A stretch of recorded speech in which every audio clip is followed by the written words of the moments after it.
After 8:30, let's go ahead and get this planning workshop started. I'm going to start off with just the overview of the workshop. Again, welcome to a new day and Monday.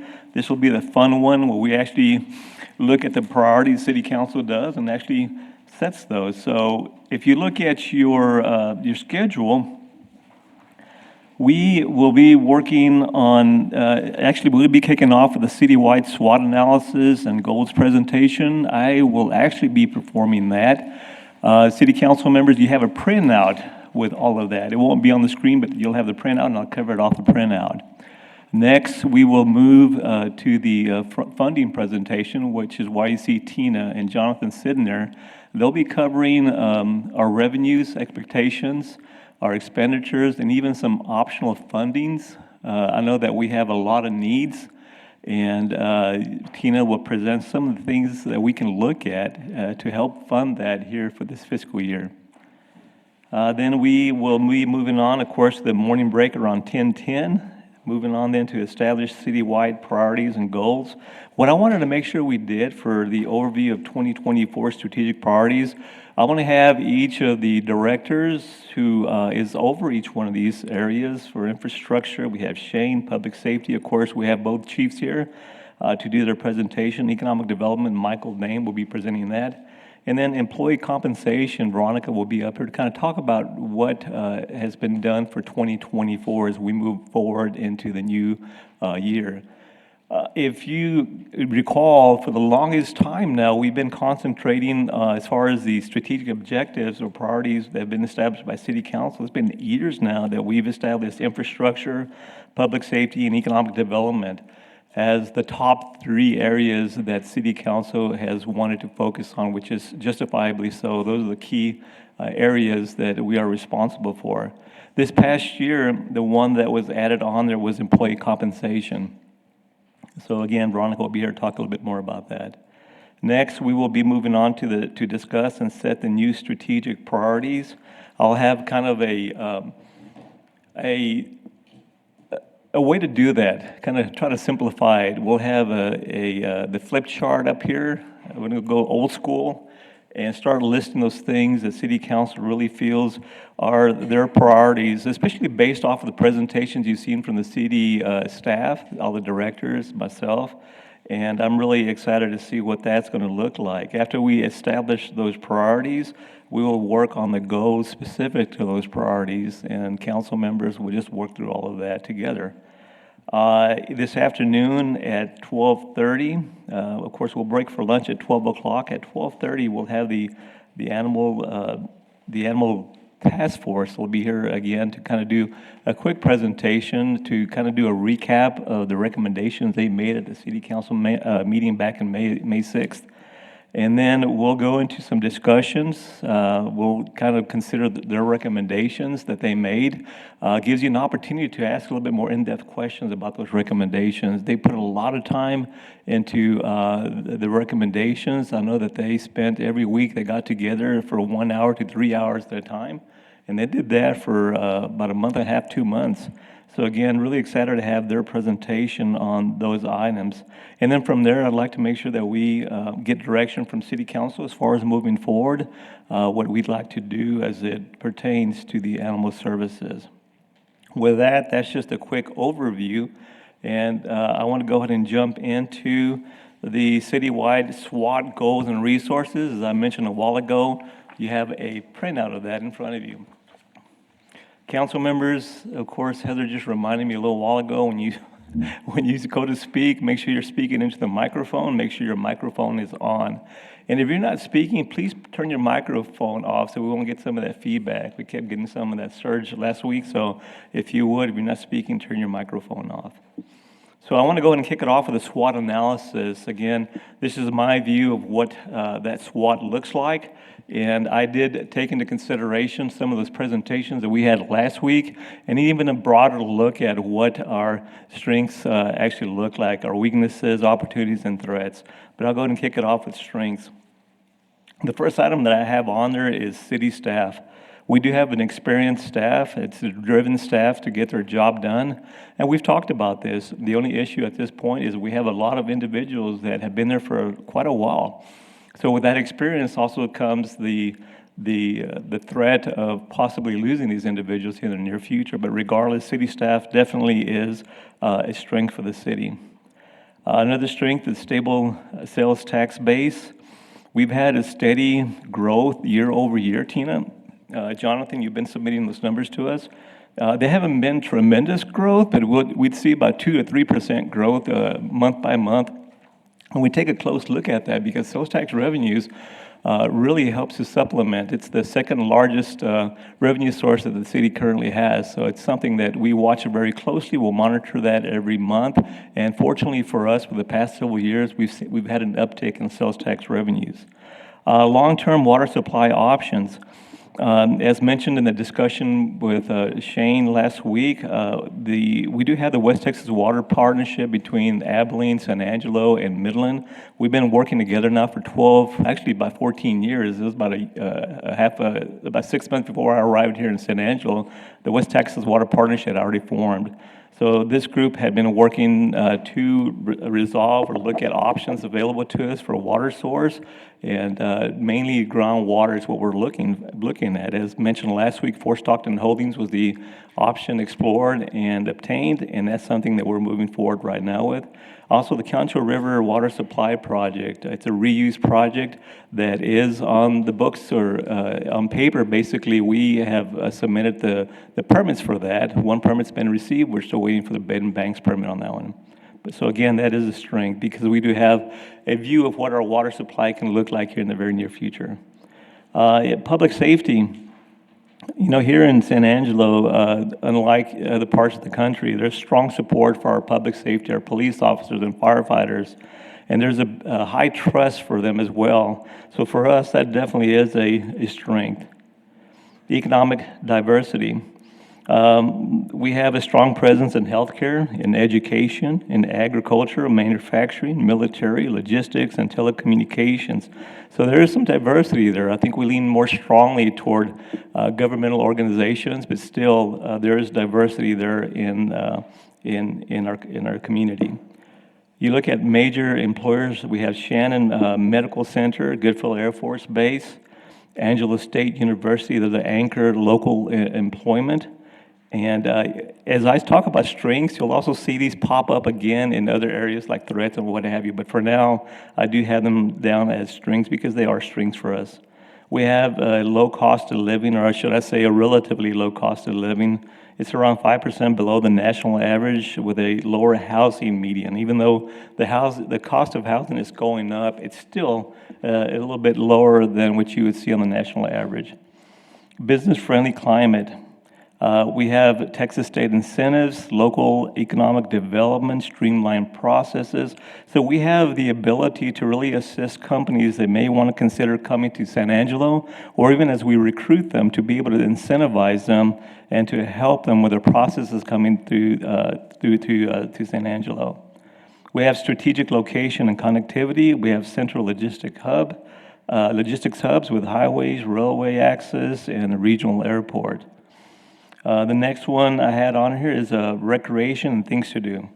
Yeah, we hear from younger people that there's not anything to do in San Angelo, but they're pretty, I mean, there really is. We have the Riverwalk, the state park, we have the lakes in our area, arts and cultural venues like the museums and theaters here locally. So that's definitely a strength. Next one is a strong sense of community, a welcoming, cohesive, big, small town atmosphere.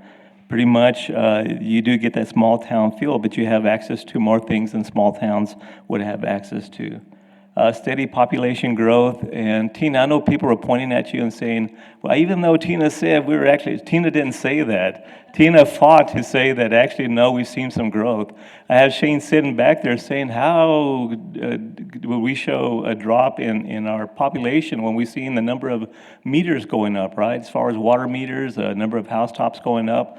So there's a problem with it. But we do show at least about a 1% annual growth. And that sounds like a low number, but when you look at it since 2010, it's been at about 11.6% increase in the population. Assets, we have an active arts district. We are the visual arts capital of Texas. We have Fine Arts Museum. We get about 90,000 visitors per year. We have a civic theater. So those are some of the strengths that I've listed on here. I do want to move on now to our weaknesses. We start off with salary disparity. Compared to peer cities, we're up to about 15% lower than those peer cities. Comprehensive plan. That's a major weakness that we currently have. It's outdated. We need to make updates to our zoning ordinances or thoroughfare. So those are things that, quite frankly, are a weakness at this point. Capital replacement shortfalls, underfunded capital replacement schedules. As the price of equipment continues to surge upward, and they've gone up quite a bit, and it's not just something minor, it becomes more and more difficult to try to keep up with the funding for the replacement of that equipment. So that definitely is a weakness for us. Infrastructure needs, roads, drainage, and streets system aging. That 80 million 10-year repair plan is concluding. We need to develop another plan that actually addresses the needs for infrastructure. Transportation limitations, there lacks interstate highway. That's something, Tom, that you'll be working on. Karen, is something that I-27 is a project with the Porsche Plains that Brenda had been working on so diligently as well. But those are areas that we really want to make sure that we continue pushing forward with. But at this point, it really is a weakness. We have one of the bigger cities in the state of Texas, the third largest city in the state of Texas, doesn't have an interstate going through it. And that can be problematic for our future growth. School performance variability, mixed quality, some underperforming. Insufficient mid-range housing development often targets high-end. Middle income needs are underserved. Even the lower income are underserved. Extreme climate risks, scorching summers, droughts, wildfire, tornado threats. Those are always things that are a concern for our area. Move on to crime concerns, property crime above average. I met with Chief Griffith last Friday, and we talked about that. We talked about how the challenges are very real for what they're trying to accomplish. So there's various areas that he discussed last week that we are underperforming when it comes to crime. We really want to make sure we do everything to lower that crime rate here in our community. I know the chief and his assistants have been working very diligently toward that. Declining revenues. We have a limitation set by state legislature. Without going to the voters, of course, has greatly impacted our property tax revenues. And when I say that, and Tina and I, and as far as the finance department, we've looked at what that's meant to the city of San Angelo. When you start reducing and limiting what the city can receive as far as sales tax revenues, mind you, as I said a while ago, that's the largest tax revenue source that we have. When you say, we're going to limit you to 3.5% year over year, and then they say, of course, the state legislators tell us, but we're not really limiting you 3.5% because you can take it to the voters. I'm sorry, we live in a community that's very conservative, and I'm very proud of that. But you're going to have a group that's going to say, no, we don't want an increase in our property taxes. So quite frankly, I think we're going to be stuck at that 3.5%. And that's the major challenge, because we've looked at what that's meant to us over the years. It's cost us millions upon millions of dollars for things that we could have used that money definitely for some of the needs that we have in our community. But because of that limitation, we're there. And we'll have to discuss here in the future, as far as some of the things that we need to do to shore up the city. One of the things we need to talk about is, do we really need to address our property tax revenues a little bit more aggressively? I have always felt that we need to be super conservative in everything we do as far as our budgeting. I know Tina's approach, the finance department's approach the same way, but we may have to take a step back, and when we start planning for our needs is what we have to do to make sure that we have the monies necessary. So then we move on to opportunities, grant opportunities. That's always a big one for us, whether they're state, federal grants, we're always pursuing those. We're very fortunate that we have staff that's always on the lookout, constantly looking for ways to bring in those additional money so we can leverage some of the funds that we don't have, right? So again, that's always a great opportunity for us.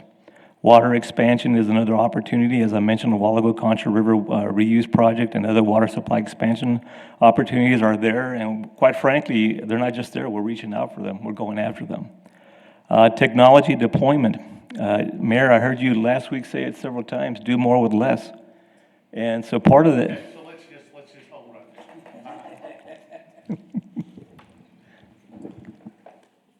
I used that statement too much last week. I have heard from people, I've heard from fellow councilmen, everything. I over-abused that statement. I came down here this morning, I went to a meeting we had at 7. I see Street and Bridge out there already busting pavement prior to 7 a.m. to fix things. We're limited. People are our number one asset, but I want everybody to understand, I'm going to walk that statement back. Our number one focus is our people to be able to accomplish what we need to accomplish. And I was hoping in a lot of that statement with the utilization of AI and other things that we can do more, all right? I'm not saying we need to do more with less when it comes to people. People are value assets. So I get that statement, and for any of y'all that heard that and wanted to beat me up over it, I get it, and you're rightfully so. But we have an outstanding group, and we have done more with less for several years in a row. It's time we work on trying to get this thing a little bit more balanced to where when I went through 17 pages of notes from last week's Tuesday, Wednesday, I think all of them except one talked about shortage of staff and people. Yeah. I don't know what we can fund out of vacancies, but long story short, I want our focus is, it's kind of like an airplane. You know, it's got to be good from the inside out. You don't put on your other mask until your mask is right. All right, so long story short, I just wanted to walk that back early today. That way I don't have to wear a bulletproof vest or anything as I go out and migrate to my car later. But everybody's done an outstanding job with what they have. We need to look at giving them the assets to move forward with that, and then we're going to put some challenges and some initiatives forward to make that an easier task. Mayor, thank you for that explanation. I know that the staff here, I've always seen you as supportive of staff. You know, so when you said doing more with less, I didn't take it to mean that, you know, we're not doing enough, we should do more with less. I didn't take it that way. So I get it. No, this was all on me. Yeah. Now, the way that I took it was basically, as mentioned here, that's why it's listed under technology development, right? We do. I think if anything, as a staff, we do understand that we talked about the pay, that we want to make sure that we get on par with what our sister cities look like. But in order for us to accomplish that, we also have to be really careful with those FTEs. We don't want to blow up the FTEs. We want to still keep them down here. How do we do that? We do it through technology as well. There's software out there. There's certain things that y'all talked about last week that we could be using. Then let's use that to become more efficient and still keep our FTEs a little bit lower. The lower the number of FTEs, the better chance we have of really adjusting those compensations so that everybody gets paid what they truly deserve. So Mayor, we understood what you're trying to, at least I understood what you're trying to say. So on our end. Mixed reviews, all right? Yes, sir. Mixed reviews. But with that's why I have it listed under technology deployment, though, okay? All right. Next item is the public-private partnerships. I have listed on here the airport, industrial parks, and other projects, quite frankly, that we'll be exploring as well. We want to make sure that we leverage our funds. We do everything we possibly can because we are limited in certain areas, and we want to make sure that whatever help we have out there, because the public partnerships doesn't just benefit the city, it also benefits that private entity that actually moves in there to invest in what we're trying to accomplish. Expanding housing options. There's plenty of buildable lots available. Just prioritizing affordable and mid-range construction is something that is an opportunity for us. Attract manufacturing and trade. Rail connectivity and industrial parks, ideal for new business. I know that's something that economic development does promote and try to get that new industry in here as well. Enhance tourism. Leverage the Riverwalk, the rodeo, arts events to boost visitor economy. So there's more that can be done with tourism. The leverage Goodfellow Air Force Base, continued the DSIP program. We've been working with Goodfellow Air Force Base for the longest time in partnership. to come up with ways to help each other out. And we've got more agreements signed than any other Air Force in the United States, so we're very proud of that. But the DCIP really is the Defense Community Infrastructure Program. We work together to come up with ways to fund certain infrastructure that we have that'll not just only help Goodfellow Air Force Base, it'll help the city of San Angelo as well. Strengthen education, workforce link, tie Angelo State and Howard College programs to local industry. We've done that to some degree in the past, but there's more that can be done in that area. Upgrade infrastructure, invest in roads, transit, broadband to attract employers and residents to our community. Boost cultural scene, build on museum success and art center to attract creative industry to our area as well. Renewable energy projects, open land, sunshine ideal for solar and storage, and we've seen some of those projects come into our area. So again, those are definitely available. Address service deficits, improve consumer offerings to retain local spending. And this one, what I mean by this one is at times we get calls and we get citizens that are saying, we would really love to have when you hear Papa Do's, that's not going to happen, not here in San Angelo, but other. It's one of my favorite places, but I say that as an extreme example. But you have citizens that really would like to see more offerings here in our community, and that's possibly something that's an opportunity for economic development, for a way to really bring more of that to our community and keep our citizens spending here locally, but also bring others into our community to spend here locally as well. Promote remote work migration. So this is affordable, scenic. We have an affordable, scenic city, ideal for telecommuting professionals. So why not promote that? I mean, we do have an ideal city. If you'd like to move to San Angelo and you're working from home, you're telecommunicating, or you're working on. There's a lot of businesses now that are moving toward allowing for people to work from home. So why not recruit those individuals to our community? They'll be here spending money here in our community. So that's something that, quite frankly, we need to take a closer look at. Let's look at our threats. The revenue cap, my goodness, I can't emphasize this enough. State imposed 3.5% revenue cap on property tax without voter approval. I still look at that, and the reason I look at that as a threat, this is from the outside, right? And we talk about internally, we look at strengths and weaknesses. Externally, we look at threats and opportunities. Threats, really, I mentioned revenue cap on there because it's already established, but our state legislators go into session every 2 years. And quite frankly, every time they go into session, we really worry. It's not just the city of San Angelo, but most municipalities in the state of Texas are really worried. So, no problem. We worry because we don't know what is going to be implemented, what law is going to go into effect that's going to really touch on our services, our ability to provide services. So again, for us, that's always going to be a threat. Municipal cost index. The city of San Angelo and municipalities throughout the country, we look at what we call the municipal cost index. What does it cost us to provide services? What is our inflationary rate? Well, typically, the municipal cost index, it ranges around 4.5%. That's how much it goes up for municipalities. As I mentioned a while ago, we've been limited to 3.5% on revenues year over year on those property tax revenues. So that's not even enough to cover the inflationary rate. And that becomes very problematic for us. Workforce threats as retention challenges in public safety and skilled trades as well. It's really easy to lose positions to other communities, other areas because of our inability to pay what we should be paying. Economic vulnerability, oil and gas and military funding fluctuations could hit the local economy hard. So whenever, we always look at BRAC for the Air Force, when they start talking about closing down bases, we worry about that. That'd be a tremendous impact in the negative way if Goodfellow Air Force Base went somewhere else. We're so dependent on what they bring to our community, not just, economically, what they bring to the community is tremendous, but you look at the oil and gas industry as well.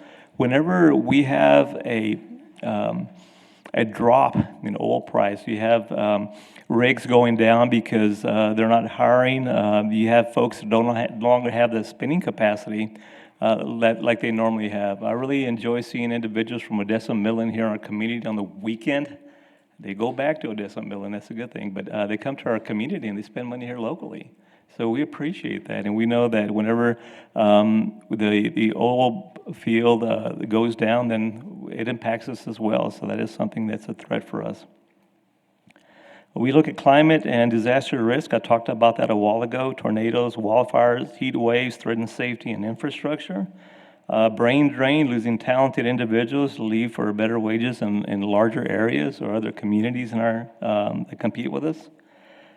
We have commuter leakage, which is residents shop, work outside due to lack of services. We talked about an opportunity for services here in our community that we definitely would like to pursue. School and crime image, negative perception may deter families and businesses. I don't want to elaborate too much on that, but I think it's pretty straightforward. Housing affordability, again, tightening, rising high-end prices, leaving middle class squeezed, and the individuals at a lower income level really don't have any true options either. Infrastructure backlog, funding delays could degrade roads, water, and et cetera. And that's something that, quite frankly, from the very get-go, that we've been focused on is making sure that we truly address infrastructure, that we never kick the can down the road. My first year here, I've said this over and over. The first year here, I sat down with Ricky Dixon and Shane Kelton, and I asked, is this correct? I think we had like $680,000 budgeted for streets back then. And that's a drop in the bucket. You're not going to get anything done with that. And what happens when you kick the can down the road, you start saying, we're going to hold off on funding this area because we really need the money for something else. Infrastructure, I'm sorry, you cannot kick the can down the road on infrastructure. It has to be done year over year. Now, I'm very proud that we allocate a good portion of money toward infrastructure every year, but that's something that, quite frankly, we cannot allow to fall by the wayside. And quite frankly, there's still a lot more that can be done with infrastructure. Even with what we've done, it's been nice, but there's more that needs to be done, though. Regional competition, neighboring hubs, Midland, Odessa, even DFW attract businesses away at times. We have to be creative in how we do our economic development, our recruitment, because we don't have the monies to compete when it comes to incentivizing. We don't have the type of monies that Odessa, Midland, for instance, have compared to what San Angelo has. 28% of the monies that come in on sales tax revenues actually go toward economic development. So you compare that to a city like Odessa, Midland, where 100% goes toward their recruitment, toward economic development, and you know that we're at a disadvantage. So what do we need to do to make sure that we address that disadvantage? We have to be more creative. We have to come up with different ways of truly addressing economic development that perhaps haven't been looked at in the past. And that's something I'll touch on a little bit later on as well. Tourism dependence, event tourism reliance. Chief, are you okay back there? Okay. No problem. Tourism dependence, event tourism reliance, vulnerable to economic swings or weather as well. So again, tourism, economic development, we talk about the needs that we have from the revenue standpoint. That's why City Council has focused on economic development these past several years. But again, as economic development brings in more business to our community, brings in more revenue to our area as well. So that's something that, again, I really feel is vital and key that we focus in on, continue focusing on as well. Moving on to strategic goals, first year goals. I had quite a few, quite frankly, that I wanted to make sure that I put out there. I didn't want to just limit it to 5 or 6 or 7. I wanted to make sure I talked about the goals that I really feel that we should be looking at for the first year. Financial reliance, number 1, begin a cost service studies and implement city service fee increase to better align revenue and service delivery cost. In other words, we're providing a service to our community. We have to be breaking even. For whatever service we provide, we cannot be supplementing because we are short in charging what we should for those fees. We can't be supplementing from the general fund because that really takes away from areas we should be really prioritizing the monies towards. So again, if there's a fee provided for a service, then we have to, at the bare minimum, cover the cost for that service. What is the cost us to provide it? Let's make sure that we receive that cost. Streamline development, break down any silos, and we heard about that last week. We went and met, I know that Rick and I had a good meeting, we met with some staff as well to get a little bit more clarification on what that looks like. So we want to make sure that whatever's out there is shorn up and fixed immediately. And consolidate permitting processes across planning, engineering, fire, and health using a unified digital platform. And yes, even employee placement. Where do we put these employees so they can work more efficiently together? So those are things immediately from just last week's meeting that we sat down and started talking about to ensure that we can start implementing that as soon as possible. Employee compensation, implement a compensation study and make initial adjustments towards closing the 15% pay gap with peer cities. We do understand that it's not something that happens overnight. We're not asking for employees to get paid 15% increase overnight. We do understand that everything has to be planned for, everything has to be phased in. But all we are looking for is to ensure that there's progress made toward getting us to whatever goal we establish for that. Infrastructure design launch. Initiated key design phases for water infrastructure, like the Concha River permitting. We've already started that process. We've already working through all of that. The airport water pressure fix, drainage studies that need to be updated as well. 5, public safety staffing. Began hiring for critical San Angelo Fire Department and San Angelo Police Department vacancies. Launched the Swift Water Rescue Team that we heard about last week, and filled specialized positions with SAPD. So those are going to be key ones. I know the more and more that I meet with the chiefs, and more that I truly do understand the challenges that they're faced with, I want to make sure that we're doing everything we can to address that. Technology inventory. Focus on technology that will make each department more efficient and effective. Analyze continuing costs. We have to make sure that if we do look at technology, a lot of times it's not just that one-time cost. There is a continuing cost that comes in the form of maintenance fees that we get for some of the software that we take a look at. So we want to make sure that we're accounting for all of that as well. But again, the technology inventory will give us an opportunity to take a look at how we can work more efficiently in each department. Sometimes the question becomes, well, we buy the technology, does that mean you can reduce your staffing? I'm going to tell you right now that if you compare, because we've done this compared to other cities, we compare very, very favorably when we look at our department by department as far as the staffing. We're not talking about reducing more staffing, we're talking about making the staff more efficient. If there is an area, quite frankly, that we take a look at and we know that the technology can really improve upon to the point of reducing staff, then absolutely, then we'll definitely consider doing that.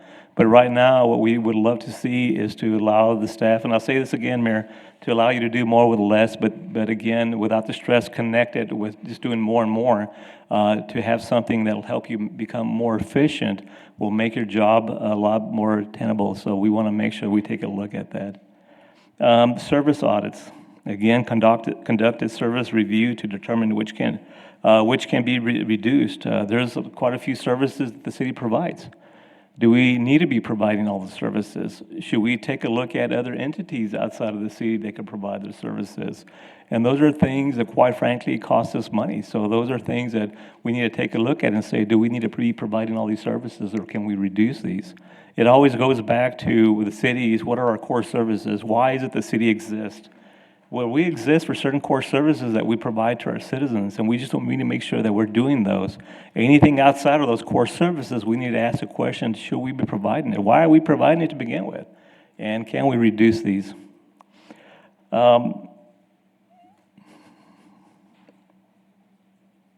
The economic development expectations. I say address a more aggressive economic development program with a keener focus on recruitment of new business and industry, and the BREP program, Business Retention and Expansion Program, encouraging local businesses to participate in the program and grow. There's talk about, we do have a contract with the chamber As far as the services, they provide certain recruitment services. They actually provide the BREP program.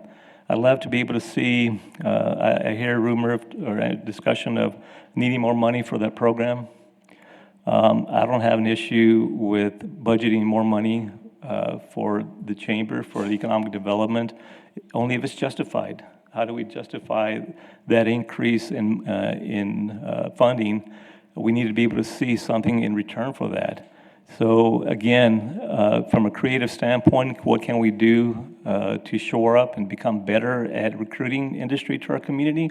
But more so, we have a lot of businesses here locally that quite frankly are committed and loyal to our community that we should be approaching and asking them, we hear that you're interested in growing your business. We're here to help. Help us do that for you. You know, I don't see enough of that. And I think the BREP program is going to be really big for our community and showing our loyal businesses that we're loyal to them as well, that we want to do everything we can to assist them also. Future infrastructure, develop a new funding plan to address future infrastructure projects. I just talked about we're at the tail end right now of our 10-year plan, $80 million plan.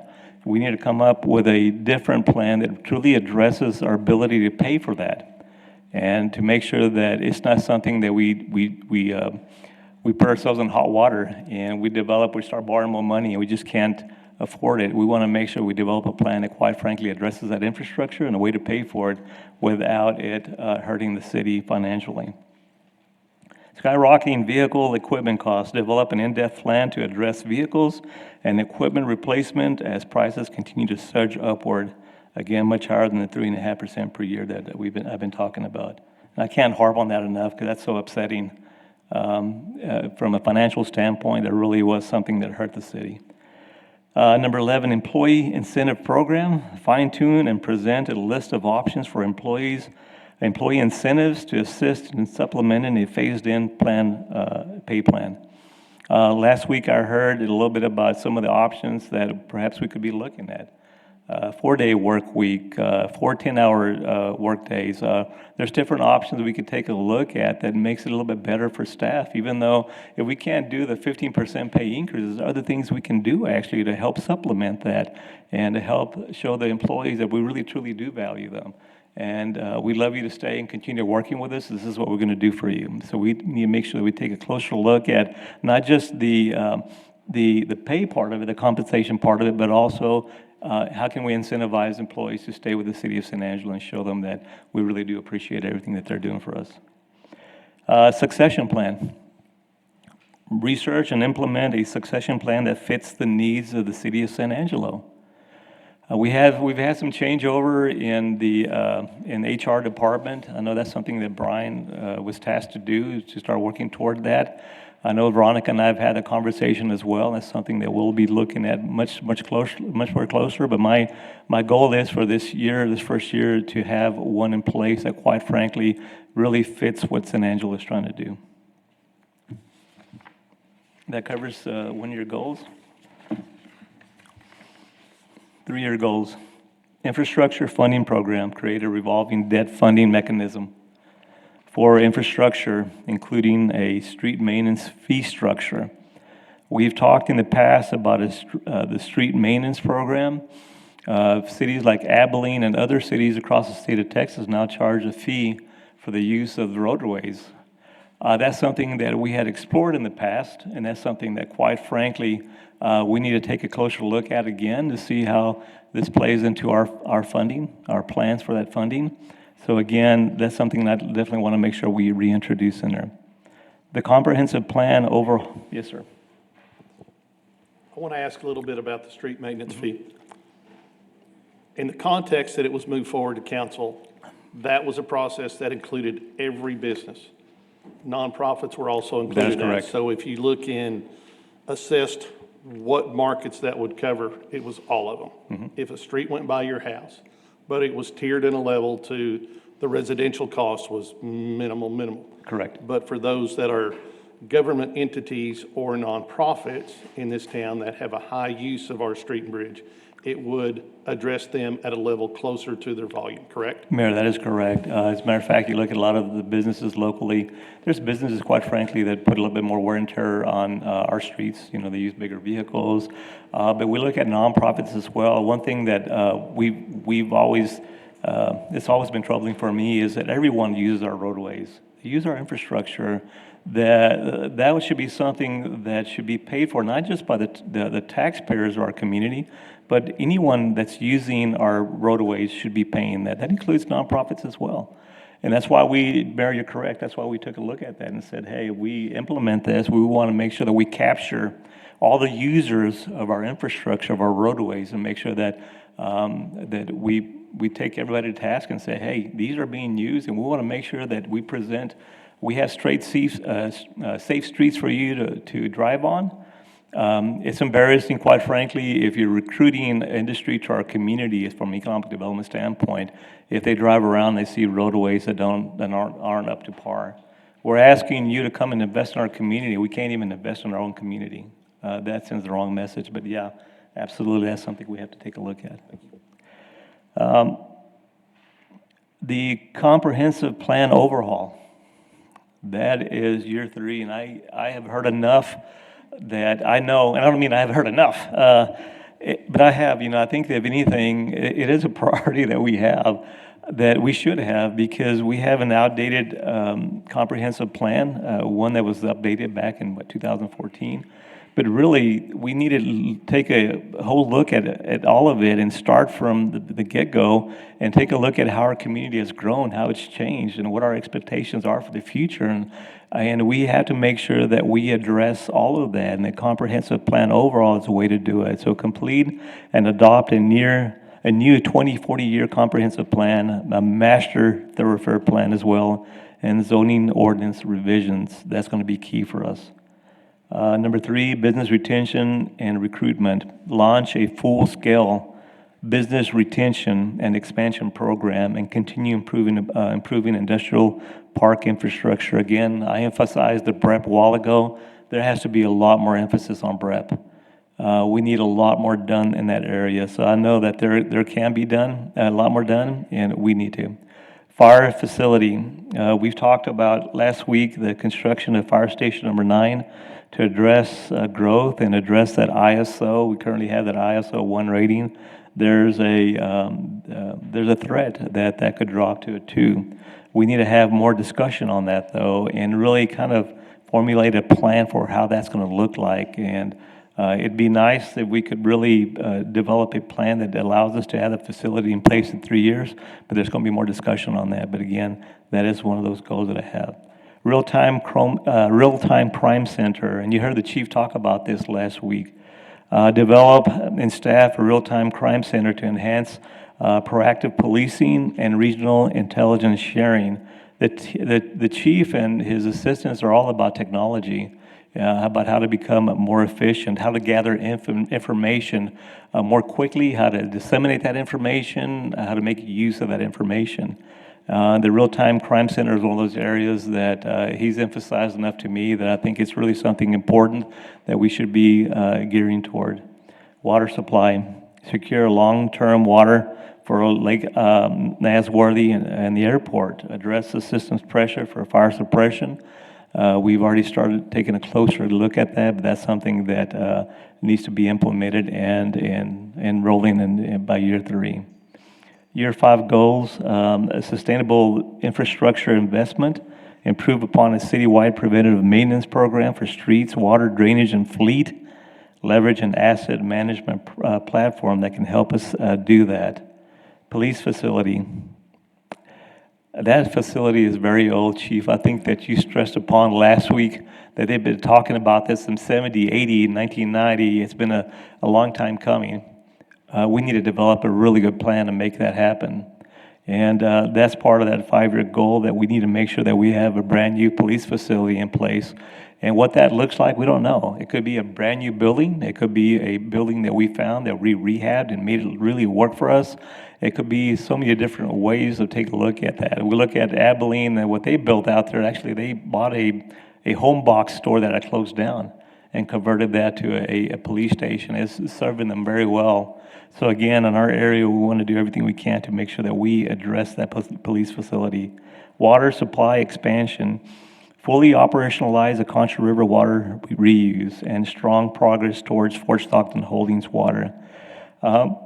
These are key. On paper, we're looking pretty good as far as our future for water, but I don't want it on paper. It needs to be something that we're currently working on, something that we're actually achieving, and that's something that needs to be done by year 5. We want to make sure that we have secured that bed and banks permit, which, by the way, we should be, Shane, receiving by mid-July as far as a draft permit, and start working toward really securing that water supply. A competitive workforce system in place by year 5, achieve full market alignment for employee compensation, and reduce vacancy burnout through improved succession planning and HR technology. Economic diversification, position San Angelo as a hub for data centers, aviation, and light manufacturing through airport, industrial park build-out, and workforce alignment. There's quite frankly more that can be added to year 5 and year 3. We can talk about that as we march toward that here later on. But again, those are some of the key areas that I want to make sure we addressed. The rest of it, quite frankly, hold on. I want to make sure that.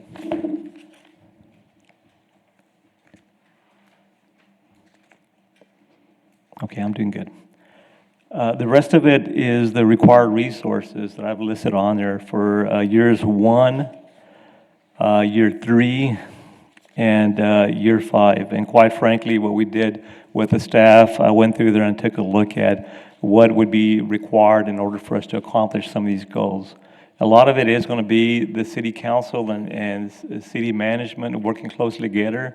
It's going to be departments working very close together as well to make sure that that communication is excellent, that we have the ability to implement what we have planned for. And there's just a lot there. As far as the financial resilience, we look at year 1, service fee increases, cost of service studies. We could very easily do it, and I talked about the prophet has no honor in his own hometown. A lot of times, if you hire a consultant to come in and do a cost of service study, that actually bodes much better probably with the citizens when they say, or the people or the entities paying for those fees can know that it wasn't just something that was done internally. We had a professional come in and do the assessment on that. So that's something that we could take a look at. Legal and counsel support for ordinance changes, communication staff for public outreach, financial modeling tools, and staff time would be required in order to make that happen. Streamline development, break down any silos, unified permitting system, citywide permitting software, which was addressed last week, cross-departmental training, IT and GIS support, and staff time for business process mapping. And that mapping really truly shows where our shortfalls are, where the bottlenecks are, and what we need to do to make sure we can be more efficient. Employee compensation, we need that compensation study and initial adjustments. That'll be about $150,000 for a classification and compensation study. The Human Resource Information System, the HRIS implementation budget is about $160,000 for phase 1. The human resources and finance collaboration, these are 2 departments that have to work very closely together, which they do already, but especially for this implementation will be really critical for us. And then city council commitment to phase-in plan. Before infrastructure design launch, water at airport, Nasworthy drainage contra permit.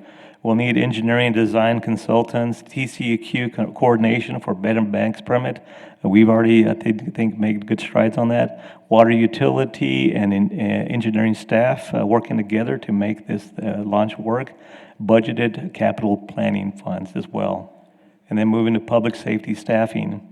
San Angelo Fire Department internal funding. We already have, as mentioned, about the Swift Water Rescue Team. We have equipment in place. It's just a matter of funding for the staffing as well.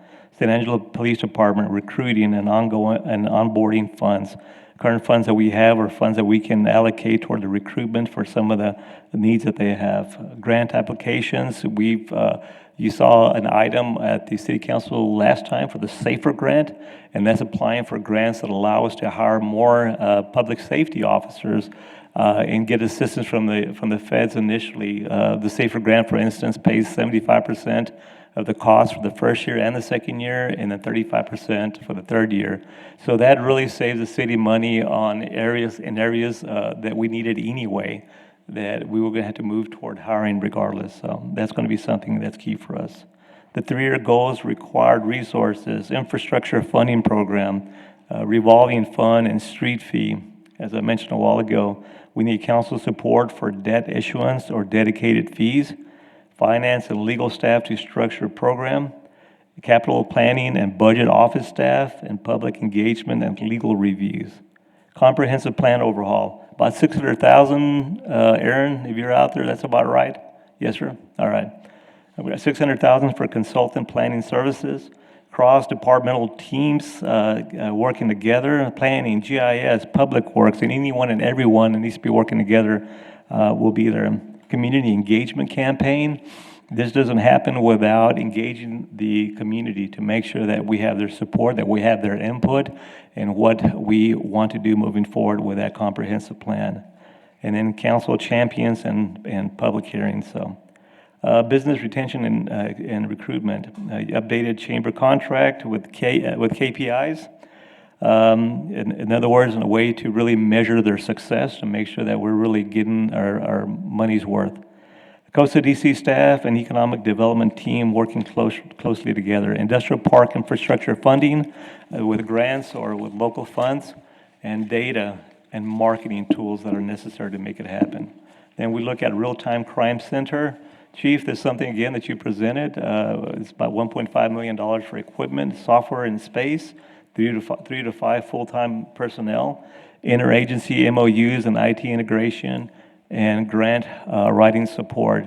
The one thing that stood out in my meeting with the chief on Friday is we call ourselves a quality of life community.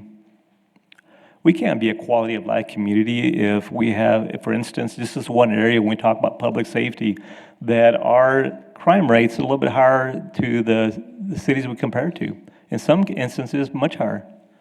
We can't have that. And so we really need to make sure that we dedicate funding to make sure that the police department has what it needs to do its job, and to be fair with them, because we can't have crime rates continuously go up when I know that they're putting forth their best effort, but not enough resources are there and available. So we want to make sure that we address that. We cannot be one of the highest crime rate cities compared to our sister communities. We just can't do that. 5-year goals require resources. Number 1, sustainable infrastructure investment. That's with preventative maintenance and asset management software to really closely monitor the changes that we're making to our infrastructure and recording those changes to make sure we come back around and maintain those areas within a certain time frame. Streets, stormwater, fleet, and utility maintenance funding, GIS and condition assessment tools, interdepartmental maintenance planning team. Again, a lot that can be done within those 5 years if we just we're smart about it and we put it together in a manner that doesn't cost the city too much money, but does at least give us the funding to really address the needs that we have. Police and fire facilities, I already talked a little bit about that as far as fire station number 9, and also the police station, what it's going to take to really fund that. And again, it's going to be imperative for us that if we're going to be building those facilities, that we're also manning them, and that we look for ways to really pay for that without us having to cover the full cost itself. Water supply expansion, the Concha River reuse, the airport pressure upgrades. We need water rights acquisition and permits consultants, engineering, construction, and pressure modeling. We need state and federal funding through the Texas Water Development Board. We have multi-agency coordination, and we got to ensure that that's going on. Number 4 is competitive workforce system. We've talked a lot about that. I won't go into too much detail. The full HRIS implementation, sustained funding for pay plan adjustments, succession planning, resources, and leadership training, and market analysis every 3 to 5 years to make sure that we truly are maintaining and staying where we should be. And then number 5, economic diversification and growth, data centers, aviation, and workforce alignment. So the Costa DC Infrastructure and Marketing Fund in place is something that Costa DC works on. Airport and industrial park expansions, utility upgrades to electricity, water, and even broadband. Workforce training partnerships with Howard College and ASU. So these were some of those areas, quite frankly, that you look at when you start looking at goals and you start talking about, in order for us to accomplish these goals, what is it going to take? There's a lot that the city of San Angelo needs to accomplish. And it's going to take a lot of planning. It's going to take a lot of hard work. It's going to take a lot of efficiencies. It's going to take it's going to take us taking a step back and reevaluating and looking at how we can better do this, and how, to have the action steps to make that happen, to have the KPIs in place, to be able to better measure whether we're meeting with success or not. So these are all those key areas. So again, that is, my presentation for the citywide goals. And again, I don't know if you have any questions. I think I hit it right on time, 3 minutes off. But if you have any questions, feel free to ask. Tina looks like she's ready to go, though. So with that, then we're going to move on then to the revenues and expense discussion, and also maybe some optional funding that we need to consider. With that, Tina, it's your show, ma'am.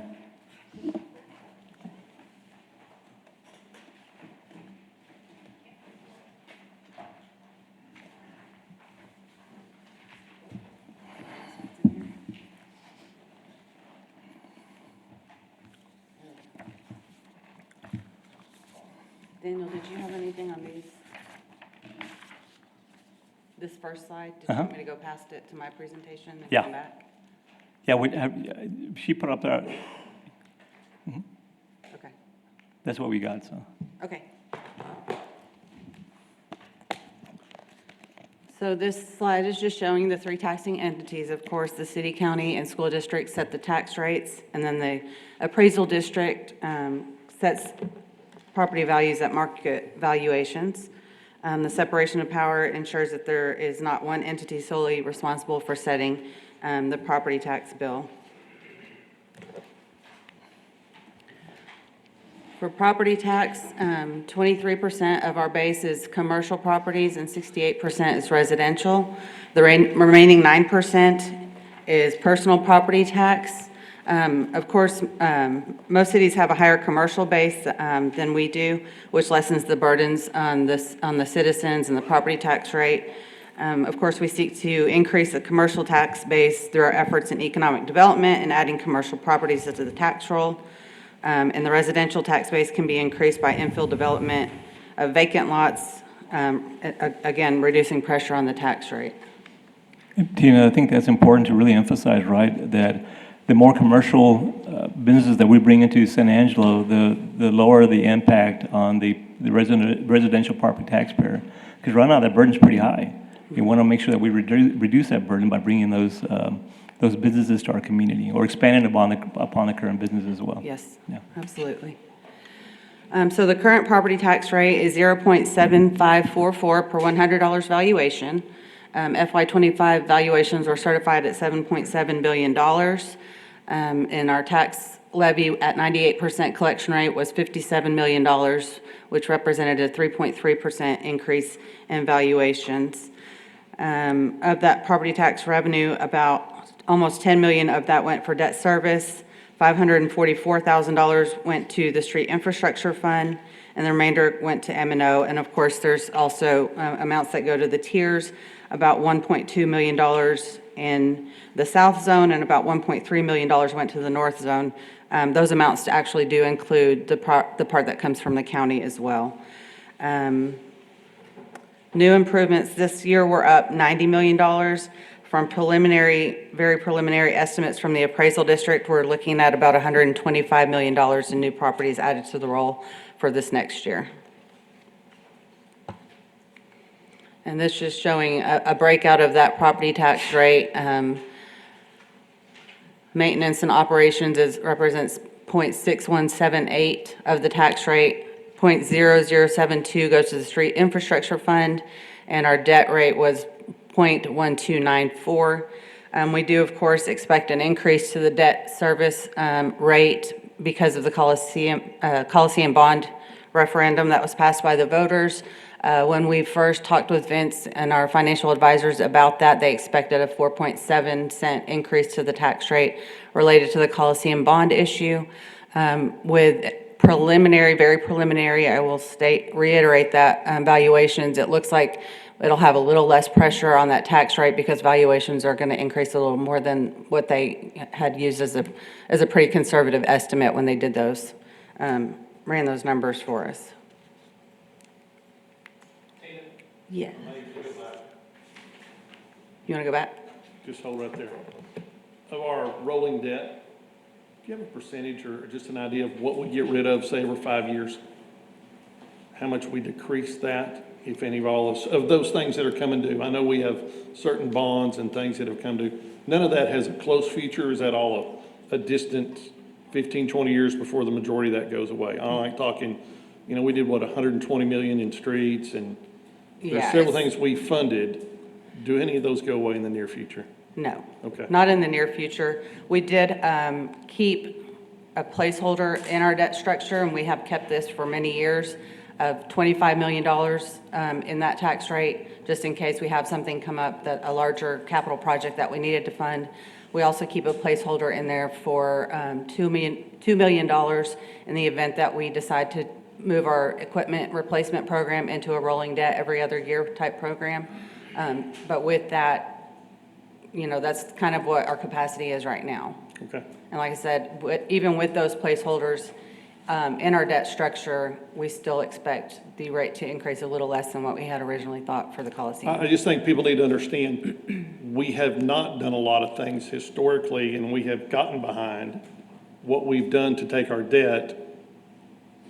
A lot of those bonds are 20-year bonds, and I think the last road when we did, wasn't that a 30 million? Some of them are 25-year bonds too, Right. yeah. And so we're looking at those, we still have that burden for another 20. The last street bond issue we did was 20 million, Okay. yeah, which was more than what we had been doing, but we were able to do it because we had the capacity at that point, so. Cool. All right, thank you. You bet. No, that was the last one out of the 5.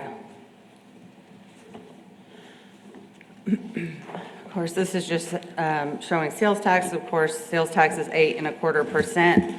6.25% of that goes to the state. 1% comes to the city's general fund. 0.5% goes to the development corporation, and the other 0.5% goes to the county. For sales tax revenue, we're currently over budget by $624,000 as of June. Our year-to-date collections, like Daniel mentioned earlier, up by 3.36%. And then projected marginal revenue for sales tax for the current year, by the end of the year, we expect to have almost $1.5 million in excess of budget. This chart's just kind of showing budget and actuals for sales tax.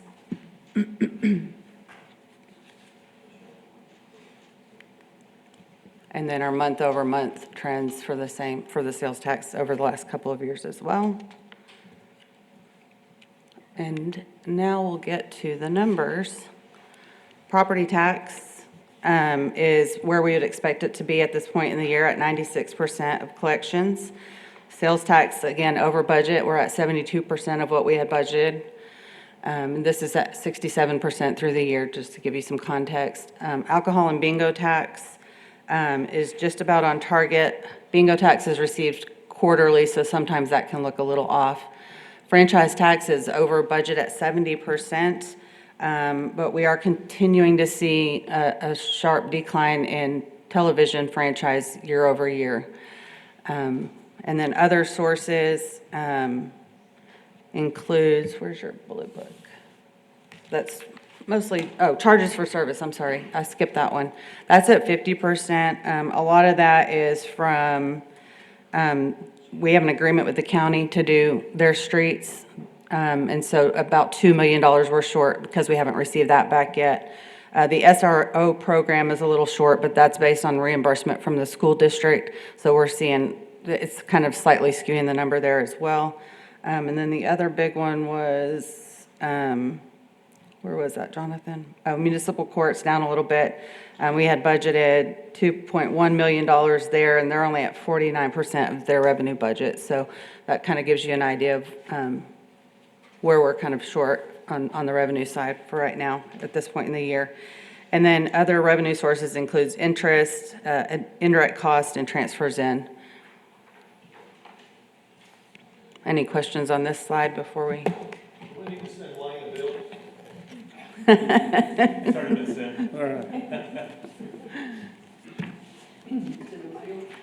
Checks in the mail, yeah.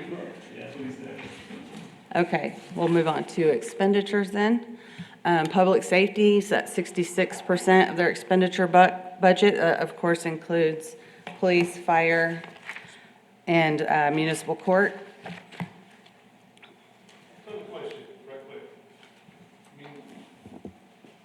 Municipal court also has a revenue part to it.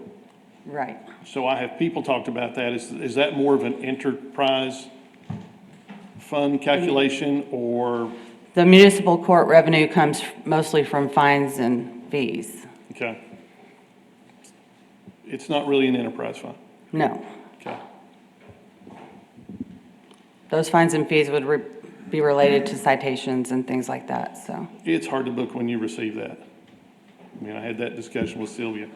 Okay, thank you. You bet. Public Works includes engineering operations, traffic and street and bridge, as well as street lighting. Public Services includes parks and recreation and the swimming pool. Planning and Development Services includes planning, permits, and inspections. Neighborhood and Family Services includes animal services, social services, and code compliance. And then, of course, there's the Health Department. Government includes City Council, CMO, City Clerk, Construction Management. Administration includes legal, real estate, finance, billing and receipts, IT, purchasing, HR, and transfers includes capital, grants, debt service, and other transfers out for general fund supported funds.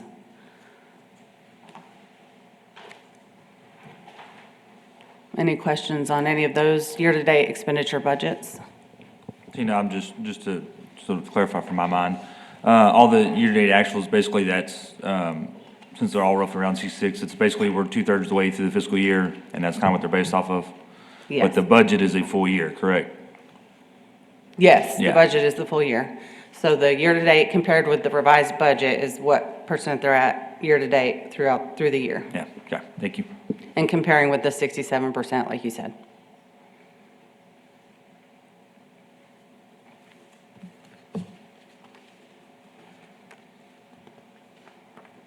Any other questions on expense?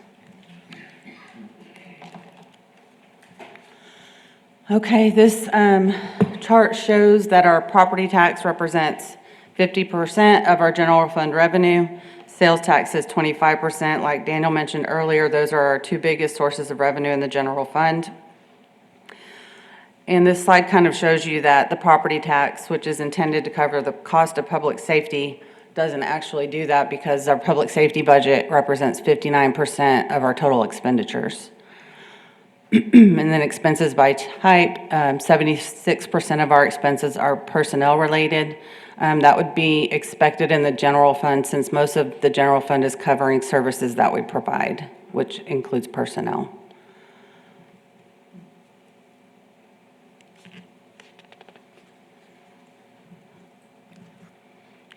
And then moving on to optional funding sources. I mentioned earlier, marginal sales tax revenue, we expect to be close to $1.5 million in excess of our budget by year end. Of course, grants, we've mentioned several times. We're ongoing attempts by all city departments to get grants wherever they can and however they can. Rolling debt issues, that would relieve about $2 million from the general fund. As I mentioned earlier, we do have a placeholder in the debt capacities models if we chose to do something like that to relieve pressure on the general fund. Then there's the general fund balance, which I'm we don't necessarily recommend using, but there is some capacity there. We recommend a 90-day contingency. The general fund currently has an extra 16 days, so we've got 106 days in our fund balance right now, and that represents about $4.3 million that would be available for capacity there for one-time projects. And then, of course, long-term debt issue for larger capital projects, we have that placeholder of $25 million there. And then, of course, worst-case scenario would be a tax rate election. Tina, on the fund balance, 90 days in fund balance would be kind of key and important that we maintain to that, at least that point, right? So you said 106 days in fund balance, so between the 90 days and the 106 days in fund balance, there's a dollar amount connected to that, $2.6 million, something like that. 4 point, 4 point, okay. almost 4.4 million, Okay, very good. yeah.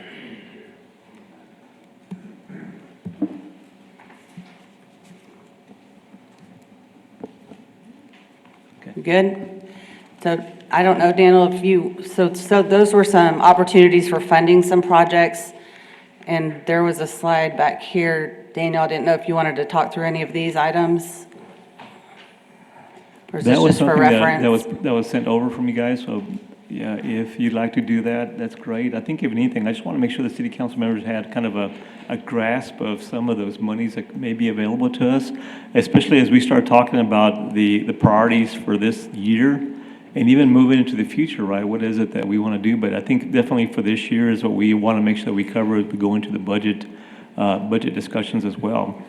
So I know that you talked about the marginal sales tax revenues and what may be anticipated this year, which was about $1.4 million. Grants, of course, we always apply for all the grants that we can get on our end, but the rolling debt issue, do you want to talk a little bit more about that and how maybe that plays into our strategy and how we may address the needs that we have? Well, right now, we budget to transfer out of the general fund about $2 million a year, which includes the money that goes to the equipment replacement fund, where Ryan Kramer purchases vehicles and things like that for general fund supported departments.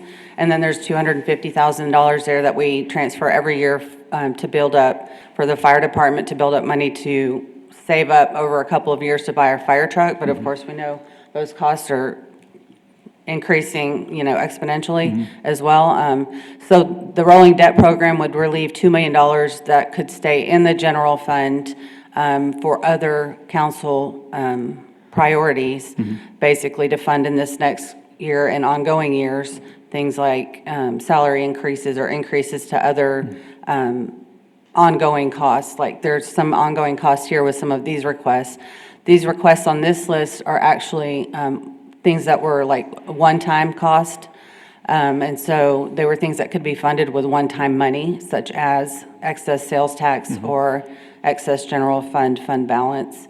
And so that's what this list represents. This is a very small sampling of the total requests that were submitted to city manager and finance for target increase requests. I think the total was somewhere around 5. Jonathan, you have that? Slightly over $5 million. The total number of TIRs was $6 million. $6 million. $6.3 million. But that's combining both the one-time costs and the ongoing costs as well. Yes, sir. It's what you're using. Jonathan, do you have broken out just the TIRs for the one-time funding requests? The one-time funding, which are these items up here, total 1.2. Now, is this is from the entire, covers the entire city? These are the requests submitted by departments during the TIR Okay, process. Yes, okay, sir. thank you. And then the ongoing would include the other 4-point-something million to get you up to the 6? Yes, sir. There's an additional $5 million there. Okay, thank you.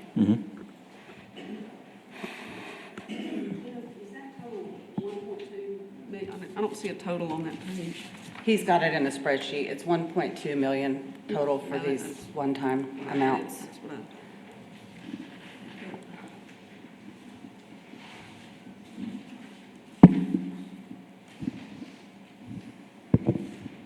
So I don't know if you have any questions about any of these that are on this list. If so, we could have representatives from the department come up and talk or move on to the next.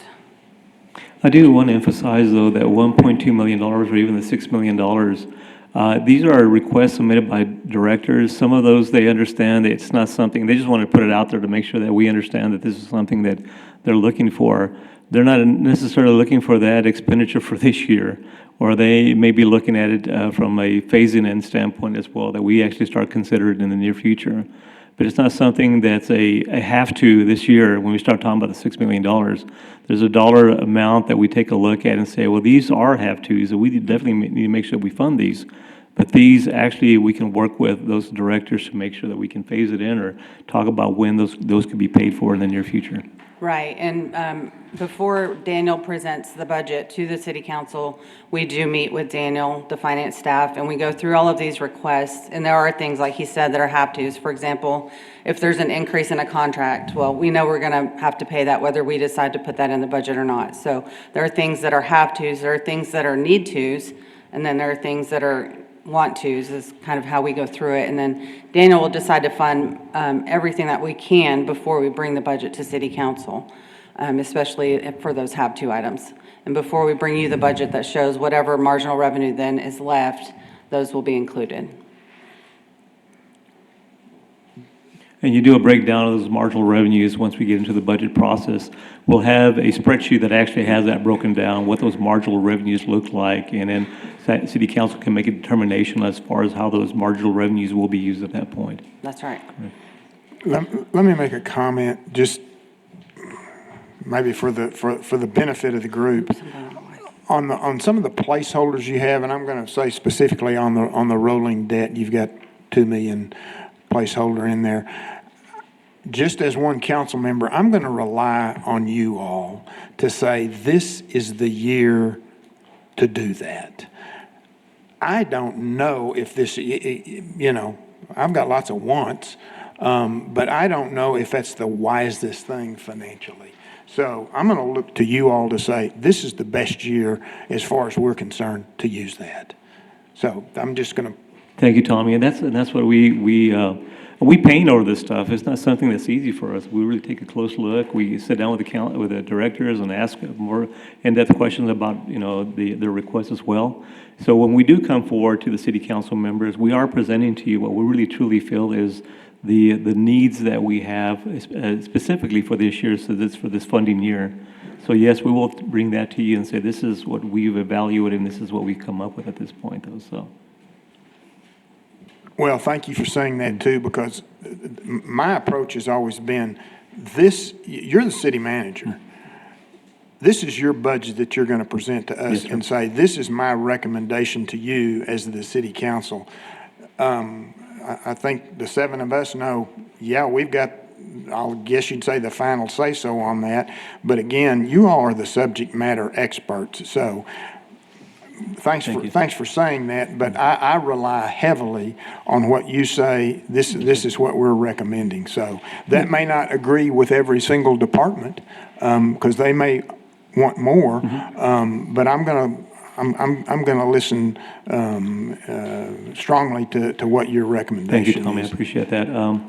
Again, on our end, yeah, you'll see that. I think if anything, and this is why this is so important right here. And I still can't believe you guys gave us 3 days to do this. This is wonderful. But today, after we do this, part of that decision that's made is based on what y'all would like to see when we start looking at strategic priorities, right? And that's what we'll be working on here in just a little bit. It'll be just an exercise, quite frankly, probably an easy exercise to take a look at. But what we bring from that, what we take from that is part of where our mindset is as well. When we start looking at what to fund, especially what's most important to fund this year, and it's going to be based on strategic priorities, based on what the city council said. No, we want to do this. This is something that's important to us. So again, these exercises are very important to us. So this next one we do will be to kind of draw from y'all what y'all really feel you'd like to see as far as your strategic priorities. Okay. But thanks for that, Tommy. I agree. Yeah, and a lot of that, Tommy, will depend on, how property tax valuations come in. And so we won't know that, of course, until at least July 25th. But once we do receive those valuations and do the truth in taxation worksheet and figure out what we've got to work with, I think then Daniel and I will talk about what's the best recommendation as far as rolling debt, whether we need to do that this year or not. And then that's what we would bring to our general fund workshop in August. Good point. So what I'd like to throw in there, as we look at those and establish our priorities, and I went back and looked at your list, that's your one-time request there. There are some of those requests that service a few people. As we establish our priorities, we need to establish what priority-wise would help 100,000 people and work our way down. If it was up to me, I love the airport, okay, aviation's my thing, but I think what's important is we on this council have to look at what serves the most people most efficiently, all right? And some of those things I saw on those lists are key, but they're small in their request. Let's not ignore something that, as we establish a priority, let's start with what services everybody, and then we'll go down to what generates revenue, because that will make us more money in the long run. But I get that. I just don't want us to forget that, there are things that help everybody, and there's things that just help a select few. Let's keep it prioritized on what helps all the citizens up first. Good point. Okay. Any other questions for Tina? Tina, you really put us way ahead there. You go, girl. Yeah, you did. So with that, thank you, ma'am. I sure do appreciate it. We actually were scheduled for a break after the Tina presentation, but she finished it quite quickly. It's up to y'all. We can take a break, or we can start off on the next one, which is discuss and set new strategic priorities. Yeah, break up. Okay. Yeah. We'll take a break then. I want to say thank you Joe to made a Tina and priority Jonathan decision. because they got us back on schedule, You did? ahead of schedule. So it's 15 minutes is what we have. That's- Take a quick break, y'all. Hey, we're off a break. We are moving forward to item 5, which is establish citywide priorities and goals.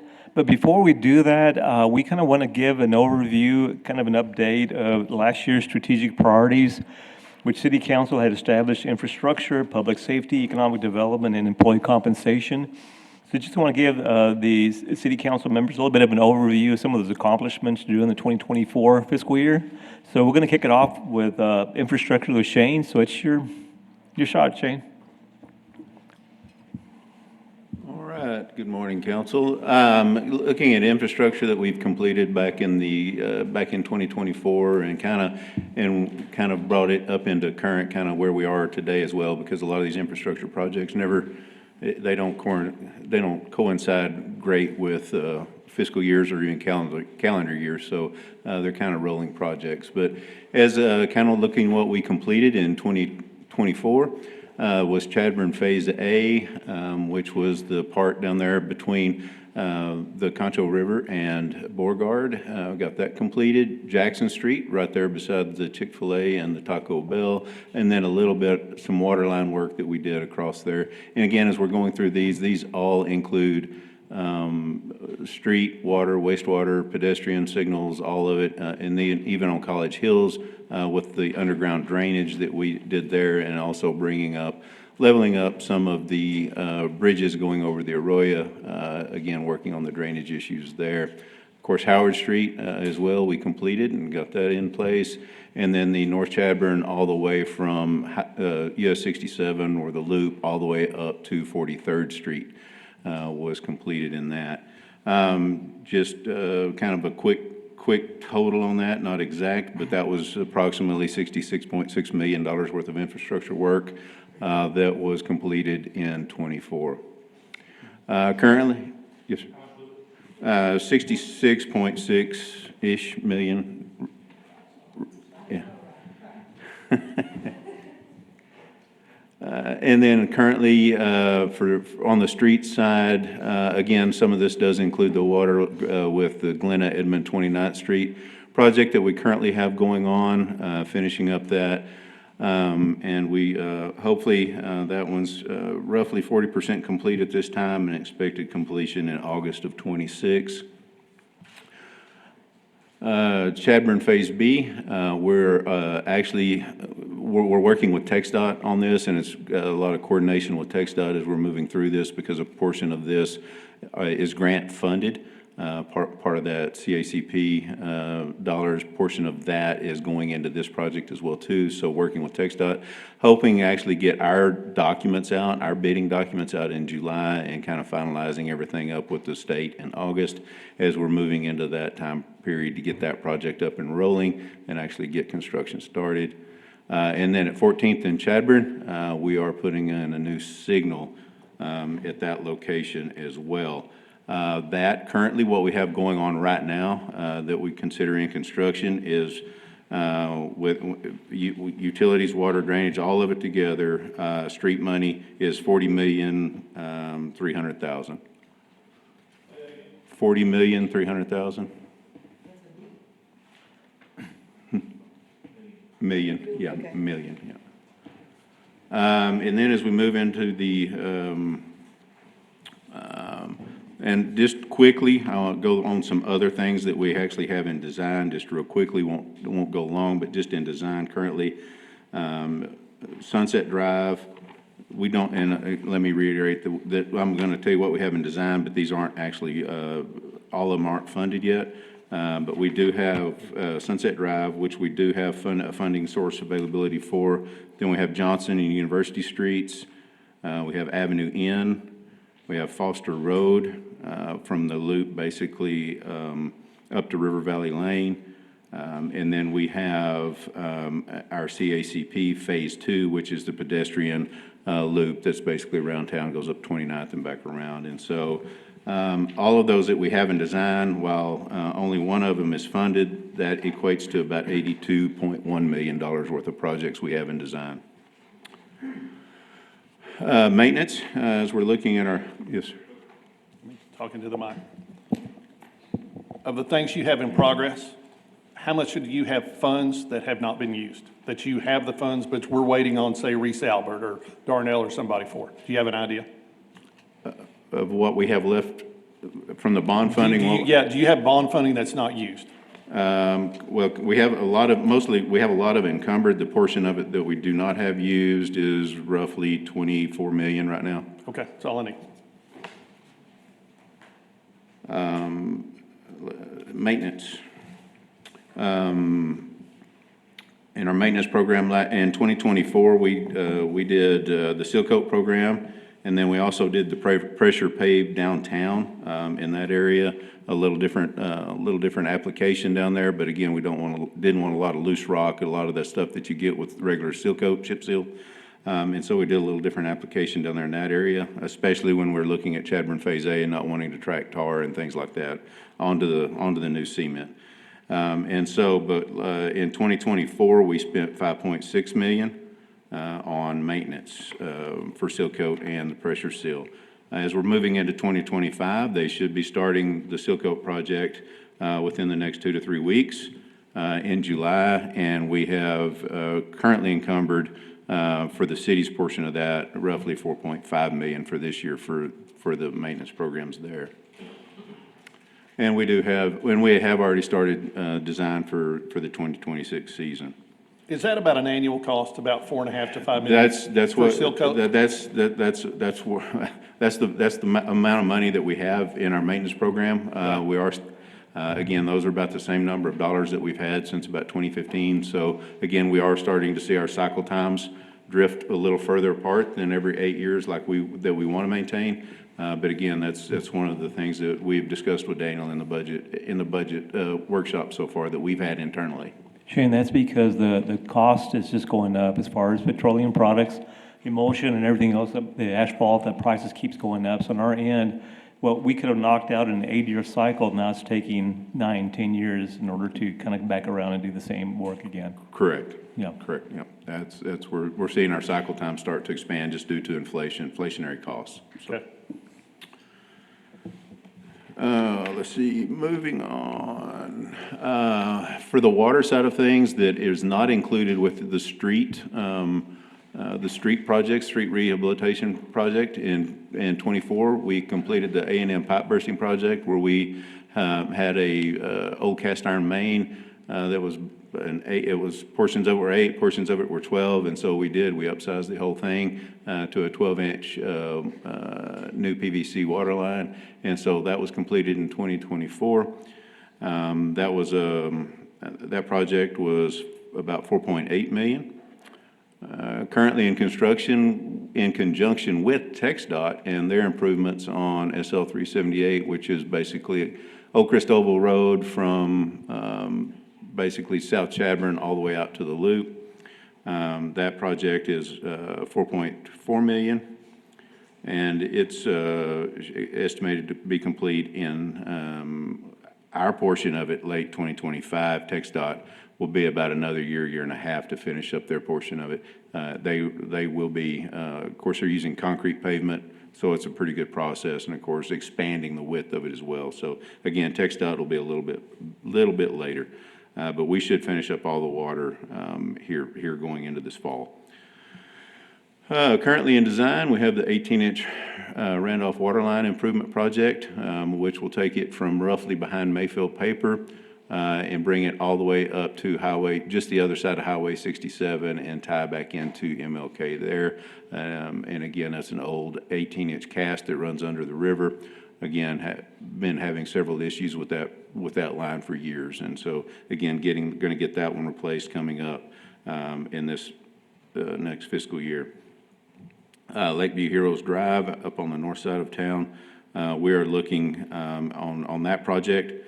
We're looking to basically bring water from Armstrong down Lakeview Heroes Drive all the way back to tie into a 12-inch line right in front of basically the fairgrounds where the elevated storage tank is. So we're going to be putting that in there and putting some, again, getting that 12-inch tied in and getting some better circulation up in that area. And then working at the Mathis Field for fire suppression problems out there currently. This project is strictly to deal with fire suppression out there, and that has just gotten underway. With all of this, we're looking roughly about $14 million worth of estimated. And currently, the Mathis Field one is way too early to get a good OPC on, but again, estimated $5 to $7 million just for that project. But with the other two, we should be in around the $14 million range for those projects right there. And then we get into the maintenance programs, currently going through the AMI meter replacement program for the water utility. It's about a $14.5 million project on that one as well. So as we're moving on. Oh, no, went too far. Infrastructure for wastewater, completed in 2024. We had the North Concho River CIPP program, which was rehabilitating a line from 14th Street back down to basically Santa Fe Golf Course. That was an old clay line that was having quite a few issues actually had a really bad issue with it right under US 87, and so we were glad to get that one fixed. And then, of course, currently in construction, we're at the very final stage of this Lake Nasworthy trunk main project and lift station project. Again, the lift station is complete. We're currently working with the tie-ins and getting everything tied in to get everything functional, and moving on that should be completed this fall. And that was about a $32 million project. And then currently in design, we have the North Concho shallow wastewater improvement, which is actually going to take the shallow lift station off, which we do have sanitary sewer overflow issues with from time to time in its proximity to the river. So that's very concerning for us. And so we're looking very, very forward to decommissioning that lift station, taking this gravity, which will take a lot of the area from the central high school area, a lot of that offline or out of a pump station, and move it again across into Santa Fe Park, and then all tie in right there at Santa Fe Park. Shane, I've got a question on lift stations. Once we decommission one, can we repurpose it, or are they pretty much used to the point it's not worth the money to take it out? A lot of the, we'll take all of the pumps, a lot of the stainless steel fittings, a lot of the stuff that we can reuse out of them to help rebuild other ones that are not being decommissioned. So we do salvage all of that old equipment Back out of into the those. maintenance program? And back into our maintenance program. And so now the wet wells, things like that, we can't do anything with. But, yeah, but all of the things that we can, we put back into our, put back into our system. Okay, and I think that's, and then currently in design, we do have, nope, that was it. I think I'm good on my end. So, any questions on, it's a fast and furious update, but Shane, as you made you're talking about the Lakeview Heroes, could you just take a minute maybe out of your time and talk to people, tell them how important it is that these things come in a circular loop, like you touched base on it there with the system for Lakeview Heroes. You're making a circular loop to better get the water distribution. correct. I mean, anytime that we're looking with new subdivisions or like this up there where we have areas that have developed in one direction or the other, again, a lot of times we don't have a loop system, we have dead-end mains. And those dead-end mains, you see us flushing from time to time around town. I get The 30 fire- texts yeah, every time. The fire hydrants and all of those things, that's because we do have those dead-end mains. And we're, you know, that water gets stale in there and we start losing our chlorine residual. And of course, we want to make sure that we do maintain safe water for everybody to utilize throughout our entire system, even on those dead-end mains. And so, again, to loop those systems to make sure that we're getting that water moving through the system, keeps that water fresher, and helps us not only with chlorine residuals, but also, you know, disinfection byproducts, those type things. Just keeping that water moving, keeping it fresh is highly important for our system. So anytime that we can loop a system, see issues like this where we can loop a system, keep it moving and keep that water moving through the system, and or in new subdivisions, a lot of times we, you know, make developers require a looped system to go all the way through, again, for that reason. And if you have any problems with that, feel free to call your city councilman, SMD2. Use his phone number instead of mine. Thank you, Shane. Thank you.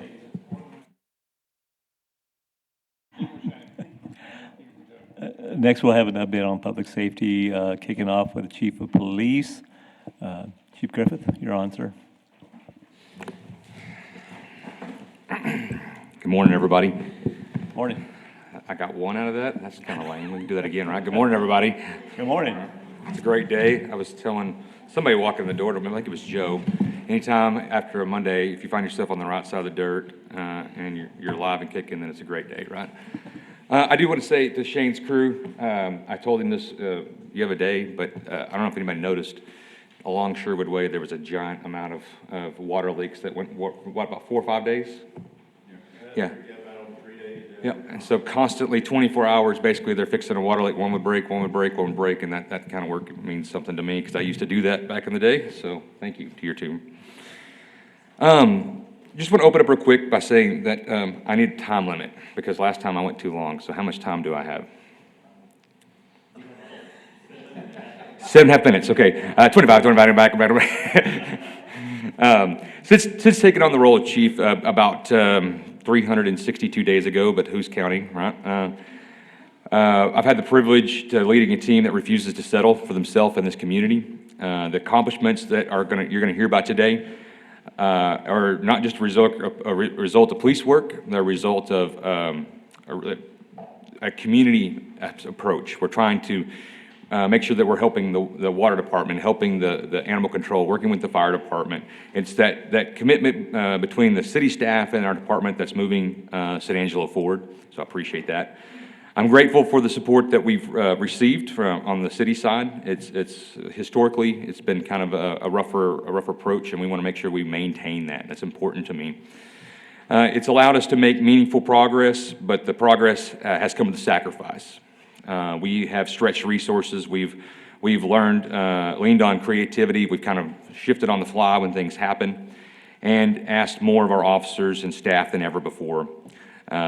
And we still, they show up over and over. They show up, and I appreciate that. And it's because of that team mindset that we're seeing that working. Now, as San Angelo and the community, our area starts to grow, even if it's by small percentages or high percentages, the question becomes, how do we keep that momentum going? And that's together, and staying with that team mindset. Because sustaining what we've already started, and I'll go ahead and tell you, we have strained our resources to get to where we're at today, to talk about these kind of accolades for 2024. It's going to take us having an investment into that future, making sure we put the right people in the right place and getting funding where we need it. So with that, I want to kind of give you a little bit of a background. In the last 5 years, the San Angelo Police Department has conducted 122,000 traffic stops. That doesn't always mean they're going to give a ticket. And I've told my guys time and time again that just because there's revenue attached to a ticket, we're not looking at that. We're going to look at what the best thing is to get that person back in compliance. Sometimes it means a citation, sometimes it means an arrest, and sometimes that means we're going to give them a warning. The other day, we talked about Freedom of Information requests. 2024, we had 4,971 Freedom of Information requests to the San Angelo Police Department alone. 4,971 Freedom of Information requests came through our agency, and we're on track for that. It stays right around anywhere from 4,700 to 5,000 is kind of where it kind of hovers. Oh, it goes into a lot because it pulls away from our record supervisor. We've now created a full-time position that's a civilian. We used to have a sergeant that ran that pretty much as getting the video side. The request for reports goes to records, so it's spread out too far for me to have that number Would we right say now. 5 hours per request minimum? No, it wouldn't be that long. I'd lean on you. I'd say somewhere probably around 2 hours would probably be a good guess for me, depending on what the request is. Okay. That's just a ballpark too, so don't hold me to the firing squad. No, we're good. Thank you. Okay. We had in 2024 we had 107,000 calls for service entered into our CAD. So that's 174 officers when we're fully staffed. At that time frame, we were working at about 149 officers functional whenever this was going on in 2024. And during that time frame, it was a struggle. Our patrol numbers were low. We were looking at having to cut services. And Daniel touched on it several times about retention. We've been pushing hard and fast on that, and we'll touch on that as well. In the process of looking at our crime data, and Daniel touched on it a little bit, and I'm going to breeze through this a little bit because I want y'all to kind of have a good idea where we're at. I came across this statement on a website that said, according to the latest data, San Angelo has a total crime rate of 29.09 per 1,000 residents, with violent crime rate of 2.83 and a property crime rate of 26.26. This places our city higher than 91% of Texas cities of all sizes. So you're 91% higher. And we've always kind of relied on our numbers decreasing, right? So those of you who've been on city council for a while, you've heard our numbers are decreasing. They are. The vast majority of all of Texas is decreasing because I think we've gotten better practices in law enforcement. I think there's some reporting issues that we're seeing. Texas was always very high, and so it prompted me to say, let's look at this a little bit more. When it comes to our crime data, we're going to look at this at the 100,000 because it's an easy mark for us. We're right around 100,000, right?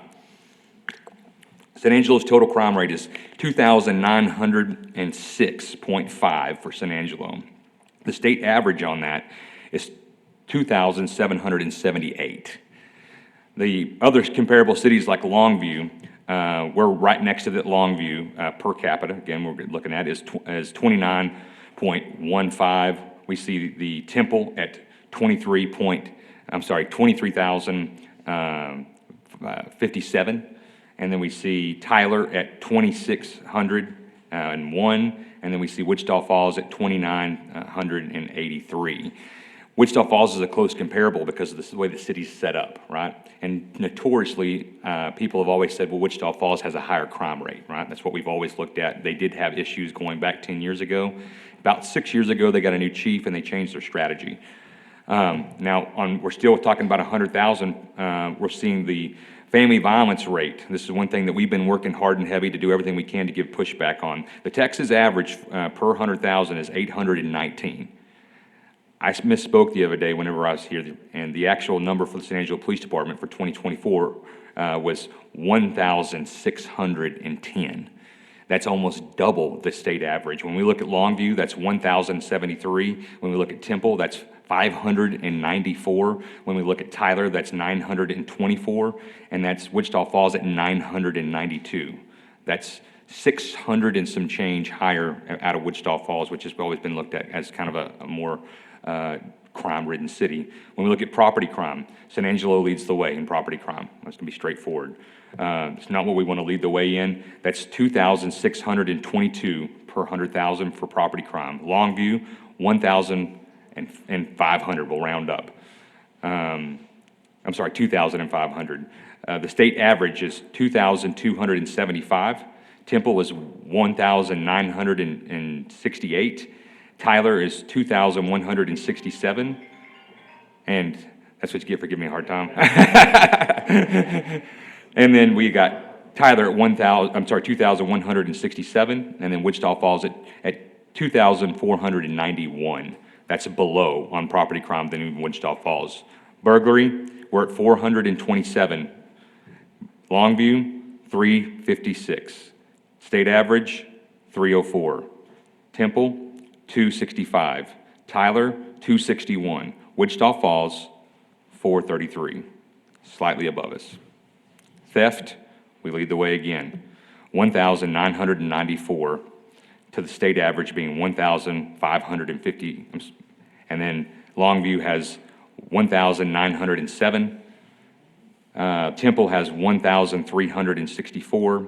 Tyler is at 1,717. Wichita Falls is at 1,857. Why I bring this to light today is because it's important for us to understand we've been looking at the wrong metric. We've been looking at our metric saying we've been doing better, which is something to look at. But when the vast majority of Texas's crime data numbers are going down, the real metric we should be looking at is what is quality of life in comparison to our sister cities, right? When we see that Texas had a higher crime rate over the 90s and coming into the 2000s, and that we're seeing that trend down. We see some people that don't report anymore in San Angelo. I can tell you that wholeheartedly, being fresh off the campaign trail. We didn't call anybody. You got a burglary, you got your lawnmower stolen, we had no leads. The San Angelo Police Department didn't call you. Some of that staffing, right, when we're talking about Wichita Falls having 22 detectives and our 11 detectives are working on violent crime, basically crimes against person. We're not doing a whole lot of property crime because we just don't have the resources. Now, with that being said, the one thing that I want to highlight is that on violent crime, we're doing well, okay? The state average on violent crime, which is mainly led by the metropolitan areas in Texas, is 395. This data set shows 283, okay? When we compare that to Tyler and Longview, which are right around just above the 400 marks. That's because of those detectives working, right? You have 11 detectives that have been doing everything they're possible in their ability to be able to push back on violent crime. Narcotics is a big thing. With the advent of all the different drug outlets and everybody selling drugs, we started a drug task force, and we'll touch on that. But with that, it's still everywhere's. I went out this weekend. I went out for a PR deal, and I was already in uniform and stayed in a police car. I'm nothing special, but I went out and wanted to just try to help. In that time frame, we helped get a murder suspect into custody from Harris County, and I conducted 2 traffic stops using the technology that we'll touch on, which is a license plate reader. I got a hit on 2 different vehicles and conducted 2 different traffic stops. Out of my first traffic stop, I had a guy that had left a drug rehab without permission, which is kind of like an escape, had a felony warrant, and was on an MTR with motion to revoke for drug charge. My next stop led to a young lady that ended up having methamphetamine on her person. It's a huge problem. 2/3, I still think, is kind of a low number, but 2/3 of crime being attached to narcotics, having a nexus to the crime, is huge. And so I just wanted y'all to be able to be fair, because as we look at our numbers and what we're asking for and what we're going through here, and how I'm so impressed that 2024 was the way it was with what resources we have. And so I didn't want to just leave y'all hanging with that. And before I get into the accolade side of things, I wanted to address any questions that might be on that. 'Cause that's a lot. And I'll be Well- glad to share that numbers with you as well. We have seen, freshly off the campaign trail, we've seen a lot of these things come to light. Yes, sir. I wouldn't say I trusted the data that came off TikTok, Instagram, or Facebook. Right. I look for you to do those. I will say one thing, while you say those numbers are there, you don't see those numbers unless you experience them, all right? That's usually a firsthand experience. I don't see that visually. A lot of times I don't hear it. It comes around secondhand and thirdhand, but I want to commend you on, it's good to see those things happening. They don't get out, they don't scare anybody, they're not over-publicized, they're not sensationalized. You're doing the best you can with what you have. And I was going to say, I hear that from many people. We think this is great. I had lots of people ask about that. Do you know if that's true or not? I said, well, regardless of that, we're doing the best job we can with what we have, and I don't see it. So that's just my first answer to that, Travis. I think y'all are doing as best you can with what you have. The data you show here is eye-opening, Yes, sir. and we realize that. We've heard you. Well, I appreciate that very much, and I will just add one little tidbit in the violent crime area. We're watching some trends occur. I mentioned it last time about the drive-by shootings connected to narcotics. We had some gang activity, which is gangs almost always notoriously have narcotics connection. We had that last murder we had was based off of that. In a 48-hour period, right here in the Tom Green County, the Sheriff's Department was involved in their officer-involved shooting, and I want to commend their work in that. They did a great job, great investigations. We supplement them as a team effort. We brought our special operations team out there. A good chunk of our SWAT team was out there. We're helping them with their perimeter. Our drone team and K-9 were all out there on that. Directly after that, we had a no-connection home invasion, right? That doesn't normally happen in San Angelo, right, in the violent crime area. And then we were dealing with a stabbing all within that short window of 48 hours. That's concerning to me, and everything that we've shown throughout, from when I started at 18 years old in criminal justice classes until I'm doing leadership classes now for being a police chief, there's the simplicity of property crime connecting to crime overall, right? And we have to be able to push back on that. Wichita Falls was kind of in this same situation back in the early 90s and the late 2000s. They didn't put a lot of money and time and resources towards their police. Their crime continued to increase until they became really known for violent crime. That will come. We have to be able to put resources where we need to be. And me and Daniel had a candid conversation about just the fact of what do I tell my guys that have worked here. 76% of my department has less than 5 years of experience. You know, they're looking to go other places. They're on the lower end of our pay scales. They're not getting that 81,000, right? They can go to these other places and make 100,000 pretty easy. And they've been told from all the cops before them, what is the city doing to help bolster this treading water thing? And it's not any one person's fault. I think looking at metrics appropriately and using them as fair numbers is important. And that's why I'm looking at this. This is not to scare anybody, so if you're sitting at home watching this, the San Angelo Police is going to continue to show up and do what we can to fight crime and suppress evil. That's what we do. And we have a great group of guys, but I don't want to see these guys get discouraged and burn out. So for the sake of time, I'm going to move on.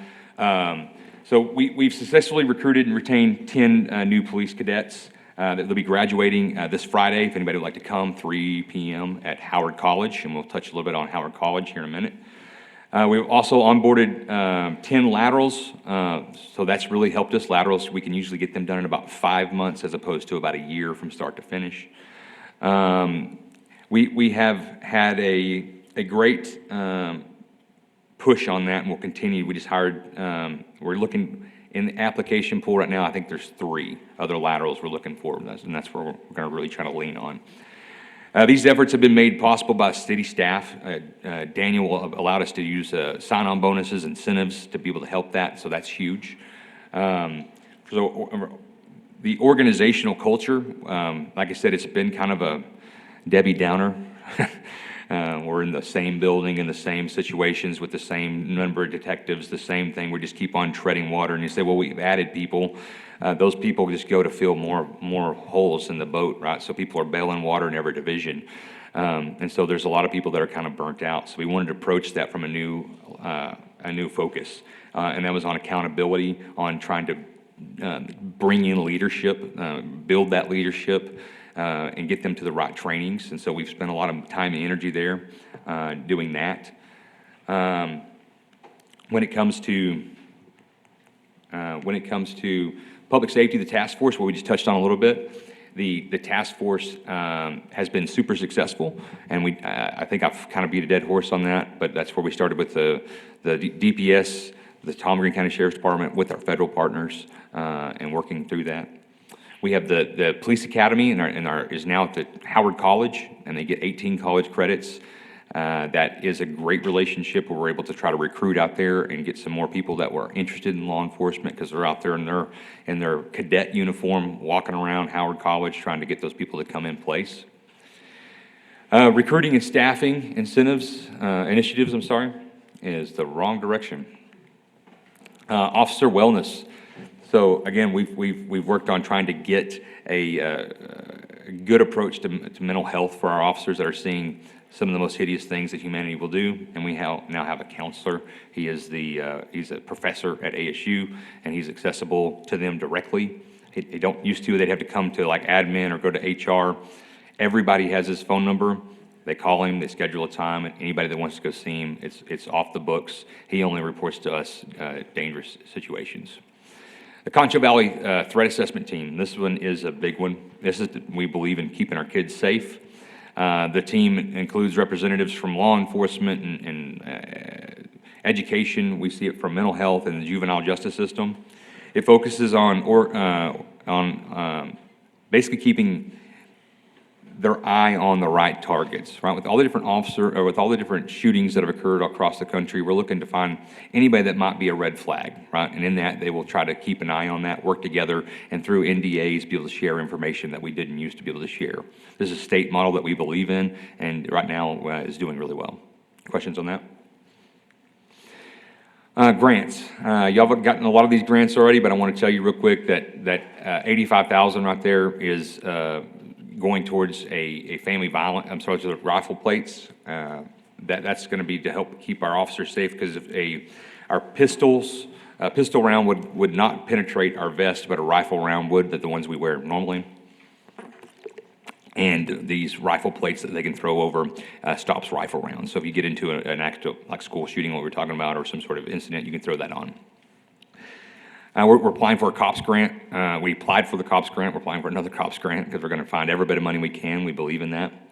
That just deployed. Great team aspect there with all the in-car radios and portable radios. We can now talk to SO, which makes it super, super good to be able to communicate with our sheriff's department. And so that's something we just finished rolling out. We've applied for that next one there with COPS is 2.4 for technology. We got that grant, and we just finished getting, we upgraded from about 2011 computers to 2025 computers. It was really pretty sad. Some of the software wouldn't even fit into the screens anymore because they were just those little square things. So that's been super awesome to have that. And this is the ALPR. This is the license plate reader. We're adding stationary license plate readers. We approved this. We're waiting to find out what the percentages will be, so we can get those license plate readers that we talked about on the Real-Time Crime Center. We'll build to that and help us fight crime. $92,000 is going to be able to do that domestic violence case manager, the social worker, and we've touched on that before, so I'll move through that. $167,000 is to the Motor Vehicle Crime Prevention Authority, and that's for license plate readers. The next grant we're requesting is for personnel, and for drone as first responder. Those are both those are looking very, very solid. We go in July to advocate for those grants, but they're already speaking in ways that makes us think that we're probably going to get those, Lord willing. 1.5 to the COPS grant there is to request funding similar to what the fire chief is requesting. It's a COPS grant for 6 new school resource officer positions that would bump us over that 180 mark to 186. If we get the 2 from the motor vehicle theft crime prevention, then that would bump us up to what we hope to be about 188 if we can get those 6 positions back that are currently frozen. Go ahead. Simple math right there. You're approaching nearly 4 million in grant applications you've done. Who writes those? We spread the love there. Lieutenant Jeremy Kennedy, Craig Thomason, assistant chiefs. We have Gail. She is our budget analyst. She works through and kind of keeps up with anything that we file, but it's not physically possible for as much government, how government works. They want 18 different things that they don't ever look at. For them to be all collected and goes to one spot, but for her to be able to do all these by herself would be impossible, so we So spread you've that got out. 3 to 4 people researching, sourcing, and writing for All grants? the time. Yes, sir, Yeah. almost all the time, yeah. Okay. Do you think you miss a bunch? With the limited resources you have? I would say I don't know what I don't know, so it's possible. Yeah, I can tell you that we started researching, the Assistant Chief of Police, Craig Thomason, just recently finished his first round of professional development at the highest level that Texas has. He will go through 2 more iterations of that, but he's reached out to departments all across the state through that connection of going to these, it's a 3-week course that you go through, and then you do another 3 weeks and another 3 weeks. He's built some good relationships through that already. Through the Police Chiefs Association that I'm working with and going to and attending, that we're pulling everybody we can. I'm asking every chief I can get with. I partner with the Abilene Police Chief to be able to find anything that they're getting. So we're trying to find everything we can. Awesome. On it. You know what, you're chasing 4 million in grants with limited assets. And I think, I can't speak to it, but I mean, I don't know what that compares to, Daniel, to the 2023, 2022. I don't know what that. Doesn't matter. It's all good. Actually, I do want to say that it's been pretty aggressive, actually, what y'all been pursuing. We talked about that. That's the thing that, quite frankly, you guys are always looking. Every time I go by to visit with you, you guys are always on the go, go, go, go, go. So I do appreciate that. So we are seeing more money's coming in through your efforts, so we appreciate Yes, sir. that. And we're going to do everything we can. So with that, we were hoping for those positions, and we'll see what the COPS grant comes out to. This would give us this ability, because if we go above 180, we don't have a lot of the equipment we would need. And this is where we would ask the school district, since we're covering salaries for that first few years, help us get some cars, bulletproof vest, cameras, licenses, things that add up when it comes to personnel cost, to offset that for the first few years. And then as it starts to fade out, we would ask that the school district pick up the rest of that. Does that make sense? All right, technology, the license plate reader. Like I said, I sit at Avenue N, right there with the city. We just got that old paint shop. Was it Sherwin-Williams, maybe? Yeah. I sat right there at that location while I was going through emails and doing administrative work. And the license plate reader was facing west. And as cars were going by, it was reading license plates, looking for stolen cars, looking for missing kids. City warrants is something we recently added to it, and that's what this alert came through. So I was sitting there and gave me an alert, said, hey, this vehicle has attached warrants. So I turned around and I confirmed that the license plate did match. I went in and saw that the description of the wanted person matched, made the contact, and that contact led to having felony THC products, having open container of alcohol, having methamphetamine, and having marijuana roach, right? All off of one license plate reader, with it doing the work where I would have to normally be heads up, looking for all the different things, have to know a list of license plates or something. It was doing it for me in that regards, and so that was super nice. But it's key thing on that for anybody that's got concerns on technology. It required me, human intervention, right, to go through and confirm all those other things, and also the courts would do the same thing for that. We got iPads for the Concho Valley MHMR. Those guys have been nothing but awesome. This is to hopefully better assist those going through some sort of a crisis. So we have these, I think it's 32 total iPads that are out in the field. They have connection. They can meet directly with a counselor, basically, in the field, and be able to give them direct support and evaluate better than, because we're not counselors, right? We don't have degrees in psychology. So this is something that we're trying to use along with pairing it with the diversion center.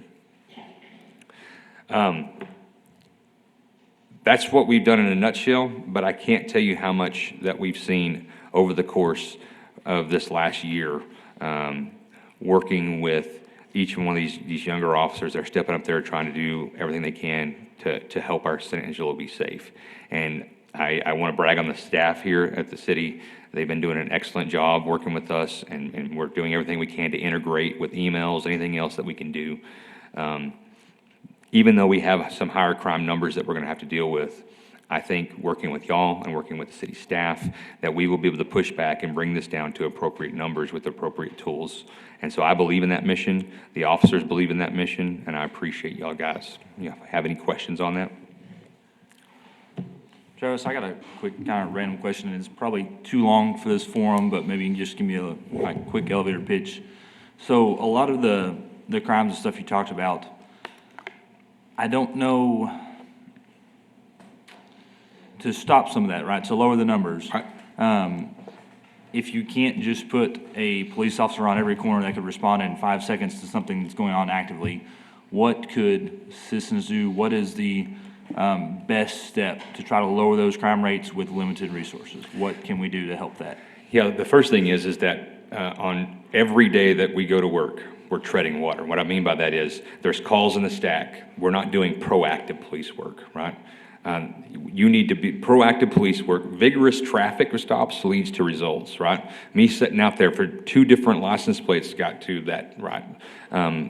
We need more officers on the streets doing enforcement. And I've done everything I can to take officers that have been in administrative roles or other places and put cops with guns out in the streets to help get those calls for service and build the productivity of the tip of the spear, if you will, right? Technology, partnering that with technology. When we know we have a burglar, we can enter them into different license plate readers that are stationary that will alert us as soon as that person goes into Southland.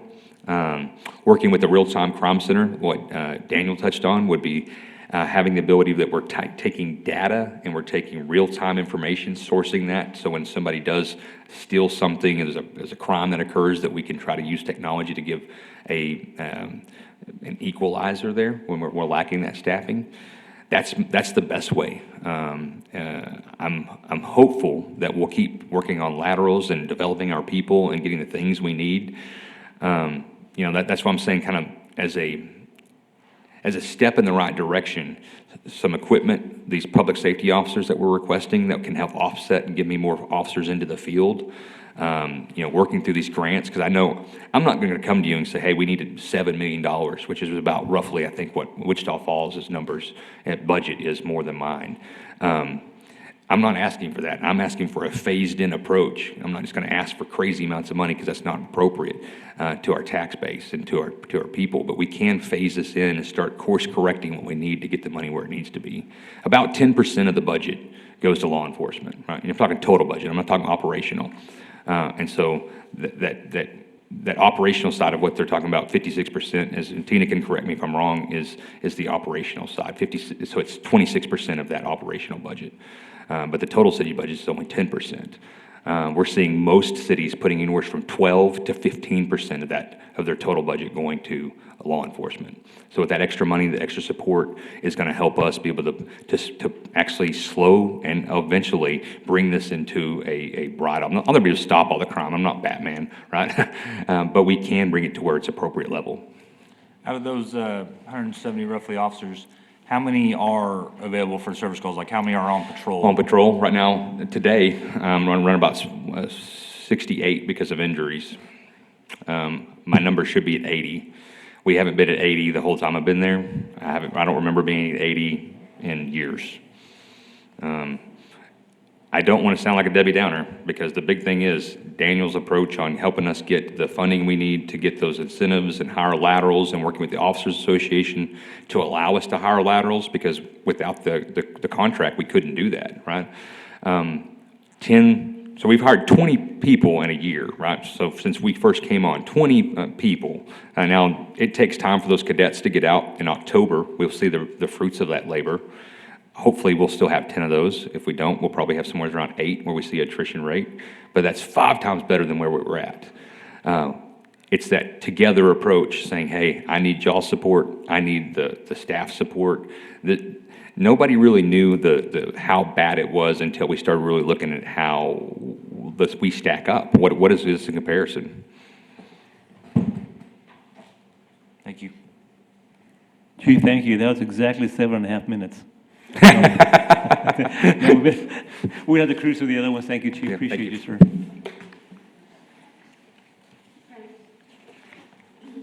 Let me just speak something to something that the chief just said about not wanting to be a Debbie Downer.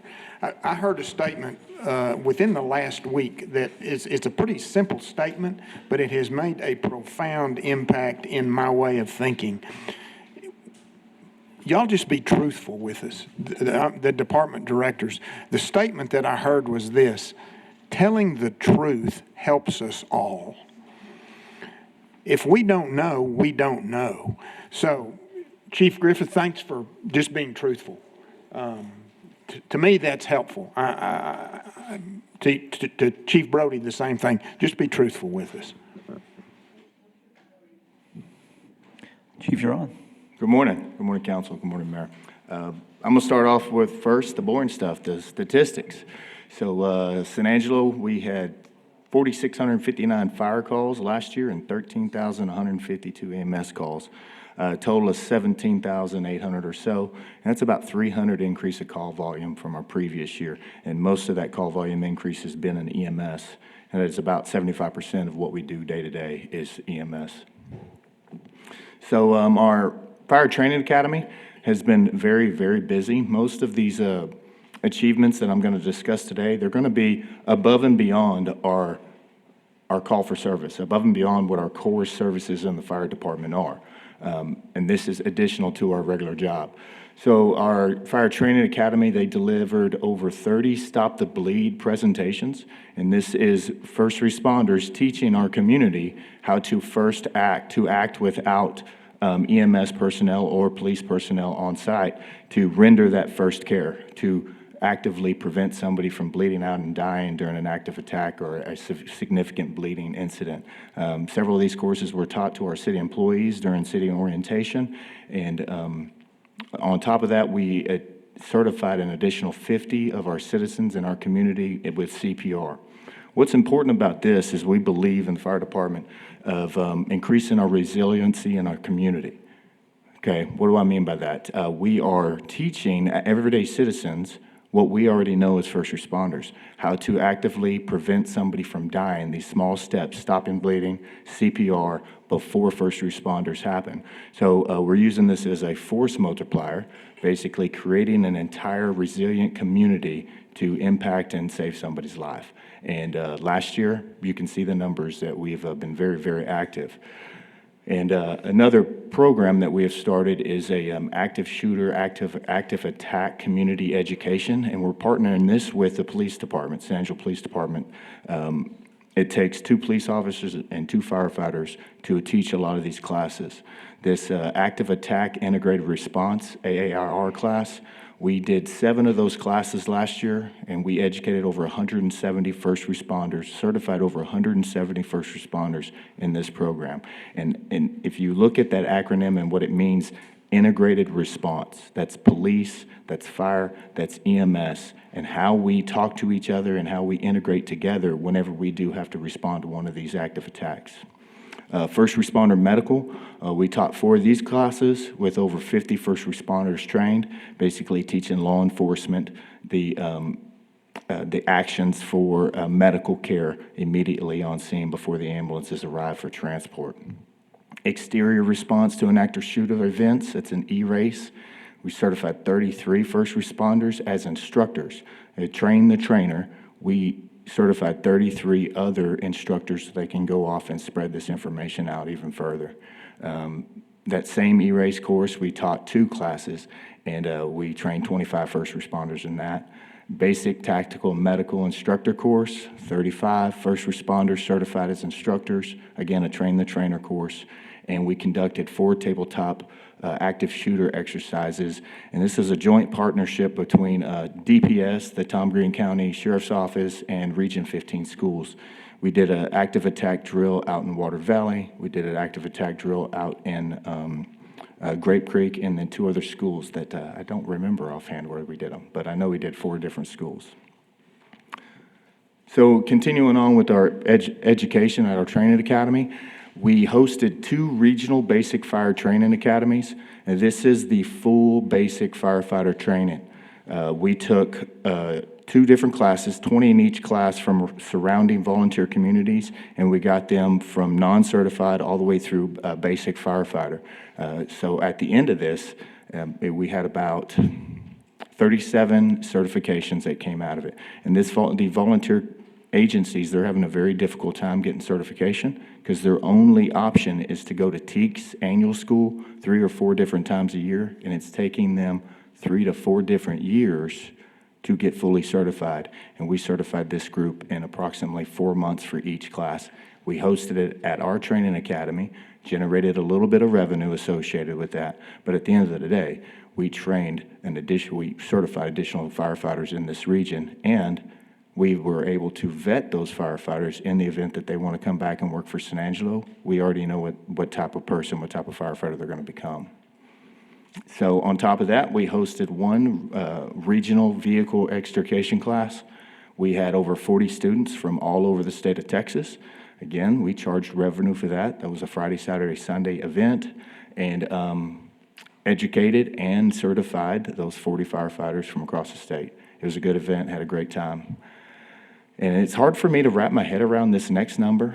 Our training academy delivered over 50,000 hours of continuing education to just our members.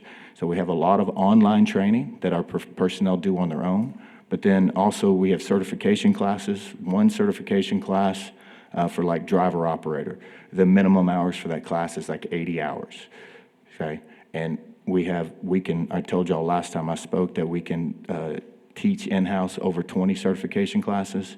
Well, we taught 10 of those last year alone, and that goes from very basic stuff all the way to advanced fire officer and instructor stuff.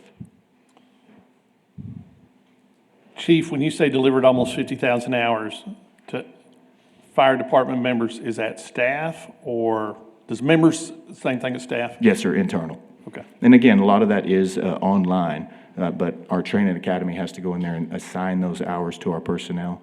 And we have hands-on training that's hosted at the training academy. There's a whole gamut that's included in that 50,000, but it's impressive of me that they're able to pull that off in a 12-month period. It's impressive, thanks. So, yes, sir.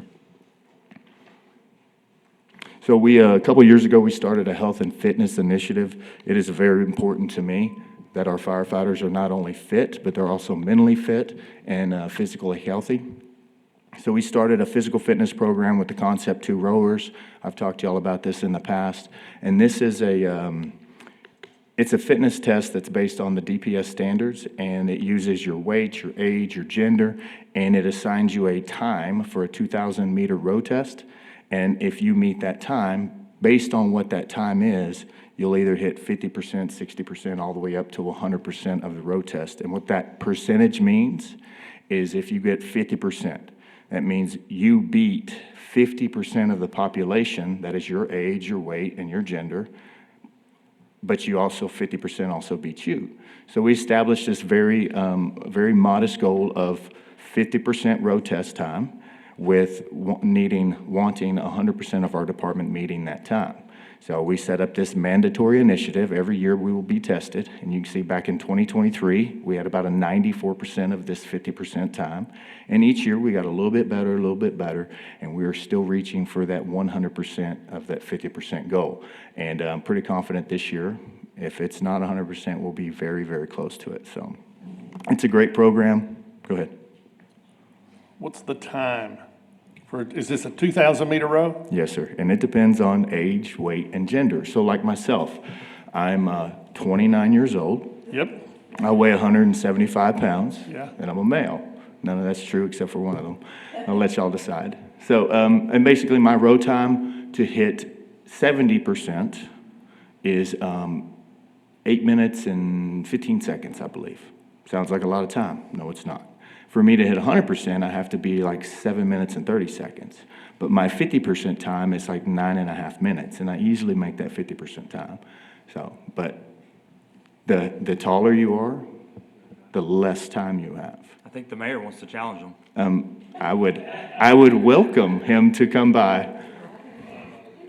Years old and 400 pounds, and you just throw out the metrics, and I'm in. You look really good for 97, by the way. It's been a very great program. It gives us a goal to shoot for. You may not hit that 50%, or you may hit 70%. And we give a little bit of incentive for our personnel to hit that 70%, and then also all the way up to 100. If you can hit 100% of your goal, we're going to reward you for it. And it gives us, again, something to shoot for and to make ourselves continuously work harder and get better. So we continue on the health and fitness. Firefighters are significantly more susceptible to contracting cancer. The number one killer of firefighters is heart disease, number two is cancer, and depends on which statistic you look like, they flip those around. So a couple years ago, we partnered up with On Duty Health. They are a third-party vendor that comes in and does a complete head-to-toe health assessment of our firefighters. And this health assessment is compliant to NFPA 1582, and I know y'all don't know what that is, but it basically sets up what these health assessments need to look like. And in this screening, they do a VO2 max, which is the true reflection of how physically fit a person is. It measures how much oxygen you are consuming during aggressive cardiovascular work. And then also does a Doppler body scan, where they're scanning major organs with sonogram and detecting any type of masses, any type of inflammation in your system.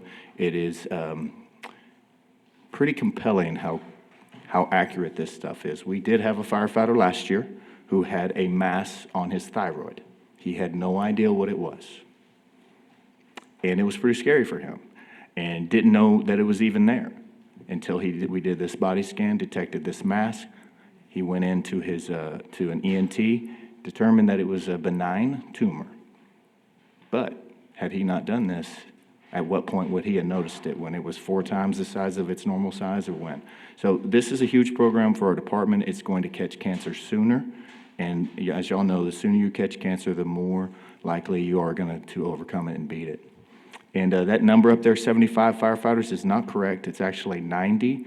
So we try to hit 25% of our department every single year. And it's about 45 members. We just completed round 2. And in a 4-year period, we'll be able to hit all 180 of our personnel. So it's a great program, and I thank city staff for funding it, and it will pay for itself over time, and thank you for that. So now the cool stuff. We got to replace some fire trucks last year. I talked to y'all briefly last time about some of the brush trucks we've purchased. Brush 1 is that Type 6, which is a large body pickup truck with a pump on the back. And Brush 2 is the all-terrain vehicle that you see out in California. It's a significantly larger brush truck. Both of these vehicles will be used to protect San Angelo's urban interface, and they are strategically placed at the stations that have those trained personnel to operate those. Brush 1 we have already received. It's already been deployed, and it is a deployable asset for TIFMAS. Brush 2, set to be delivered in September of this year. Again, it will be used here locally first, and potentially deployable on any type of TIFMAS requests. And super big news on our Swiftwater rescue boats. We received them Thursday afternoon. They are here. The city shop has those and get them asset numbers and get them into our system. We have training scheduled for our personnel in July, and then later in September to get 8 personnel completely trained up. And I'm hoping by the end of the year, this program is fully operational and we are ready to start deploying locally. I will not deploy these boats outside of San Angelo until we are 100% confident that we have the skills and the abilities to take care of our personnel before we send them out of town. So it's very close. We should be done by the end of the year. Real quick, let's go back to the brush trucks. So Yes, sir. surrounding areas, if we have brush control, they could be deployed there to help. Surrounding areas such as outside of San Angelo? Yes, sir. Absolutely. Hearing, If we get a star request from the state, from TIFMAS, we analyze our local capabilities and whether we need to be deploying those, because first and foremost, we're going to take care of San Angelo. And if we can, we have these 2 brush trucks and we have 2 additional brush trucks. So this will make a complement of 4 fully trucks. So we can send 2 teams completely out and still have 2 local brush trucks. I mean, I remember on the north end of town, we watched the fires come up to Yeah, the edge of town 2011. from Bront. caught. The Wildcat? Yeah, and So so, with that fire, we were not we were not part of TIFMAS back then, Right. so we could not deploy to that. And there was a lot of misunderstanding why Sinangelo wasn't involved with one of Right. our local neighbors. Now we can deploy to that. good, So, cool. Ms. Coffey, did you have something? Okay, I thought you were gonna ask. So these two brush trucks, brush one, 315,000, brush two, 514,000, boats, $48,000. And one thing that is not on here because we received it in 2024 was engine eight, and it was about 840,000. We paid 400,000 out of, or for that truck out of the TIFMAS account. Both brush trucks, the boats, and half of engine eight, a total of $1.3 million that was not paid for with city, local tax dollars. Ay, ay, ay. Speaking of TIFMAS, last year we increased our TIFMAS capabilities. We have one strike team leader and one strike team leader trainee. So in order to be a full strike team leader, he's got to get a bunch of operational periods. He is very close to being a strike team leader. And what the strike team leader does, he has a team of 5 resources with their personnel, and he is in charge, or she is in charge of that entire strike team. It is a very big position, and it takes a lot of training and lots of operational periods to get that achieved. And then we move down to engine boss. An engine boss is the supervisor on a single resource, a brush truck, and that person is responsible for their crew on that truck. We have 7 engine bosses locally, 40 deployable team members at any given time, 10 members on our REM team. That's a rapid extrication model. And for every major wildfire, they are required to have at least 1 REM team, and that is a personnel that are trained on rope rescue, high angle rescue. You have a UTV and a 4-wheel drive truck.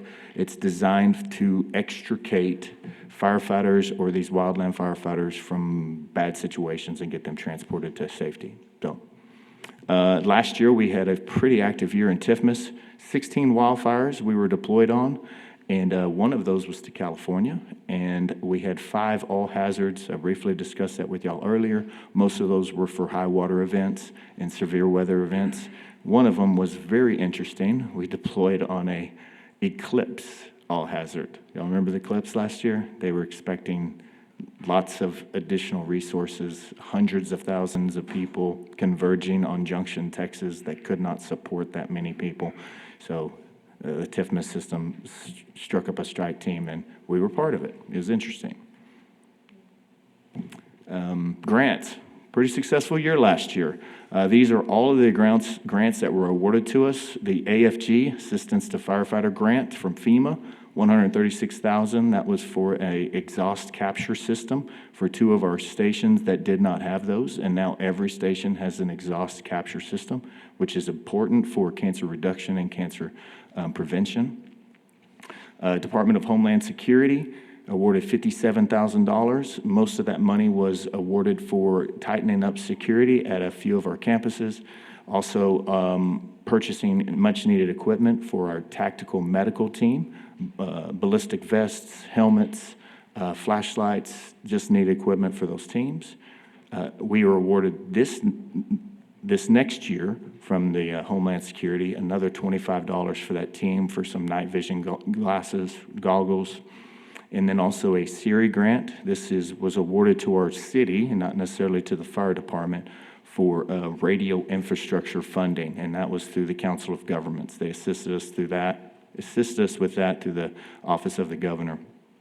Currently, we have a couple open grants. FEMA AFG grant, $585,000. We applied for emergency generators at our stations that do not have them. I'm not very optimistic on this grant, but you know what? We applied for it hoping for the best. So it's a significant amount of money, and we hope we get it. And then we just recently applied for the FEMA SAFER grant. That is for the staffing that we discussed at council last time we met. And that $4.3 million is covered over a 3-year period. That would be awarded to us if we got the grant. So pretty big deal.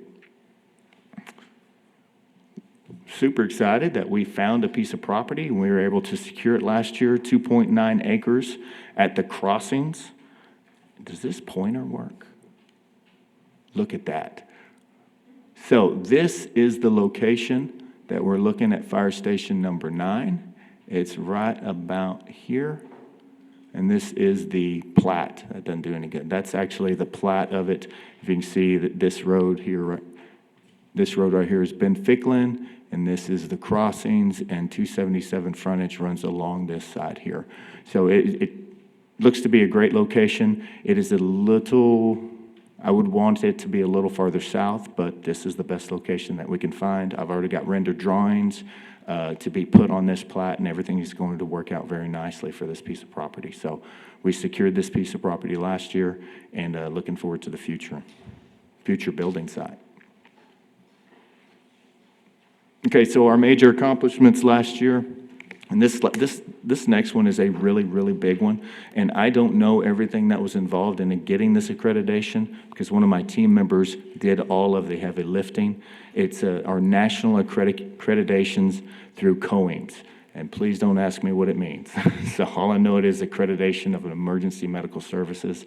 Lots of man hours put into this, lots of oversight from the National Accreditation Committee, several interviews with them, and we are currently in our letter of review, year of review. At the end of this paramedic program, they'll come back in and reevaluate us, and then we'll get the blessing, hopefully get the blessing to be fully accredited. And this gives us the autonomy to begin and end our own paramedic program when we choose to do so. And we can also bring in outside students into our program as a revenue generation mechanism. So this last year, administratively, was very busy. We completely reviewed and update every SOG and rule and reg the fire department has. So to understand the scope of that, we have a 540-page SOP booklet, and then about 120 pages for our rules and regulations. We also did an extensive 10-year SAFD strategic plan that took approximately 9 months. We brought in a team of stakeholders and built a task force, and we had several different working groups, different workshops, if you will. We set reasonable strategic goals for a 3-year, a 5-year, and a 10-year, and built this massive 120-page document. I'm pretty proud of it. The rules and regulations, the SOPs, the strategic plan, all of those were building into the next bullet point. These were all requirements for us to apply and request the Texas Fire Chiefs Association to look at the San Angelo Fire Department and see if we can be awarded the best practices designation. There are only about 35 fire departments in the state of Texas that have received this designation, and we have submitted all of our documentation. We started in February and we completed mid-May, and we should hear something back from best practices first part of July, and then they'll come do a site visit with us. I'm hoping that September or the October city council meeting, we'll be receiving our best practices at council. So more news to come. Super excited. This is a really big deal. And we have all sorts of regulatory agencies that come in and do audits and do inspections to make sure we're following the rules. DSHS, Texas Fire Commission, DPS, because we do background investigations for our new applicants, and TCOL, because I have law enforcement officers in our fire prevention office, and then of course at COAMS for our accreditation. We had zero deficiencies, zero discrepancies this last year's inspections. So, was that 7.5 minutes? I was real Yeah, close. no, we've gone a little bit way too long, but Chief, thank you. I don't know if anybody has any quick questions for the chief, but I would like to, if you would humor me, this was to be an update as far as some of the priorities we had last year. We're running kind of tight on time right now. So I know you have information on economic development in here. I will ask you to review it on your own time. And even the HR, I see Mike back there celebrating. Even HR, Veronica's probably celebrating too. The information's in there. The crux of what I really wanted to do right now is get into the actual discussion of those priorities that y'all would have for staff moving forward. But the information is in here, and so it's there for your review, okay? With that said, Chief, thank you so much for that presentation. Do appreciate it, sir.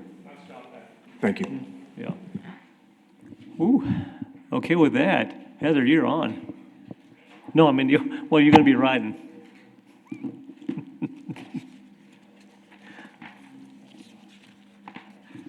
You have the, let me get that.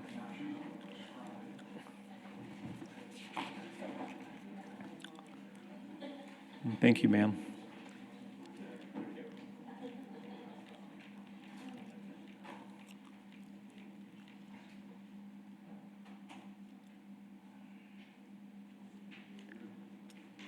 All right, here we go.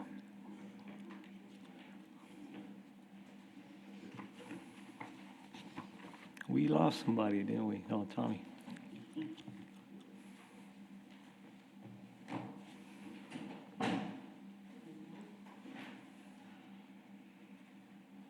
Tell him this is the.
All right, Heather. So this next session, really what we'd like to do, just a little bit of brainstorming. We want to take a look at what priorities we really want to key in and focus on this year. As I mentioned a while ago, and you saw a presentation a little while ago that kind of pertained to what we looked at last year, which was infrastructure, public safety, economic development, and employee compensation. So those were the 4 priorities last year. Now this year, I've already gotten feedback from council members that some of those priorities look like, I think one that really has stood out has been the comprehensive plan. I've heard a lot about the comprehensive plan, and I'd like to make sure we get that up there as well. And this is coming from council members that have sent emails to me about this. The next one was the employee compensation is another one that I got as far as having a plan in place for that. I heard about green space, parks land, but again, that's part of what a comp plan would do as far as ironing out the details on that. So those are really, quite frankly, the big 3 that I kept hearing about. So council members, if y'all would like to add to that, of course, you can select off of what we had last year, as far as infrastructure, public safety, economic development, any of those also are on the table. But we just kind of want to start throwing up there some of those general broad items that you feel it should be something we focus in on. With that said, I'll open it up. Be very informal.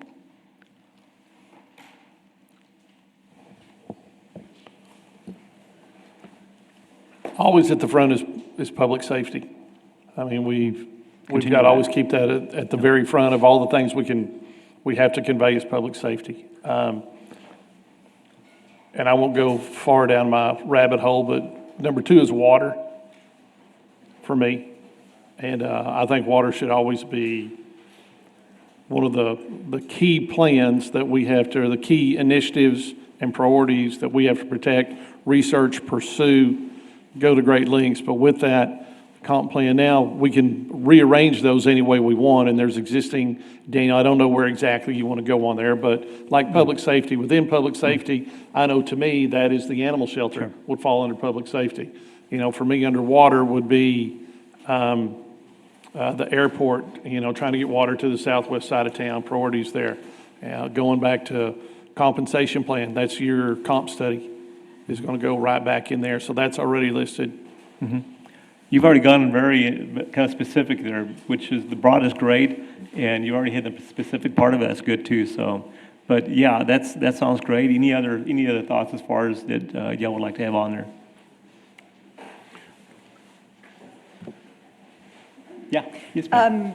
Several times it's been mentioned that we need to address infrastructure issues, Yes, the water sewer replacement and extension funding. Did I get that right? I've heard a lot today. There's a lot of. That sounds very hopeful, that there's a concerted effort to create a proactive culture. Yes. That's awesome. And so it makes us need to say less, I think, if we keep in mind that stewardship is our obligation and that we understand the legacy value Yes, of ma'am. making progress on big picture issues, then it's a whole new world. Good. So we're hearing basically, again, those top three were the ones that I heard mostly. And Mayor, absolutely, I think public safety, water, anything dealing with infrastructure still goes back to council for years now have been saying, hey, these are our priorities.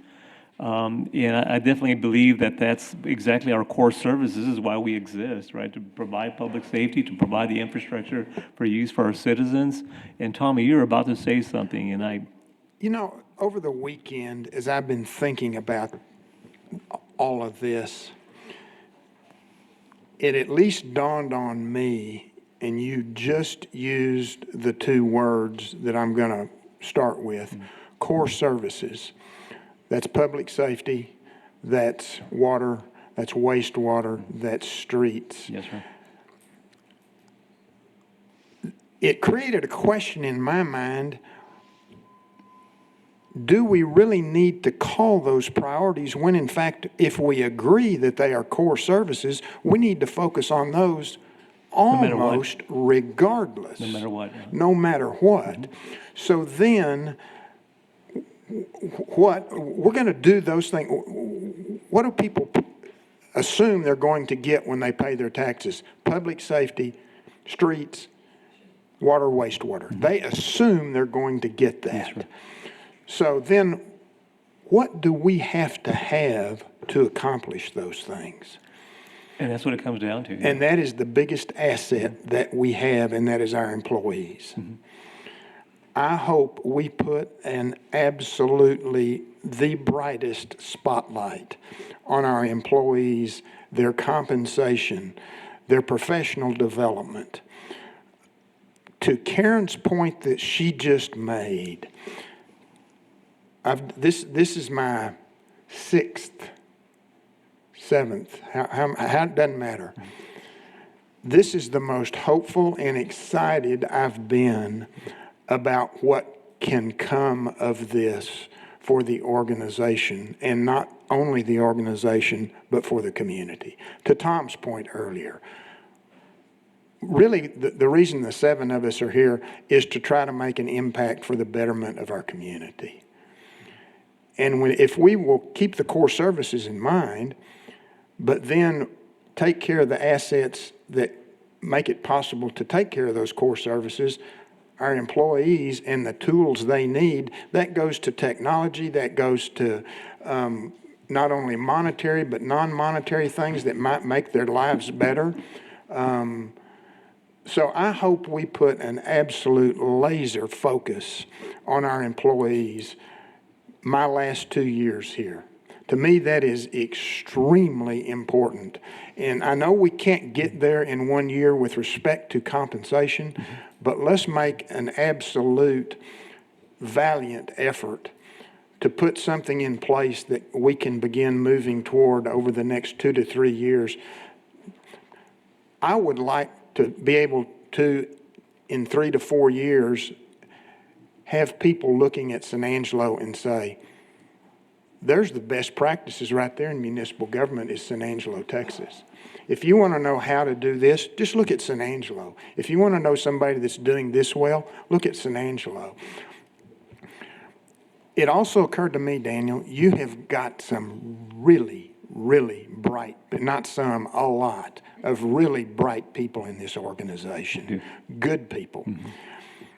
The thought occurred to me, I'll bet you could gather some groups of those people and task them with looking at your processes and coming up with ideas that may not involve money at all, but may be able to create some efficiencies within the organization because they do it every single day. They know what might make things better for them and within their department and ultimately spread across the organization.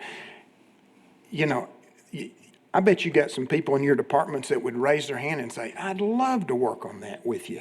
And it might not be the usual suspects. It might be the person that just keeps their head down and really is not that well known or visible because all they do is they just do their job. So anyway, I am excited about what this holds. I mean, I think really even am. looking at my notes for high-performance organization and what that means, and that does mean the best practices, and it means there is a lot of excitement. I know that with this council right now, there is more of an openness, right, to really explore what we should be looking at and making improvements in areas where we know we should be making improvements on. And again, I really sense it from this council. And here's an example of that. 3 days? You guys gave us 3 days, for this workshop. And we really appreciate that because really that gives the directors an opportunity to come up here and talk about all the things that are important to them, the goals that they have. That was huge for them. And that shows that at this point, we have a council that's willing to listen and say, hey, we want to move forward and make the city better. And we all do too, working together. And you're absolutely right. There's a way to do that, to create that culture with a high-performance organization. But it starts, Tommy, with telling your staff, you're important to us. You're requesting staff to come together and come up with all these great ideas, which I think that everyone here would be willing to do that. But we also have to tell our staff, we are prioritizing you too. We're placing value on you, and we're showing it at this point. In order to have a high-performance organization, you have to show first and foremost that you value that staff. And you just nailed it, Tommy. And that's what it comes down to, is saying, hey, let's pull it together. Let's do what we can for our staff, and the staff will do everything they can for the city as well. So we all have to work together on that. So absolutely, you're talking about the core services. We do know what the core services are. We could break that down. As a matter of fact, part of what I've talked about earlier is doing the service audit, right, to determine what services we provide. We could start off with the core services from the very top and say these are the ones that we provide, all the way down to the ones that really aren't core services. And make sure that we concentrate on the top core services, and we develop plans for each one of those and how we're going to move forward. But you're right, we know what the core services are. It also occurs to me, and I was a part of this, and I'm going to apologize to you publicly, Daniel, for not empowering you as the CEO and the city manager to do some things that just need to be done from an organization standpoint. I sense from this council the support, and when I say empower, to me that means support, and that cuts across all lines. That would be employee improvement in compensation, employee improvement in their development, professional development, but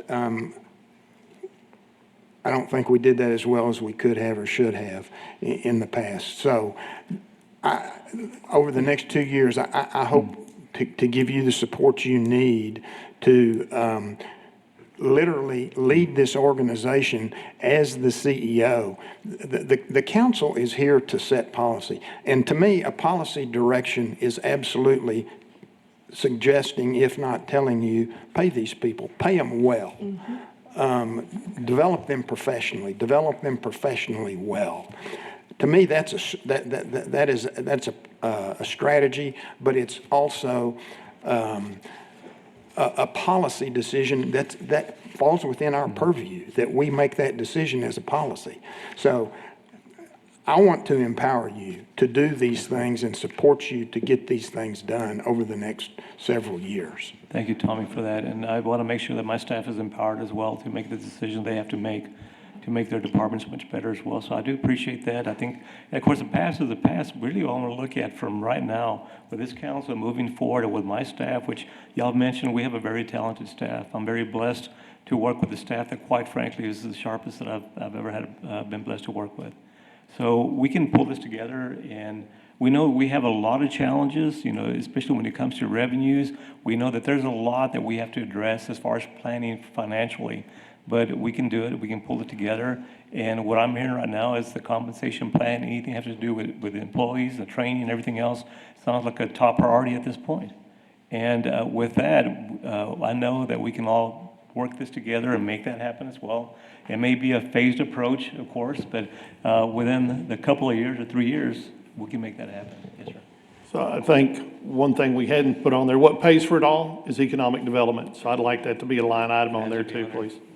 Harry, I'm sorry, didn't mean to interrupt. You know, Daniel, what I love about this whole process, someone will say something and then we're on the same page and we tend to amplify that.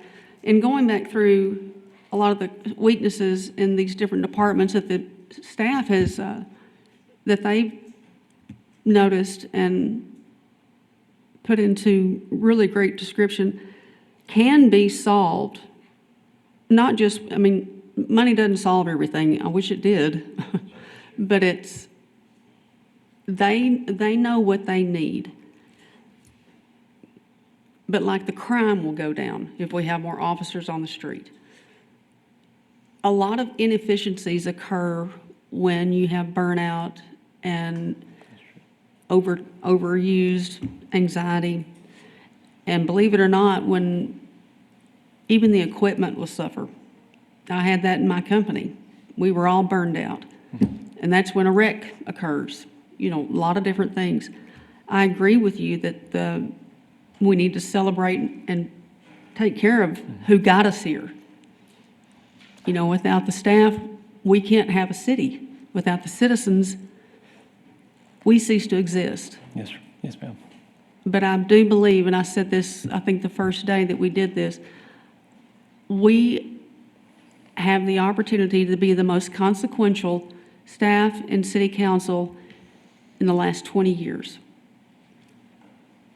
And I firmly believe that we're on it. It's like a veil has been lifted. There's a sigh of relief.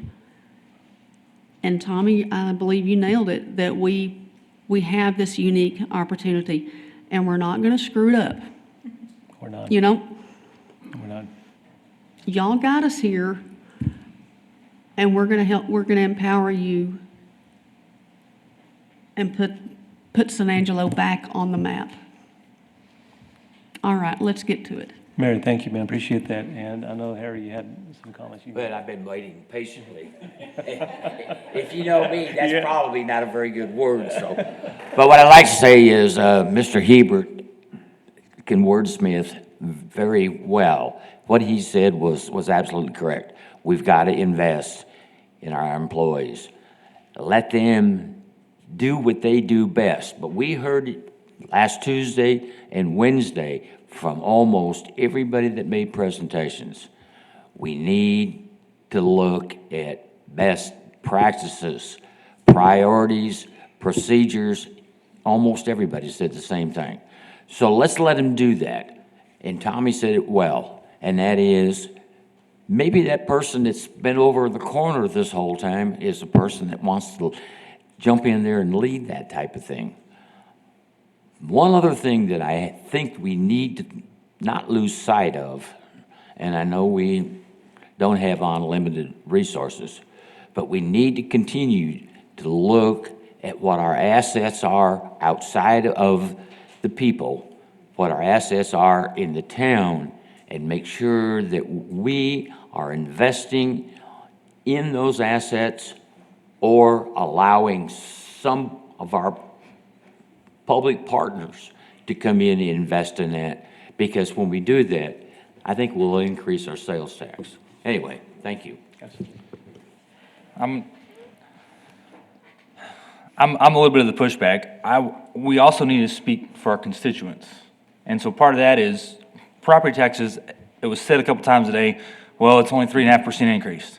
That's only if you've lived in your home for a long time. Anyone that's bought in the last 5 years is paying way more than 3.5% on average of what they were 10 years ago. So that's one thing I don't think we look at. We got to look at both sides, right? I try to do that. I try to be the mediator. So I also want to show how all the pay disparities here, that's across our city. So there's a lot of people that are still struggling day to day. So what I would like to see more is, kind of like Harry touched on there at the end, the Coliseum coming up, our Texas Bell Street complex, all of our city things that can bring in revenue, utilize those way more. They are underserved, underutilized. Youth sports is a multi-billion-dollar industry, and we have hardly any of it in San Angelo. We have a lot that would participate in it, but we don't have any of that money coming in. Okay. You go look at Midland, you go look in Hobbs, you go look in Clyde, Texas, Portland, Texas. They're building hotels around their youth sports facilities because of how much money is coming into that city. And I don't know if that's we talked about some of the partnerships. Some of that we may need to get with the hotel organizations and get with the restaurant organizations and be like, okay, here's the ideas we have. How can we all work together to bring more outside money in to pay for all this? Think of all the money that could come in that's not having to come out of our citizens' pockets, but it's coming from outside, the people that are willing to pay for that. Property taxes, if you want to own a home, you have no choice but to pay that. These people are willingly going and paying that money. That is their discretionary income. So to me, it's just a better fit to bring that money in to utilize it for a lot of this extra stuff than trying to take it out of our own citizens' pockets any more than we have to. So basically, you are talking about all the revenue-producing assets we have to make sure we maximize that. Maximize them. Okay. Way more than they ever have been. Absolutely. That under economic development. I mean, Yeah. creating things to bring these people to. Absolutely. Well Okay. said, Patrick. Joe, yeah. Complex. Shannon. I like to agree Shannon with is it a all. complex. It's all very correct, that everybody said. Water, we can't do anything without water. Yeah. So we have to keep that on the forefront. And I think we've got a pretty good view of it and where we need to go. But again, once we have that water, we got to take care of the city. And we have to take care of those employees. I have a business that's a big issue. If you don't have those employees, it's hard to get things done. Yeah. But you also have to pay for it. So again, that kind of reiterates what Patrick said is the revenue, sales tax, to try to pay for better stuff. Thank you, Joe. I think that what you and Patrick just said as well, that's part of what staff would work on, because we do understand it. We still go back to our conservative ways no matter what. I mean, when we budget, we always look at everything conservatively, though. So it really matters when we start talking about really studying our services to determine what we should be providing. And also, we are maximizing, we're talking about fees earlier. I was doing in my presentation is that we are currently charging fees that don't even cover our cost of service. There's certain things that we're doing, so when it comes to revenue producing assets, it's even the departments that really aren't considered an asset, but they actually provide that service. We want to make sure that we maximize that as well, just to the point of break even. There's a lot that we can be doing. I'm sure I'm sitting looking at staff right now, nodding their heads, saying, "Hey, there's certain things we've been wanting to do for years now, but there's been pushback." And I will say this because of politics a lot of times. No matter what we try.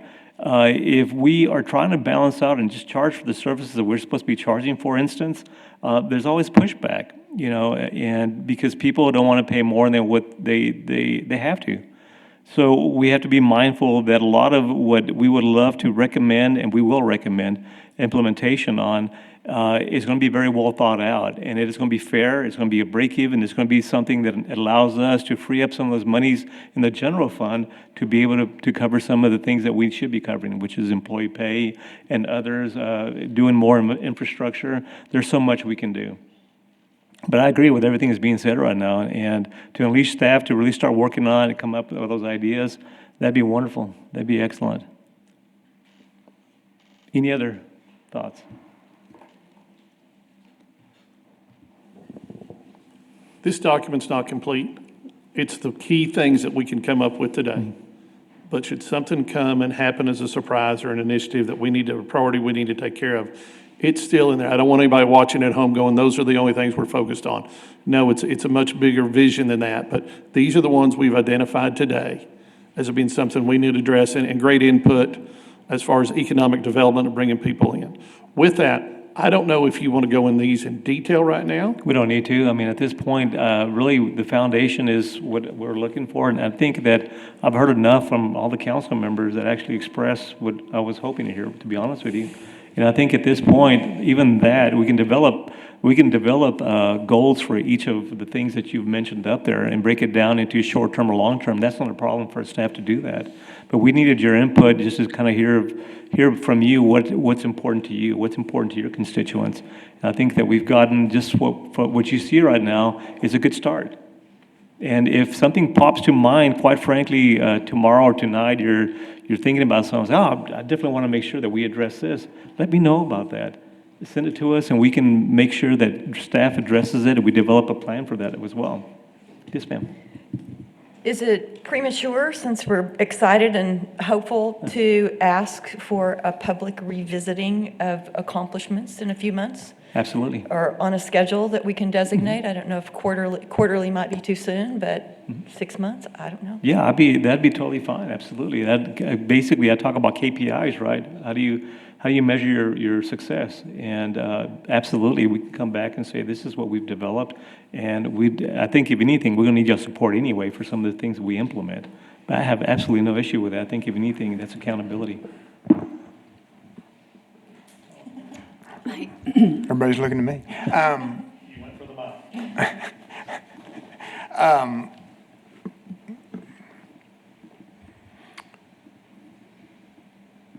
I know there are constraints just due to things that are outside of city control. For those people involved in business, moving at the pace of government can drive you nuts. Yeah. I'm crazy. I've learned to live with it, Mary. I'm not going to tell you I like it, but I've learned to live, because there's things that we have to live within. But I say all that to say, in areas that we can move on more quickly, let's move on them more quickly. Let's hasten the pace on those things that we can hasten the pace on, and not sacrifice quality or excellence. But I think that would make an impact on attitudes. Yeah. Community-wide, I think council, and even our boards and commissions. So let's, to the extent it is humanly possible, let's move more at the pace of business than the pace of government. Shows good faith. And we can. We can. We've got good minds here, and we are all pumped and ready. I don't think that's going to be a problem. I actually think the staff that I've talked to, they can't wait. Yeah. You know, it's like, you know, making a thoroughbred a plow horse. That's not what they are. They need to. I don't know if this is the right time to bring this up. So forgive me. I've had a lot of comments and actually calls on the retirees on their compensation part. Can that be revisited? Because I don't Like really. their insurance, you're talking about their. Yes. Yeah. I know we didn't just cut it completely off, but is there, my concern is that when we make a commitment, that we stick to it. And from what I'm understanding is that we backed off of that a bit. We didn't? No, we It didn't change? I know We spent nearly $500,000 going back in and providing a benefit to those retirees that said, hey, we came on, and somebody, finance, HR, Veronica, help me, Kimberly, we went back in, and the cost of that, when the Inflation Reduction Act terminated, our carrier couldn't fund that anymore. We went back in and made a decision at council to refund that. Veronica, why don't you come in and touch base? I don't need you getting the wrong information. I need you to know before you got here what we did. Well, Yeah. exactly, because Let's let Veronica speak to that right quick. I can get with her. Now, Okay. I think it'll be, if she can touch it real quick. And are you referring to what occurred last year during the ma'am. benefit process? Kimberly Yes. might be best to speak on that in detail. I wasn't here during that time. But yes, it's my understanding that there was going to be a significant increase in cost for the retiree benefit, and so that was something that the city funded. That's correct. We saw a 63% increase to the cost of retiree insurance. And we planned on sharing a portion of that cost with the retiree.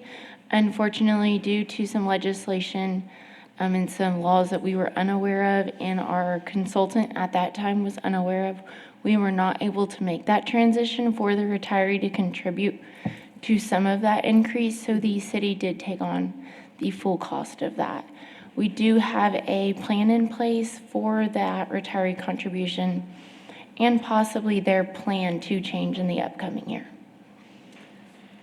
Thank you. And we can get you some more detail on that That- too, Mary, okay. just to make sure. But- It was about a 500,000, wasn't it, Kimberly? I mean, Yes. 574, wasn't it? Yeah.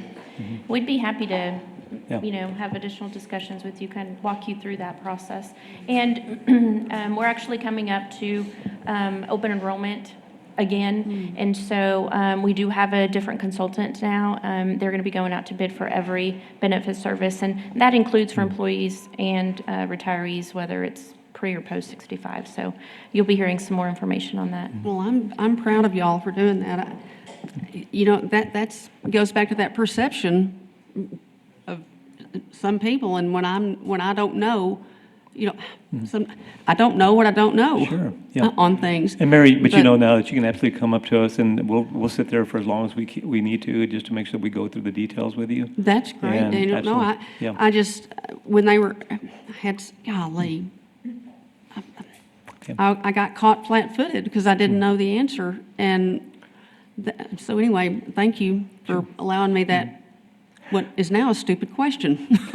No, it's not. No. You weren't here, and for people to bring up a discussion with you on something you weren't here to see, it's not right. It's, Well, the staff here did a great thing and stepped up and provided a benefit to people that are not even eligible for that benefit any longer, are the ones that took care of it to make sure we held to our word, so. Well, good. Thank you all.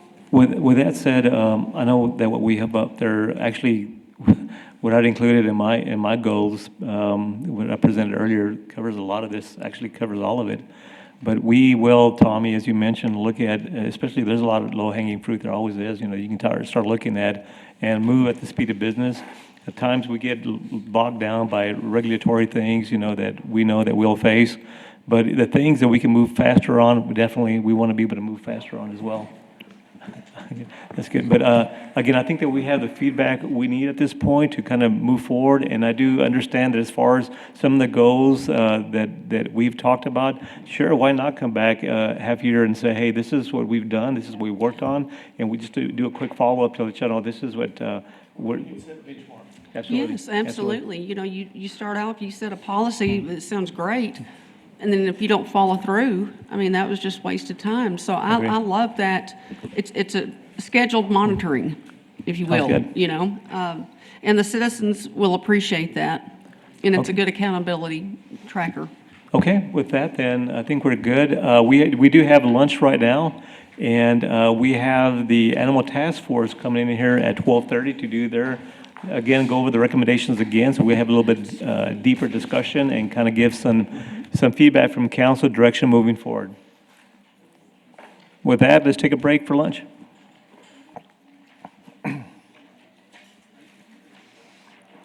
So we are going to be discussing animal shelter. We do have the Animal Task Force here today. Thank y'all for joining us. I know that y'all did a presentation back in May.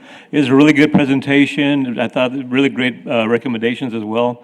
But we wanted this opportunity to really sit down with y'all, and we do have brand new council members. So we did print up the recommendations. Y'all have them in front of y'all, so we can kind of have a discussion about that and kind of move forward. And Judge, I know that you're the chair of the group. If you would like to kind of kick it off and start talking about the group and what those recommendations are. Okay. I'll be glad to do that. Thank you. I want to thank all the members of the task force for being here today to take some time to be back with us. And we did go through the recommendations at the council meeting. And of course, we took a lot of hours and put it into about 20 minutes of presentation. And so today we can answer a lot of questions that you may have. Real quickly, we can just go over some of our recommendations, and then you can take your questions from that point. Understanding and knowing that we have reasons why, so if you have questions on any of our recommendation today, we're more than happy to explain why we're making that recommendation and the purpose of it. You know, when we were put on the task force, we were told to look at what was the problem and then come up with solutions to the problem. And of course, when we looked, one of the first things that we found was, yes, do we have a problem with dogs running loose in San Angelo? The estimate that we have, that there's somewhere in the neighborhood of 30 to 36,000 dogs in the city of San Angelo. On any given day, there's over 500 dogs a day that are running loose in the city of San Angelo. And some people, I've had people say, well, how do you know that? I know that because of these people sitting right here and a couple, three more that aren't here. And they literally went out and took pictures. And we literally started counting animals that we would see. And if y'all remember, and I didn't bring all my stuff, but if you'll remember at the council meeting, I showed you a packet that we had for 1 week. And in that packet, if you'll recall, was hundreds of pictures of dogs that were taken in that 1 week that were loose in the city of San Angelo. So if you would have told me that, and people did tell me that before we started this task force, I would have said they don't have a clue what they're talking about. But I guarantee you this group knows what they're talking about because they did the research that went into it. Now you just think about that, 500 dogs a day in the street. Well, you think about it on your way home tonight, I will be very surprised if some of you don't see at least 3 dogs running loose. And that's just on your way to your house. And so we have to look at that because what does that affect? That affects our public safety. Dog bite cases, the number of people being bitten are up. We've got to be able to resolve that. The number of dogs that we have at the shelter are up.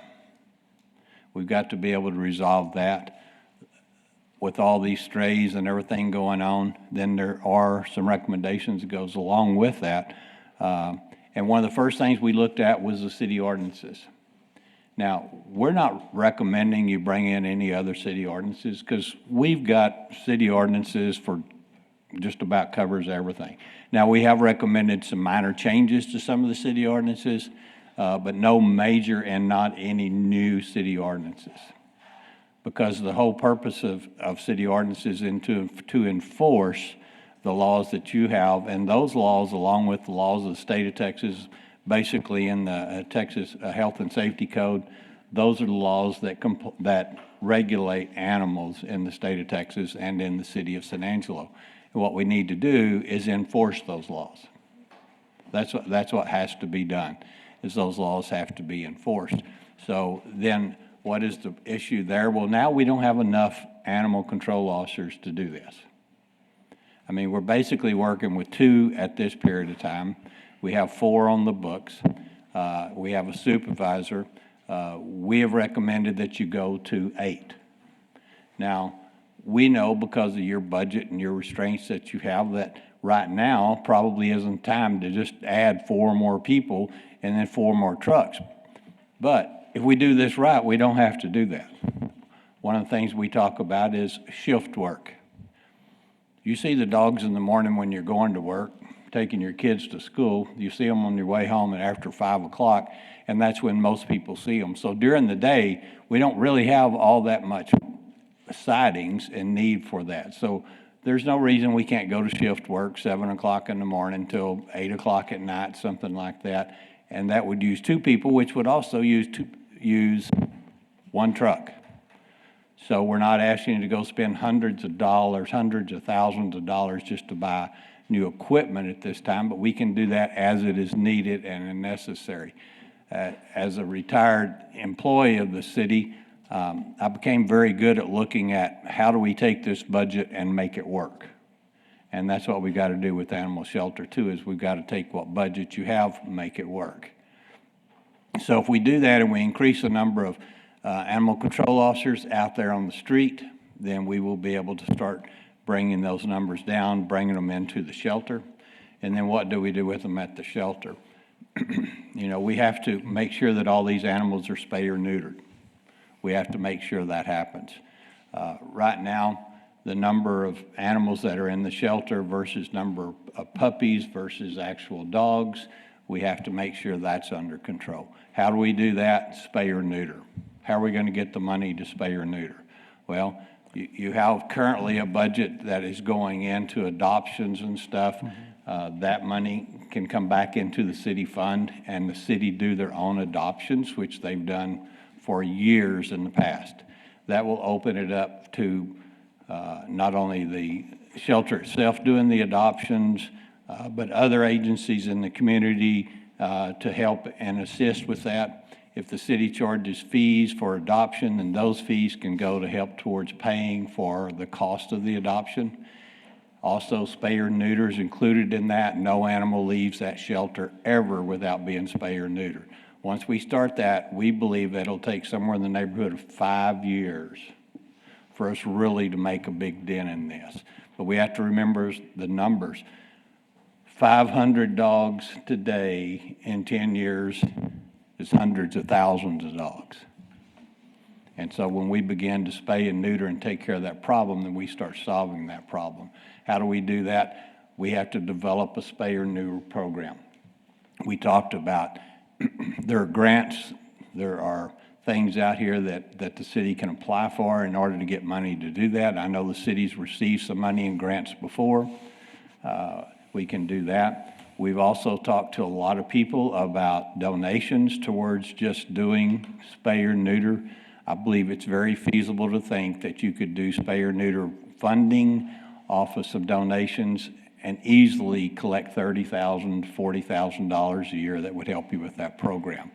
Some of the vets that we've talked to are willing to work with us on that so that we can bring that at a reasonable price. We expect them, they're making a living. We know they have to do that. But they can help us with this program. We can develop that. Daniel and I had a discussion about asking the city to make donations, perhaps using through water bills, things of this nature, $1, $2. I just think if you get 1,000 people in the city of San Angelo to give you $2 a month, that's $20,000 a month.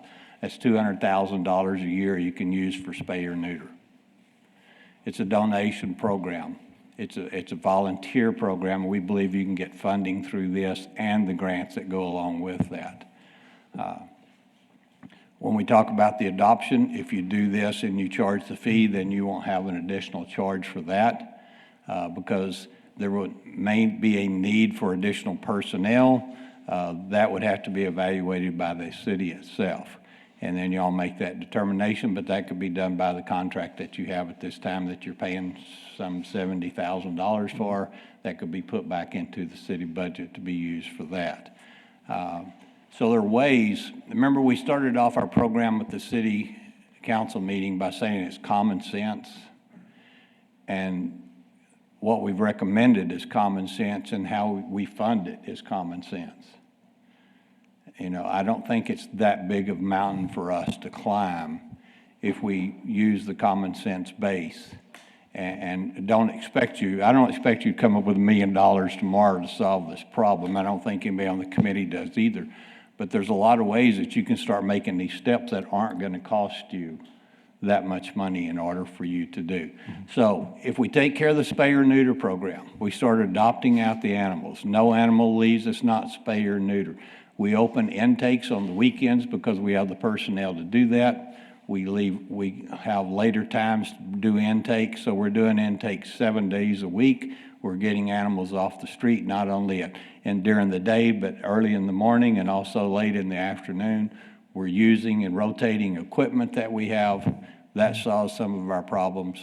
And then we later add another 2, and then we get that number up to where it needs to be. If we do this in a 5-year period of time, then that number of cost and expense should in fact start coming down. It's up to us to do the job in order to see that that happens. And so the better job we do, the better job we do of resolving the issue for the citizens of San Angelo, the public safety issues, the problems with dogs running loose, diseases, can all be taken care of with this common sense approach. That's kind of just a recap right there. Yes, sir. Judge, actually, this is for any of the task board members also. You mentioned the adoption part of it. And right now, we have a contract for the adoption portion of it. So you're thinking that one person, y'all, I mean, basically could do the adoption, but this actually kind of opens the door to anyone, any of the animal rescue groups to really come in and participate in assisting with the adoption part of it, or at least come in and pick out animals.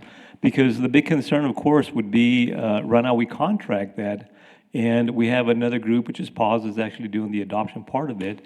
We want to make sure that we're looking for partnerships, really is what we're looking for. We want to make sure that we can get as many people involved as possible in this whole deal. And we have the definite animal rescue groups that we'd love to be able to hopefully to participate, even in the volunteer part of it. But we know that there's a lot that we could do in-house, but we would love to see that participation from everyone else. People that have an interest, especially in animals. And this group I see sitting up here in front of me right now, I know that y'all do. So on our part, it is possible to do it in-house with participation from all the animal rescue groups. The second question is this. So you say that you're recommending 4 ASOs at the get-go, but you understand that we do have constraints. So 2 probably would do the job. But you're talking about shifts, so you're not talking about initially getting ASOs throughout the whole city in different districts and what have you. You're just saying that at this point, you have the equipment and you can just do it in shifts by hiring a couple more ASOs, and they could actually handle the evening where animals are more visible, actually, and people are home. They can actually report them. And that's what you're saying at this point. You're not saying go ahead and hire 4 ASOs. You can do it by shift work. Well, I answered that first. Yes, we want you to have 4 because we believe it's going to take that to cover everything. But we believe you can do 2 now. Even if you go into shift work now with that and then go into shift work with the other, you have 4 trucks already. So if you go shift work and weekend work, those 4 trucks will be enough to provide for 8 people. And we always have to remember there's vacation, there's sick, there's other things. So in essence, we're really, 8's going to give you 7 is what it boils down to. And understanding your budget restraints, we believe you can do it that way without a large cost. You're going to have a salary cost, some equipment cost, things of that nature, uniforms and such. But otherwise, you shouldn't be out a big budgetary number for that. Okay. The answer on your first question, yes. These people sitting beside me, not me, because I'm not even close to an expert on anything to do with dogs other than how to feed them and take care of them a little bit. These people know those answers. And yes, they've already made a commitment by being on this committee. Yes. And yes, can they help you adopt animals and such? Yes, not just these people on the committee, but a lot of other agencies here in town that I believe are all willing to buy into this. I'll let y'all answer that question. Well, I know, at least from my perspective, like at Cassie's Place and stuff, like, we're not looking to get a contract with the city. We don't want a contract with the city. Sure. We would like to volunteer and help lend knowledge and stuff like that. That's what we've always wanted to do.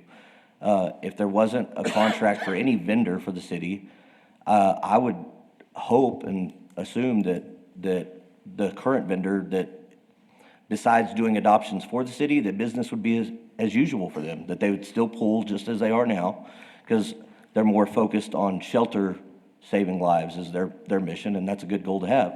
Everybody's a little bit different. We're a facility-based. Critter Shack is a foster-based mostly, and so everybody's, what they're able to do, their niche is a little different, but there's a wealth of knowledge, I think, to help once there is a qualified shelter director in place, to have that program and build it from the ground up and have it to where the community is able to go in and adopt dogs and, you know, have a good repertoire, have a good system when it's done. But also, I mean, we've pulled dogs from the shelter. We've had to go through the vendor to do it when we've done it. But, you know, it's not a lack of wanting to pull dogs from the shelter. It's a lack of ability because we have 500 plus dogs on the streets in San Angelo every day. So just like the shelter gets people coming in trying to surrender dogs and stuff, we get all those phone calls, and they hit up all of us before they go to the shelter to see if we have room, and we just don't most of the time. Sometimes we end up making room simply because we have to. If it's a medical case that we know we can help, or a dire situation, but you can't say yes all the time. That's just the reality of rescue. It's a sad reality, but it's the way it is. But I do believe that the volunteer base under a good qualified shelter director is going to boom.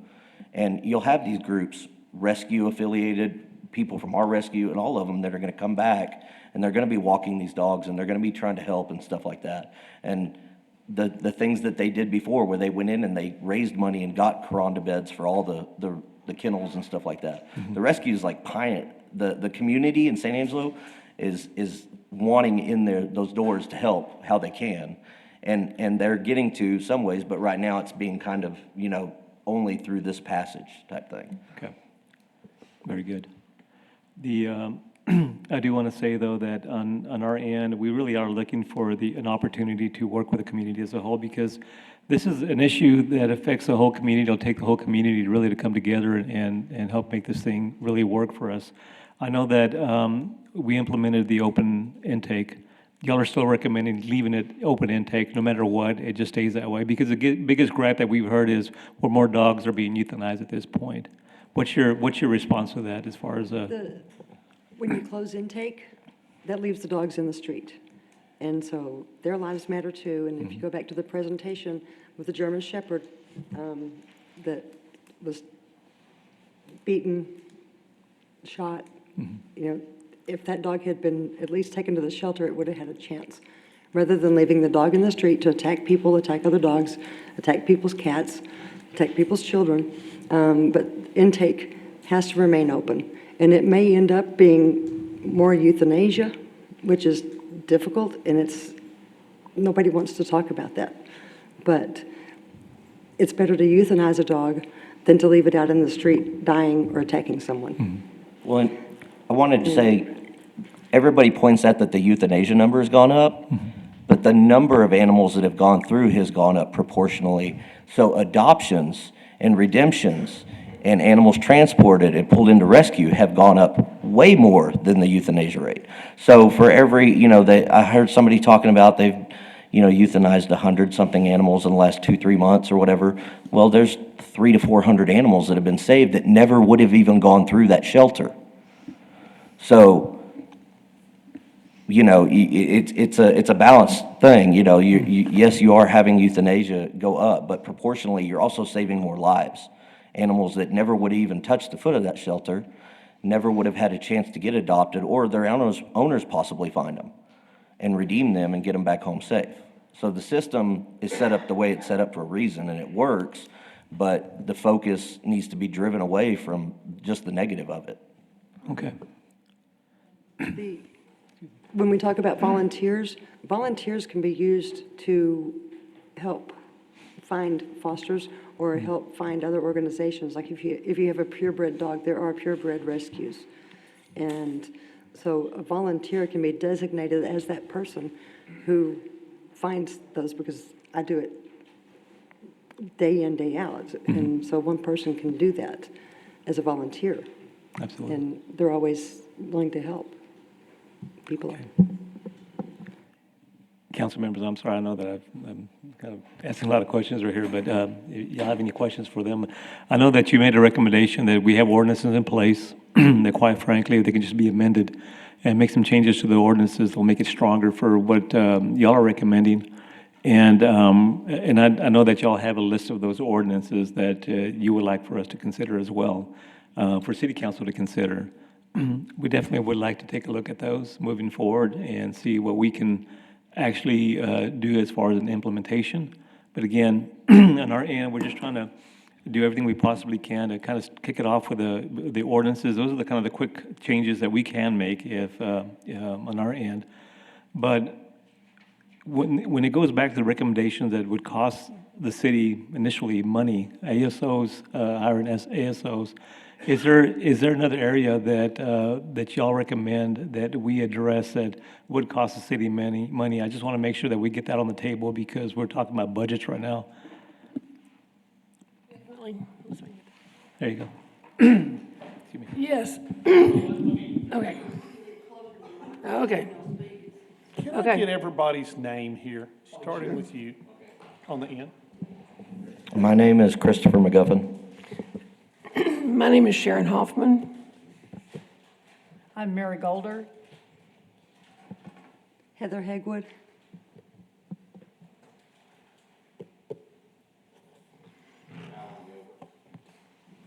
The.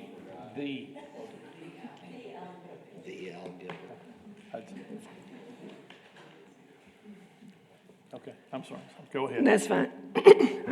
In my opinion, excuse me, the most important thing the city can do, other than maybe enforcing the ordinances, is to put some money into spay neuter and education.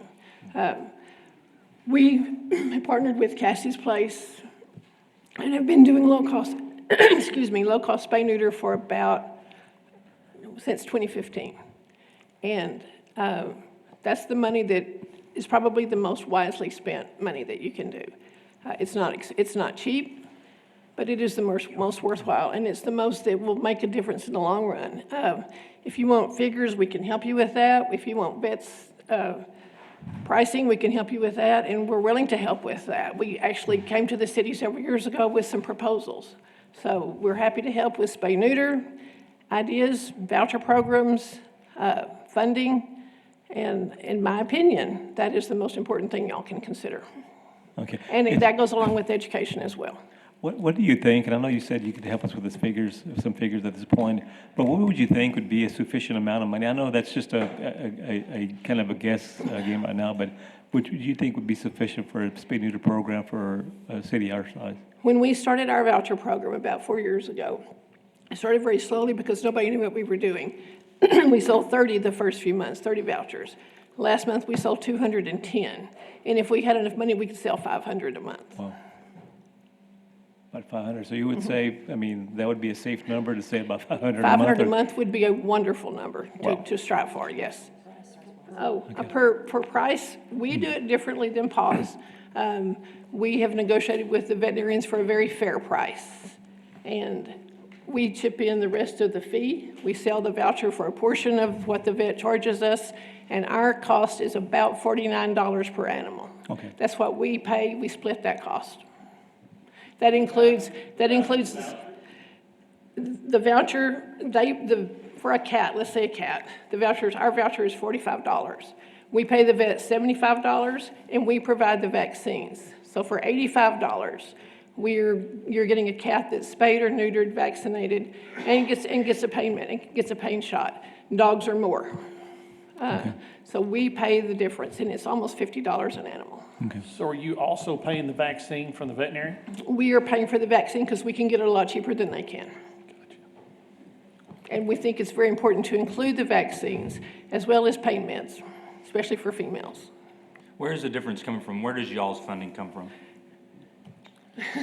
Out of the money that we raise. There are people that have just donated, we do St. Angelo Gives. We've got, funding that comes like from our owner at Cassie's who's been very generous. That's why we do what we do. And Critter Shack as well. I mean, it's about raising funds. It's about, big things like St. Angelo Gives. That's a huge part of what allows us to do rescue throughout the year and stuff. We personally don't do grants. I think y'all may do some. We've gotten some small grants. But we just decided that it was our priority. Yeah, And that's what we're focusing on. We still do rescue, but the spay neuter part of our program is the most important part. So that's where we put most of our money. Currently, we're looking at $120,000 in the next year. Okay.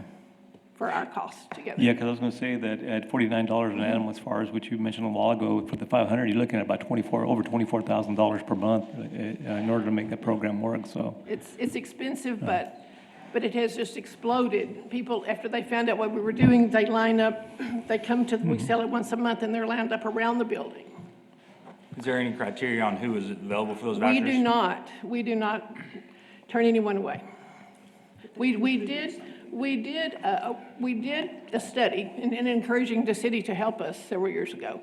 About 80% of the vouchers we sell are within this, for people who live within the city. The other 20 are Grape Creek or outside. But 80%, anywhere between 78 and 82% were always within the city limits. Sharon, do you have a group of veterinarians We do. that specifically donate to, or is it open to all the veterinarians or just a specific If team? I had more money, I would add 5 more veterinarians. We've got 2 veterinarians who will work with us wonderfully and do any number of veterinarians, any number of surgeries for us. So with them doing an unlimited amount, we're good where we are, but if we had more funding, we could add another 5 vets. Yeah, and they would be willing to do so. Are they local veterinarians or do they come in? They're all local. Okay. I've got a question. It's 2 parts. You talked about the amount of, the euthanasias would increase just because of the intake, it's proportional. We're considered a no-kill shelter, and I don't know the parameters that make up that definition. What does that entail, and what are the ramifications if you remove that moniker? We've never been a no-kill shelter. No, I'm talking about the city. The city is not really a no-kill shelter. That requires a 90% live release rate. And to my knowledge, I think it's been reached once or twice.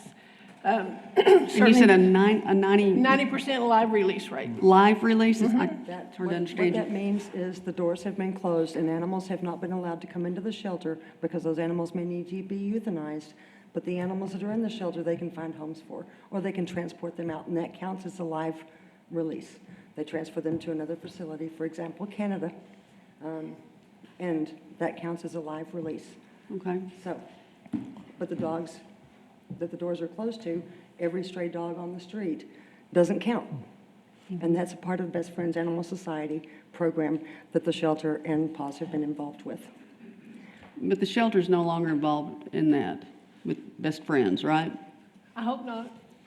I mean, that's a question. That's a question, I not a mean, statement. I'm still hearing almost on a daily basis that people are getting told at the door of the shelter, if they try to find if they have a stray and they take it, that dog's gonna get killed in 3 days, just flat out. Are you serious? And the problem is it makes everybody that is an animal advocate in this community that's on Facebook and everything else look at, it's like, when the shelter doors opened, it was a good thing because there was actually a place for animals to go. But everybody else looked at it as, oh, you're just putting them in there to kill them. And then we try to educate them. We tell them, well, if it doesn't have a chip, then it's going to have 3 business days, not 3 days, 3 business days is what the ordinance says, to get reclaimed by owner. If it does have a chip, then it gets 7 business days. Or is it? Yeah, that's right. 7 business days to get reclaimed. Then it's eligible to be pulled by a rescue or adopted. And they're like, well, once that time limit's passed, they're going to be the first one. They said they're going to be euthanized. And it's like, no, it should be a rolling system. The dog that's been there the longest obviously would be the one that's at jeopardy of that. And from my understanding, it may be around 3 to 4 months now is when they might reach that point. But 3 to 4 months in the shelter, which is made to be a temporary facility, regardless, because it's a municipal shelter, is a turnaround time that gives that dog opportunity to be seen by the public, reclaimed by an owner, possibly pulled by a rescue or transported if it's to a good place. But I mean, if my little Yorkie got out, that's the first place I'd be going to look, is a shelter, because if you don't encourage people to use it, what happens is everybody just tries to keep dogs safe by giving them away and this and that online, and then your little animal's gone. You never get it back. Because we've seen that. We've seen dogs show up 4 or 5 years later because somebody kept it because they didn't want to take it to the shelter. And then you have to reunite this animal, and now you got to explain to the person, it's like, you kept a dog, it wasn't yours, because you didn't do the process right. You can Google no-kill. It has not worked anywhere in the country. It has been a disaster, and it's been what's happened here, and that is loose dogs on the street. I'm a lawyer. I get a call of a dog bite at least 2 or 3 times a week, and the people that own the dogs don't have insurance, and the people are going to Shannon, and they're having a $20,000, $30,000, $40,000 bill that never gets paid. So the dog bite issue is a real public health crisis, and it's that way anywhere where you have the no-kill moniker. Well, and that's really, when you look at the animal shelter, the purpose for its existence, really, when you look at public health and safety, that should be our primary concern, no matter what. You know, we want to keep our public safe, and the way to do that is to ensure that the animals are off the street. We do have a heart, and I can tell you right now that if somebody finds an animal, takes it to the shelter, you know, if they want to participate in the foster program, the Good Sam program, they're more than welcome to do that. But if they say no, they don't want to do it, we're going to take the animal no matter what. We're not going to push it back on the street. Owner surrender, if somebody comes in and they want to surrender their animal, you know, we could recommend to them, you know, you do counseling actually through PAWS. We can do counseling through PAWS. But again, if they refuse to participate in that, we are not just going to allow them to take their animal back home, because more than likely, if they're done with the animal, they're done with the animal. Who knows where it's going to end up? So we have opened the doors. We have allowed for animals to come in that in the past we wouldn't have. But unfortunately, that does mean that there's more animals at the shelter. But we also know that the last thing we want is have those loose animals out there on the street. They could be a nuisance, or worse, you know, they bite someone and it becomes an issue. Worse, yeah, to kill somebody, right? So we want to do everything we possibly can to address that. So for us, as far as a city, public health and safety really is a key when it comes to the animal shelter. And that's one thing we want to make sure that we're securing. There is an older gentleman that we're working with right now who kept a mother dog as part of the Mommy and Me program. They have 9 puppies. He's an older gentleman. He can't get help. He can't take the puppies back because of the way this program is written. He can't take the puppies to the shelter. He can't take them anywhere. He has to keep them. He has no means to take care of 9 puppies. He's an older man. Why can't he take them back? I mean, why won't the Because shelter that's part take of the them? contract, that you can't take them back to the shelter. You can't take them to the shelter and PAWS won't take them in. It's not, no. No, you can owner surrender, so.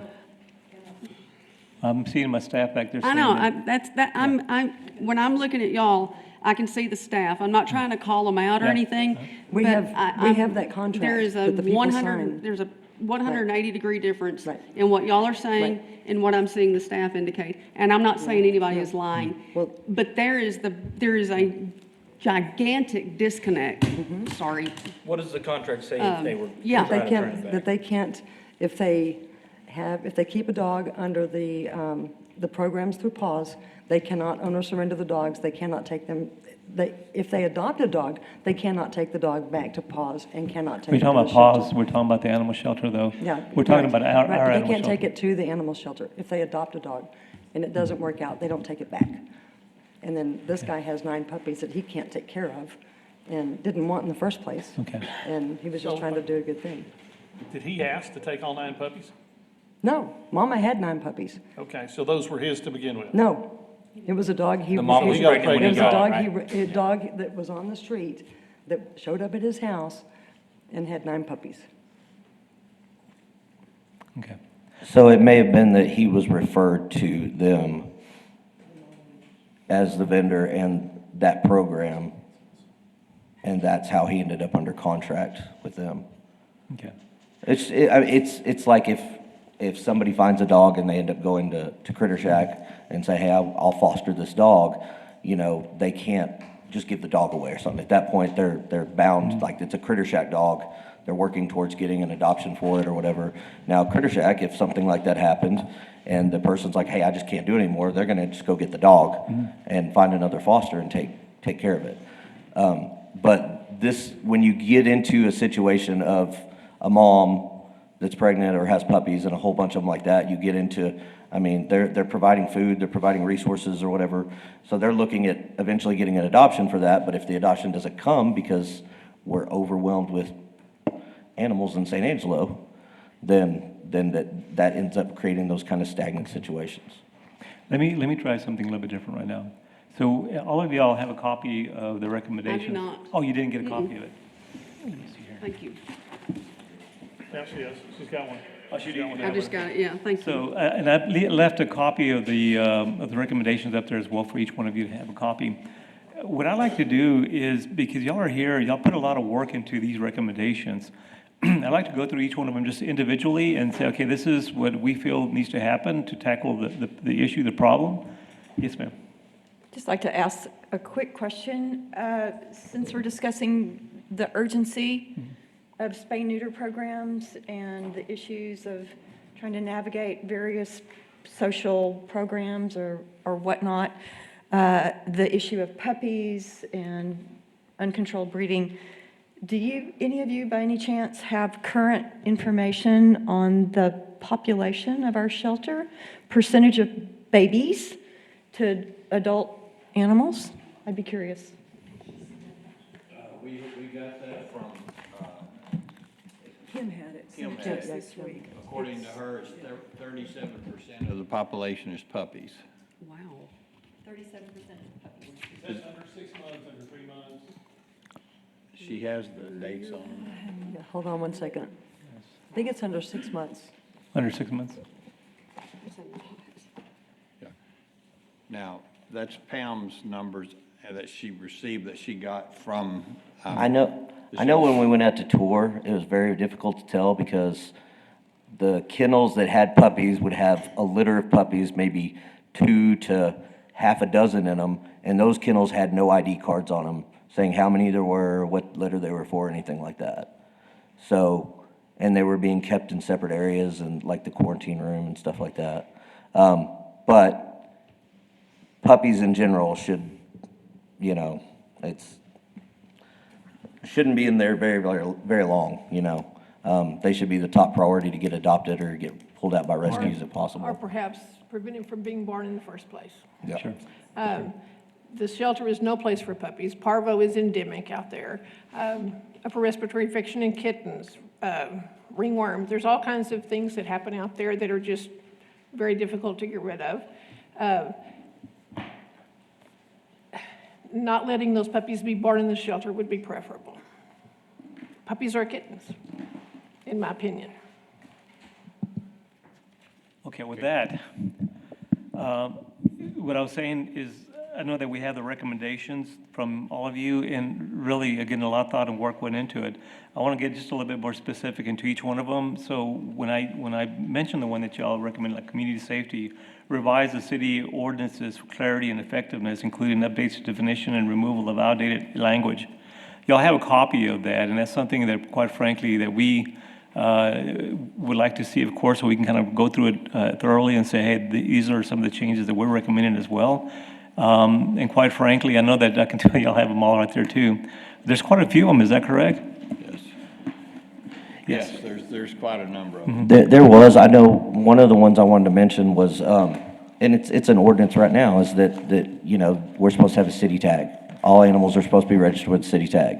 That ordinance didn't go away, it just quit being done. Okay. And the vets provide that information back to the city.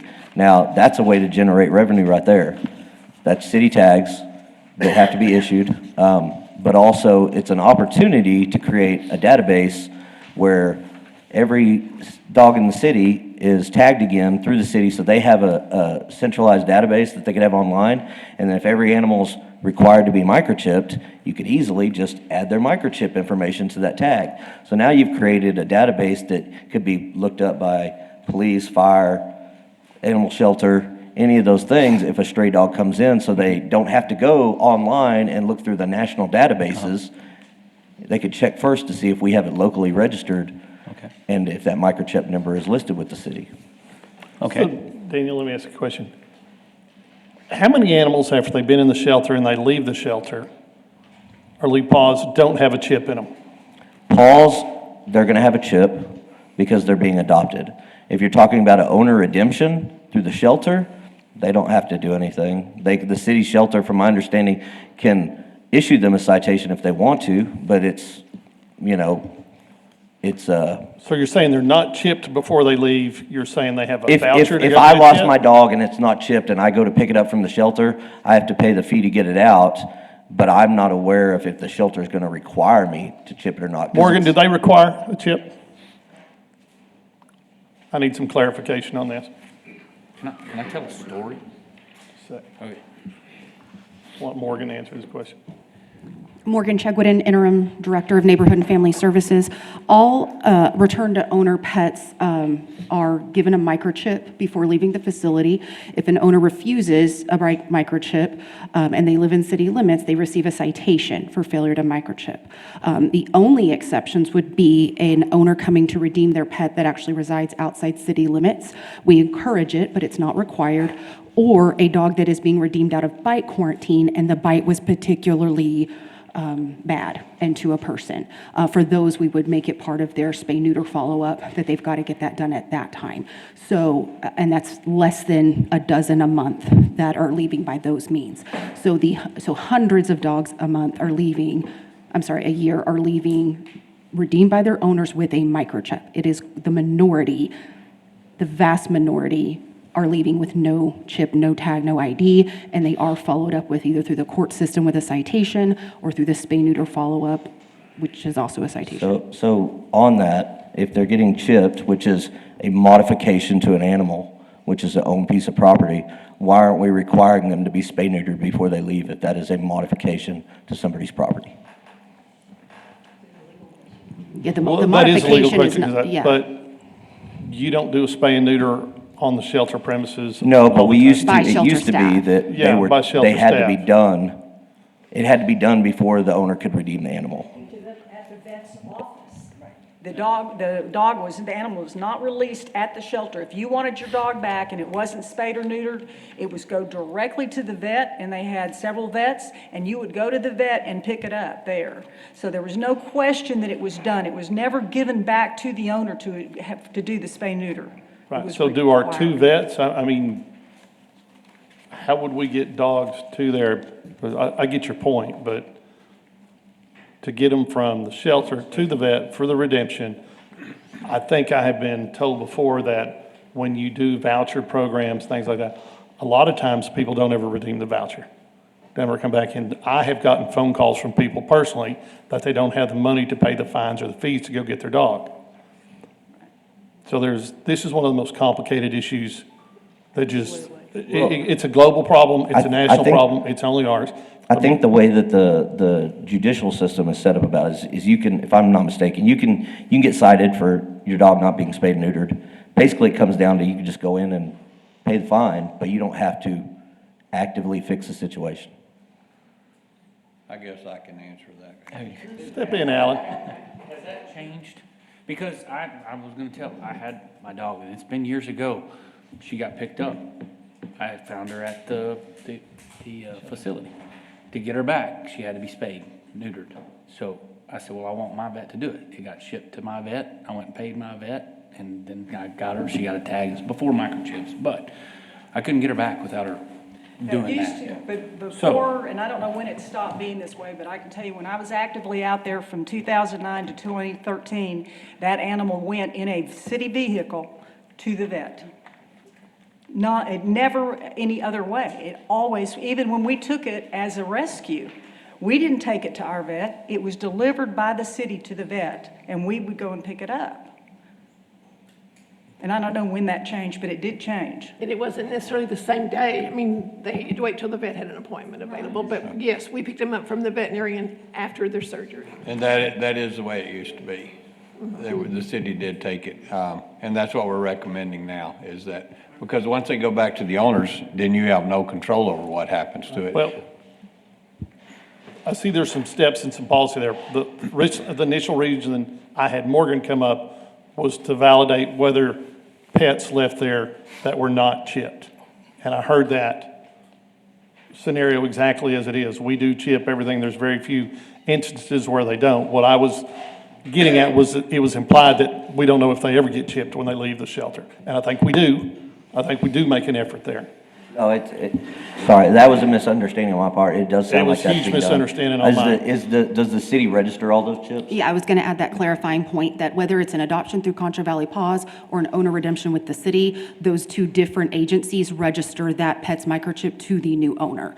And any changes that the owner ever needs to make, they can make that locally through us or through just the national database by calling the microchip implant facility. But not only does that animal get microchipped, it gets registered same day. Thank you.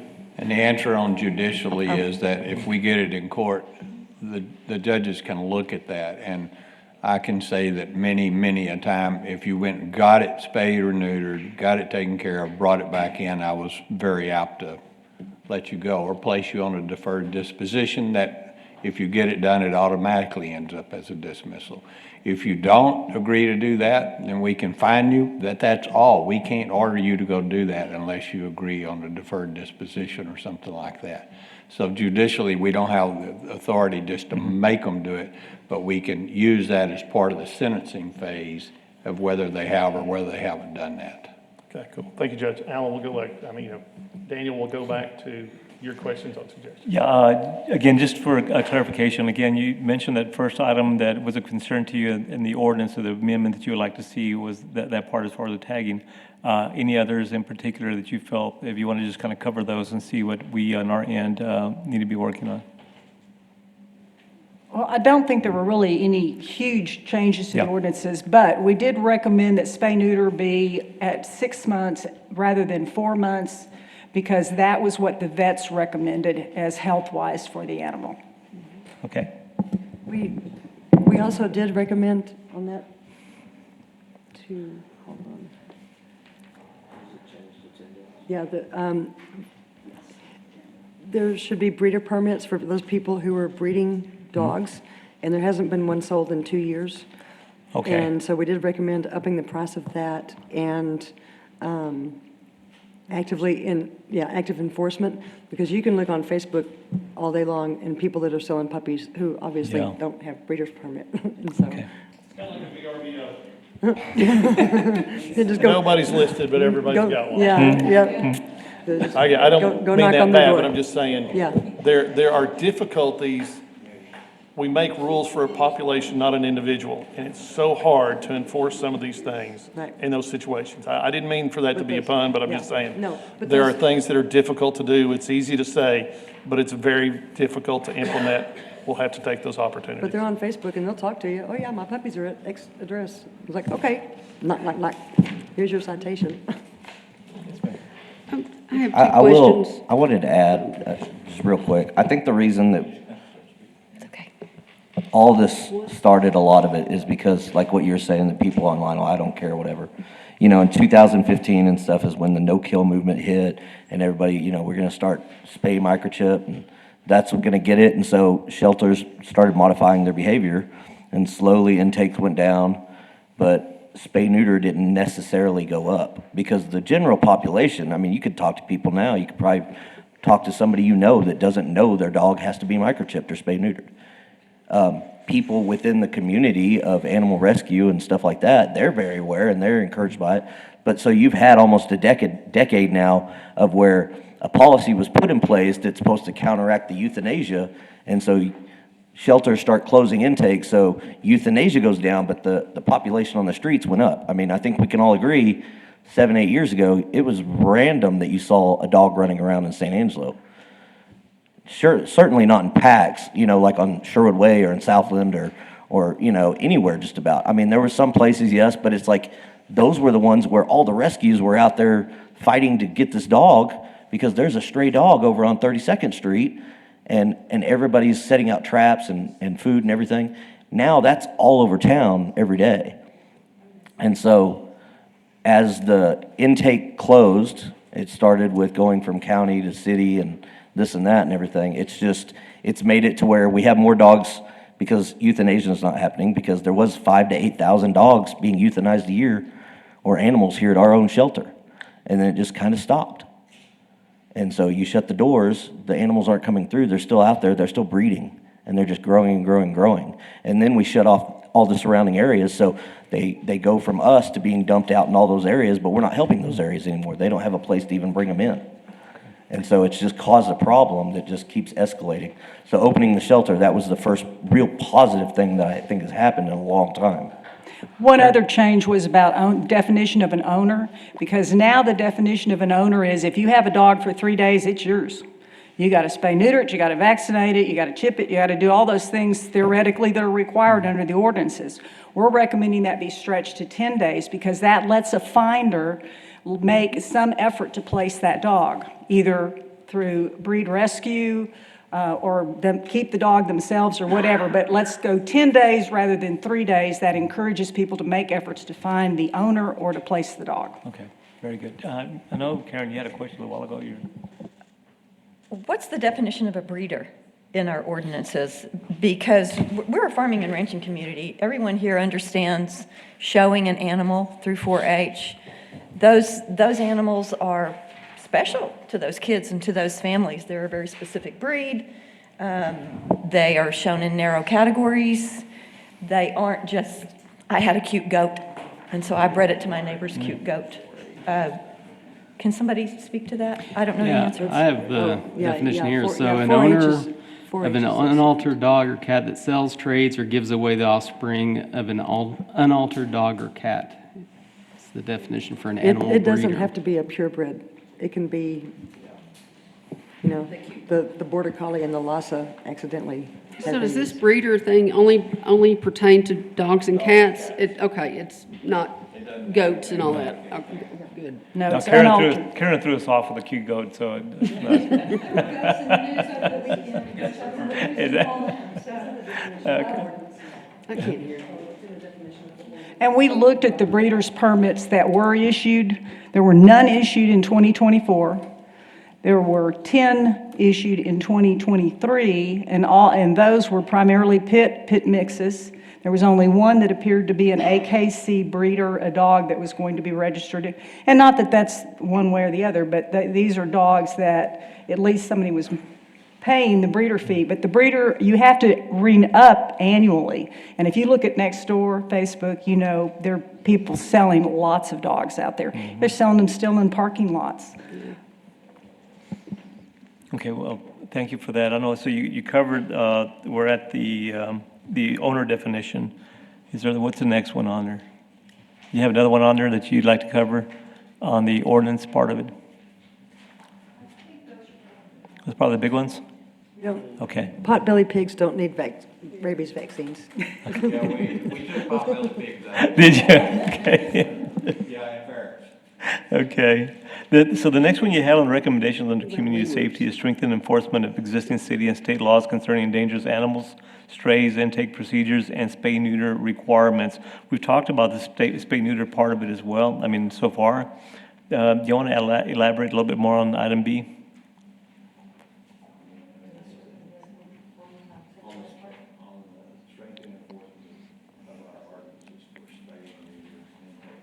I think one thing on intake is we talked about making sure, well, for the ACOs and for the staff working there is, you know, I mean, let's try to utilize things like body cameras and video systems and recorded phone calls and everything, so we can have a record of all these things, so we can really get good numbers and crunch how many people are trying to bring in animals, how many are being adopted, but also it's good for the city. If somebody comes in there and doesn't act properly, or their animal is aggressive or something, or does something, you know, you've got a permanent record to protect liability for the city and the shelter workers by having that stuff. I mean, we body cam up our police when they go out to do things. I think that this is no different.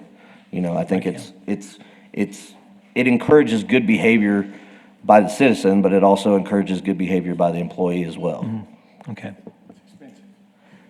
I think Yeah, that's positive. under section 3.01.012, we talked about it says the exception to a spay-neuter requirement is animals transferred to another animal shelter or qualified rescue that provides an application to the city agreeing to follow all state and local laws. And we had said that needs to be all all animals need to be spayed and neutered before they leave the shelter.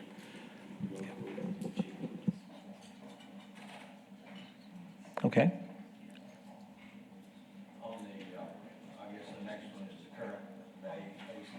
Mm-hmm. Yes, sir. I think on that is, what we discussed earlier, is we believe that number does need to go to 8 in order to allow you to do this in shifts that'll provide a good coverage of the city, not only in area but also in time, and allow for an opportunity for us to be able to do a better job of intake, because opening intake is a big answer to taking the animals off of the street. And it was also part of the reason for changing the ownership ordinance is because if I got that dog on Friday and I couldn't take it to the shelter until Monday, by law, that became my animal. Yes, yeah. So we did that in order to solve that issue also. So that was one of our recommendations there. Can I ask a question? Is intake open to cats? Because I'm hearing more from people saying that they are not, that intake is closed as to cats. Is intake open to cats and dogs at this When I time? specifically did the intake, it was for dogs. Just dogs? Yes, ma'am, it was for dogs. So it's not open to cats? I'm sorry? Owner relinquish is not open to cats? I had somebody tell me that they were told. No, it's not open. my charge to my staff was dogs, because that was the issue that we're faced with at that point. And was they were the told cats were just allowed to roam, so that people dumped the cat out down by the river. No, I mean That's again, what on our happened. end, what we're doing is the dogs. We're not doing, open intake is not for cats. Is that correct, ladies? Okay. I just want to make sure that I'm,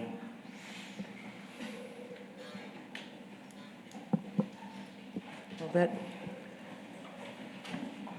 that's leading to cats. The being February dumped out. 27th policy change was specifically to the intake of dogs. Correct. So people bringing in cats, they may participate in Good Sam. They are referred to Second Chance Program for rehoming cats that they own.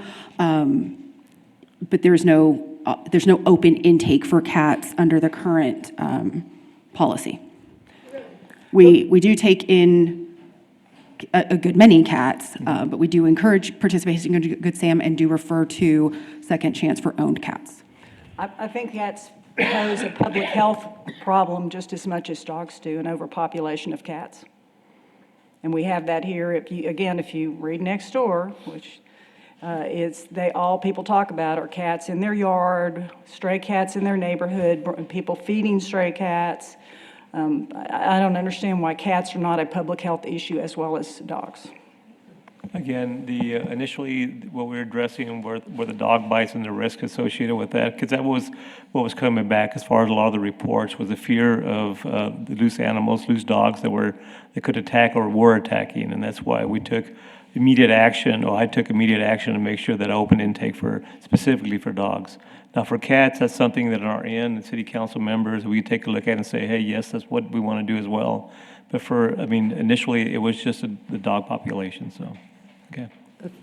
And Mary, I think we looked at that one time where we talked about feral colonies. We did some funding for some feline feral colonies in the past, and when you take one out, they usually get replaced. So you can expand on that a little bit? So when a cat comes into the facility, about this time of year, more than half are neonatal kittens. And so to the extent the finder is able to participate in Good Sam or transition to foster through Contra Valley Paws, that's ideal to keep them healthy. But to the extent the individual can't do that, we certainly take them in. Right now, this time of year, the minority of cats coming in are mature cats, and so they are slated for SNR, and that's explained to the person at the front counter. Look, unless this cat is a nuisance in its neighborhood, meaning that it's biting people, it's aggressive in some way, but if it's simply a community cat, it does run through our SNR program. So the city funds to pay for that spay, neuter, and rabies vaccine and FVRCP vaccines have been fully expended, and our rescue partner, Contra Valley Paws, is currently pulling all those cats and spay neutering them. That is at risk of their funding and not being able to do it any longer. But right now, all mature cats, unless they're a nuisance, unless they're a problem in their home neighborhood, are being put back in their home neighborhood, spay, neutered, vaccinated. So where are those feral and non-feral? Because this could be a cat that somebody just left out of an apartment that is being considered a feral cat, but it's not a feral cat. Any community cat. So it's just. They're spay, neutered, and returned to their home neighborhood. Where are they taken? To their home neighborhood. To the address where they came in from, quite frankly. All of them? Unless they become sick or are a nuisance. In which case, we're still honoring the 3-day stray hold, so an owner may come forward for their cat, or we seek medical treatment for the cat. So I can't say all of them go back home, but the vast majority. I'm sorry? They don't take them outside of town and put them in places Absolutely like not. Christoval? No? What about tame cats that are owner surrenders? Those are referred to our Second Chance program through our rescue partner, Contra Valley But they're Paws, not- because we do not have open intake for cats. So you're not taking any cats? No, we take in hundreds of cats. Of course, we take in cats. There is just coordinated effort around cats. So if a cat is owned and the owner comes in and wants to surrender their cat, they're referred to the Second Chance program through Contra Valley Paws. They go through their process with it. Contra Valley Paws can recommend it for a shelter intake, and we do that process, or they can work on getting the cat rehomed directly from its home of origin. So the cats that are coming in are stray cats. So, quick question, Morgan. How many at-large cats do you have? Let's say in May, did you get any versus dogs? How many at-large reports or something other? Well, we don't take at-large reports for cats because they're allowed to free roam. So if someone calls and says, hey, there's a cat running around my neighborhood, we just vet it from there that, hey, you know, the cat is How many of allowed those to do calls do you that. think Do you you know got? who's feeding it? I don't know right off. I apologize. But for dog at large, we received about 240 calls for dog at large in May. And for cats, essentially we received no cat calls for dog or cat at How large many- because that's not a violation. That's what I need. Yeah, I was gonna say, how many injury reports from cats versus dogs? I can get that to y'all. 'Cause But I'm just curious, and Travis would know. the number of I've people never- being bitten, it's Yeah. by and large by dog. Right. And that was the impetus for the policy change in February, and that is stuff, we had previously reported to council that dog bites were on the rise and needed attention. So the number of cat bites reported are the large majority. I would say maybe 10% of our bite events that are coming in are from cats perpetrating a bite. I have two questions. One, they get deferred over to Paul's, and then did you say that if Paul's decides the shelter needs to do an intake on a surrendered cat, then y'all take it in? It's a recommendation. So So Paul's. so the vendor determines if a cat's intaked by the animal shelter? No, I wouldn't categorize it that way. So PAWS has a checklist that they go through with the owner, and they're identifying, why do you need to owner surrender this cat? If it's something that can be solved, then PAWS wants to offer resources to solve it. Did you recently lose your job and need access to a pet food pantry? Is the animal experiencing some kind of medical issue that can be assisted through the Compassion Fund? PAWS is going to work through that process. But if there's no resources that could resolve the issue for the owner, PAWS lets us know and says, hey, we've worked through this So whole then- process, there's nothing else we can do. We would recommend it for a shelter intake, and we contact the owner for next steps. All right, so we've done a lot of Q&A here, but we need to keep it on task, kind of I where we're at. apologize. Thank y'all both for your questions. Daniel, let's go back to. Yeah, absolutely. And so right now, the discussion we're having really is just to kind of address the dog situation. We can talk about cats later, but the dogs part of it is what I want to make sure that we shore up right now. And so, Judge, you had talked about the number of ASOs, and I got my notes on there as well, as far as from 4 to 8, but really even an additional 2, in shifts would work, using the same vehicles and what have you. So I do have my notes on that. I don't know if you wanted to add anything else to that part of it, item I-1C? I really think that's just a thing that you're going to have to do based upon how you can fund it during that time. We do believe that 2 is 2 more additional and fill the open one that you have. Okay. But also, to answer that question, there is something else. If we're going to get good people to do that job, y'all need to look at those salaries. You're expecting people to do a job that is very dangerous, very difficult to handle, and you're paying them a very, very minimum salary in order to do that job. That job, they've got to learn how to go to court, they've got to learn how to testify, they've got to learn what elements of a charge are, elements of a complaint are, what it takes to file a charge. There's a lot of things they have to do. And I know people will make remarks about, well, you're a dog catcher and this kind of stuff. Well, there's a lot to that job. Not just the physical part itself, because there's a heck of a lot on the physical part, and I've seen these guys for 50 years and what they do.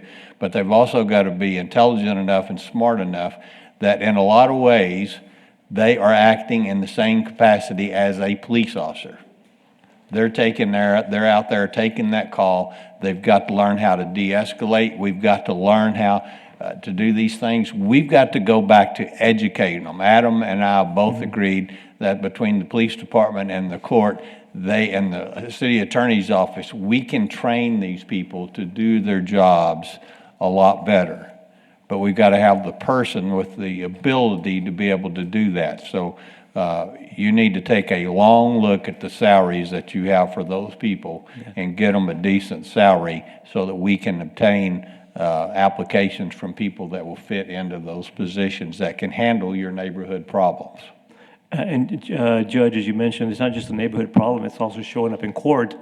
and knowing how to handle that case, knowing that they're, what they're reporting when they're there at court. Yeah, they got to know what the laws are. I Yeah. mean, you got, when they're testifying, you got to be able to prove the four corners of that complaint, the elements that are in there. You've got to know what it means. You've got to understand what it means, because you're the person making the charge, not the court, not the animal shelter. That person is the one making the charge. And I've seen it before when they didn't even understand what they were doing. That's just what they were told to do. And that's not what we need in our public. No, it serves no purpose for us if that happens, because then we really don't have a case at that point then. So. That's right. That's exactly right. All right, thank you for that. Let's move on to item Yeah. 1D. I told them that. I'm 1D, sorry? if we can address item 1D. Okay. Implement structured occupancy management strategies, prioritizing owner redemption, adoption, and humane euthanization when necessary. Well, and we hit on that earlier. We believe that we need people that prioritize what we have here, the owner redemption, the adoption. We believe the city needs to go back doing its own adoption program. Okay.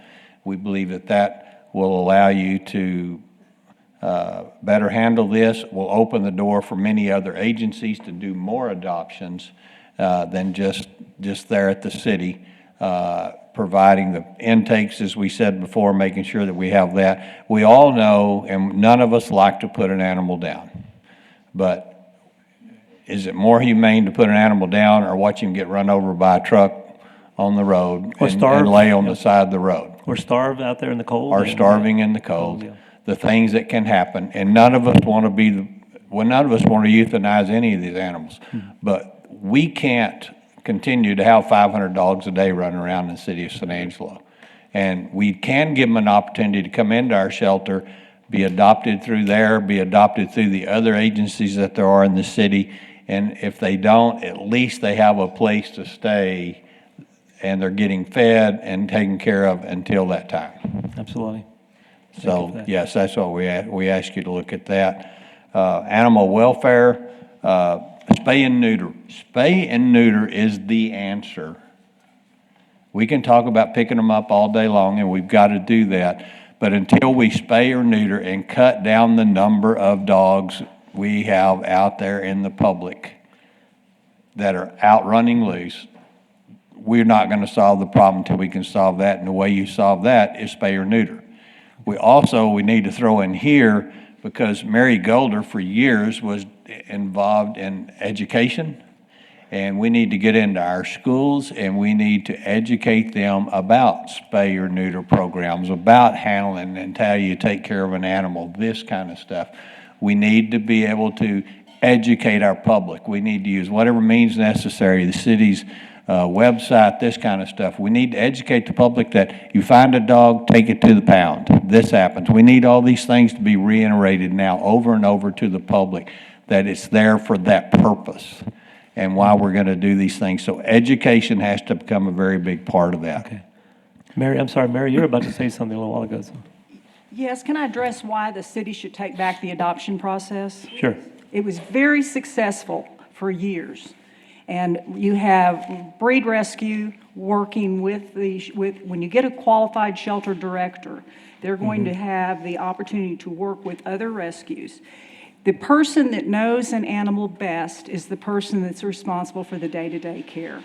And that's happening at the shelter. It is very awkward if someone goes to the shelter, walks the stalls, says, I want to look at this dog. Somebody from PAWS has to come over, get the dog, goes back to PAWS. That person doesn't have the day-to-day intimate knowledge of that animal that the shelter staff does. The other thing is, that is the most gratifying part of working at a shelter, is seeing an animal you've cared for go home with somebody. And if you ask your staff, to me right now, it's just a place where a dog goes to die. That's very demoralizing to your staff. Yeah. They need the plus of seeing the good side of this. The shelter needs a big PR remake. People are afraid to take animals there because they're told their animal's going to die in 3 days. Not that we're going to take the animal, vet it, try to find the owner, it's going to have an opportunity to be adopted. They're being literally frightened, I believe, into not taking animals to the shelter. The city needs to see the shelter as a good place, a place where their animal can be found if they lose it, a place where an animal gets a second chance. So your shelter staff needs to be the ones that are involved in adopting animals. Thirdly, you are not going to find a qualified shelter director if they are not allowed to do adoptions. I've looked all over the country. Every single criteria is the directors want to do adoptions because, again, that's the happy side of animal control. Very good points. Thank you for that, ma'am. Appreciate that. Is, several times it's come up now that this 3-day rule, and is that hearsay or is that the truth? So that's the way it is. That's the definition of owner in the ordinance. That's why we're asking that the ordinance. No, I mean 3 days if you shelter a in dog gets, territory. no, not that. 3 days if a dog gets picked up and takes to the shelter, in 3 days it's going to be euthanized. Is that rumor or hearsay, or is that the truth? And I'm looking at the ladies there. Is that what you're doing, or is that just a amped up rumor? By state law, there has to be a 3-day hold to allow time for the owner to redeem. Okay, but I'm talking about if they get euthanized. I don't know that answer. The average citizen interaction is this. I found a dog, I bring it to the shelter, right? And we say, you know, where did you find it? We want to confirm residency, how long have you had it, if it's an owner, it's whatever. We work through that process. Then we say, would you like to participate in our Good Samaritan process? And it's where we scan it for microchip, we vaccinate it, we provide all these services, but you hold on to the dog for a few days, and we have it already in our lost and found resources. So let's say you can't participate in that. We say, can you please stay with this dog's story? It's not your average citizen that is chasing down a dog they don't know, taking an hour out of their day, putting a strange animal in their car with them. This is someone who's savvy. This is someone who cares about animals. Morgan, So we say, I just, to me, it's a yes or no question. no. If a person gets an animal that goes to and you say that people are afraid to go take it to the pound, animal shelter, whatever you want to call it, if they're afraid to do that because they're going to be put down in 3 days. Is that happening? We are euthanizing dogs at 3 days, dogs with minor reactivity issues. That is true. But what the conversation with an average citizen, a finder of a dog is, thank you for advocating for this pet. We're happy to take it in. It will be at risk of euthanasia. Right now, our longest stay dog has been there about 5 weeks, and it's a young puppy. We're regularly euthanizing young, happy, healthy puppies for space and capacity right now. So if a dog came in today, it would be at risk of euthanasia by end of July. So not 3 days, but there is a very short, in my opinion, turnaround for capacity. So we do have that conversation to say, so it's not can a you rumor. please? No, I think, The so. we don't this- say, please don't bring this dog to the shelter because we're going to kill it in 3 days. That is not a conversation. What we do say is it is at risk of euthanasia, even if it's a happy, healthy dog. Thank you for investing in this pet. Can you take it one step further? This all kind of came about when we were running, and so we got asked about it a lot. Yeah. We had nothing to do with it. From my understanding, like from what I understand, is the policy legal-wise is 3 days. Once in 3 days, you can euthanize. It is But eligible our for in- any right. outcome. But our internal policy is not that, yes, we're going to euthanize your dog in 3 days as long as it's a happy, healthy dog because we can. It's no, it's going to go into the process, and we still euthanize the ones that have been there the longest, not the ones that have been there a week or less. Those are only euthanized in extreme circumstances, like you talked about, I don't like in think- 3 days. You have to hold the dog for 3 days. Right. You'll have to be on the mic, Heather, Right. please. And I think the public perception, and we talked about it, and we talked about PR as well, is that when it came out, it said after 3 days, they can be It is euthanized, eligible. and that's what everybody focused on. It wasn't that they will be, it was, no, we still euthanize as space is needed, not. And that gap is narrowing. Yeah. Our length of stay used to be 2 months, used to be longer. So right now, to say that the longest stay dog at the shelter has been there for 5 weeks, I could come back in August and tell you it's been 3 weeks. I could come back in October and say it's 5 days. Right. So we aren't making the citizen any promise that this dog will be here until end of July. It is entirely based on intake and capacity, that we have no more than 180 dogs at any given time. So if we had a large natural disaster or a large hoarding case, we could get into, look, as soon as the dog's off its hold in 3 days, it's gone. But that's not where we are living right now. And that is not the conversation at the front counter. The conversation at the front counter is, this dog is at risk of euthanasia. Please continue to share. Please participate in Good Sam if you're able. Is the 180 because of space? The 180 is because of capacity. It's largely based on staff time. So it's not based on number of kennels, it's not based on square footage of the Staff building. kennels. It's based on NACA recommendations of 15 minutes per care per day per animal. Okay. So it's what the staffing is. So are we at capacity as far as kennel wise as well at 180? Every day. Yes. Well, So to double I don't that have number, empty we would need kennels. double the staff and double the space? I'm sorry? I said, if we were to try to get that number to 300 or 500 that our dogs are on the street, would it take 3 times as much staff plus 3 times as much space? I think that's fair to say, yes. Okay. But do you want to put that many dogs in a temporary municipal shelter?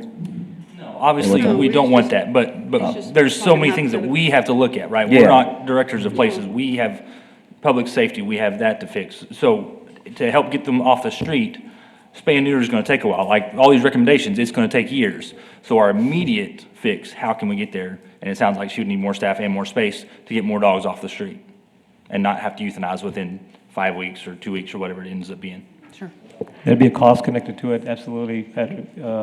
Yeah, you could expand the size of the shelter, more staffing, but of course, there's that cost connected with it versus, what is it that citizens want us to be paying for when it comes to the taxpayer dollar? Do they really want us to expand the shelter, hire more staff? It comes down to owner responsibility. It comes down to, there's a lot of taxpayers in our community that rely on other taxpayers that they're being irresponsible with their pets. And so all of a sudden you're relying on the other taxpayers that are being responsible with their pets. Well, worse yet, the ones that don't have pets are paying more and more to fund those type of services. And that's what I'm opposed to. I hate hearing that our other responsible citizens are having to pay more money to cover the cost for the ones that are being irresponsible. Yeah. So that's my issue. Question. And in your, Go ahead. in your, during all your research, did it ever come up about maybe having a vet on staff? And is that, Sure, I believe there was a period of time when there was a vet on staff, and that you could do your spay and neuters that way. yeah. Right there on location. And we recommended that that be reinstated. You recommend what? I couldn't We hear. recommended that again, be a part of the be a part of the. Okay, because I asked y'all that. Everyone else that I've talked to, they say no, that that's a bad idea, it didn't work. And and this is what I It's not found easy. curious, is that the vets in town, they're against it. And I don't know if that's because it cuts into their revenue, because again, here we are at a 180, I hear. Yeah, no, that's a rumor. That is not true. It does So the not- it does vets not- in it does- town it would does- prefer that we have our own spay neuter Yep. in-house? There's plenty of dogs and cats to go around. I to all figure, the yeah. vets, and their jobs are not in danger. But there are 2 vets who have said that they would come in and help the shelter on a part-time basis. Meaning, if we set up like an OR, that.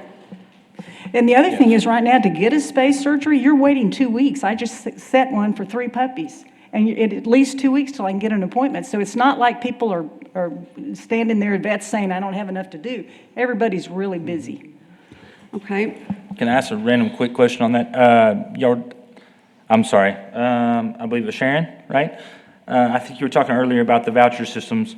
Do y'all bid, may be the wrong word, but do y'all go ask the vets, hey, what would it cost if we got vouchers and you can give us so many a month? And they'll say, we can do it at $50, $85 or whatever. Like, how does that process work on how to get the most cost effective for everybody? When we started the program, we came up with what we thought would be a fair price that the vets might accept, and they agreed. Gotcha. It's just a fraction of what their normal fee is. So we've actually we've not gone up the whole time. We've been paying them the same thing. It's about time we need to start paying a little bit more, but they accepted it. Every vet that we talked to accepted it because we have an excellent relationship with them. We pay our bills on time, which is very important.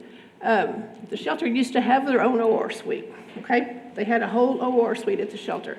And they agreed to, we do have some that limit how many they will do a month, but we have several that will do almost an unlimited amount. So we're very fortunate. And we've had very good rapport and relationship with the vets that we use. We actually have a program in Menard with the vet there.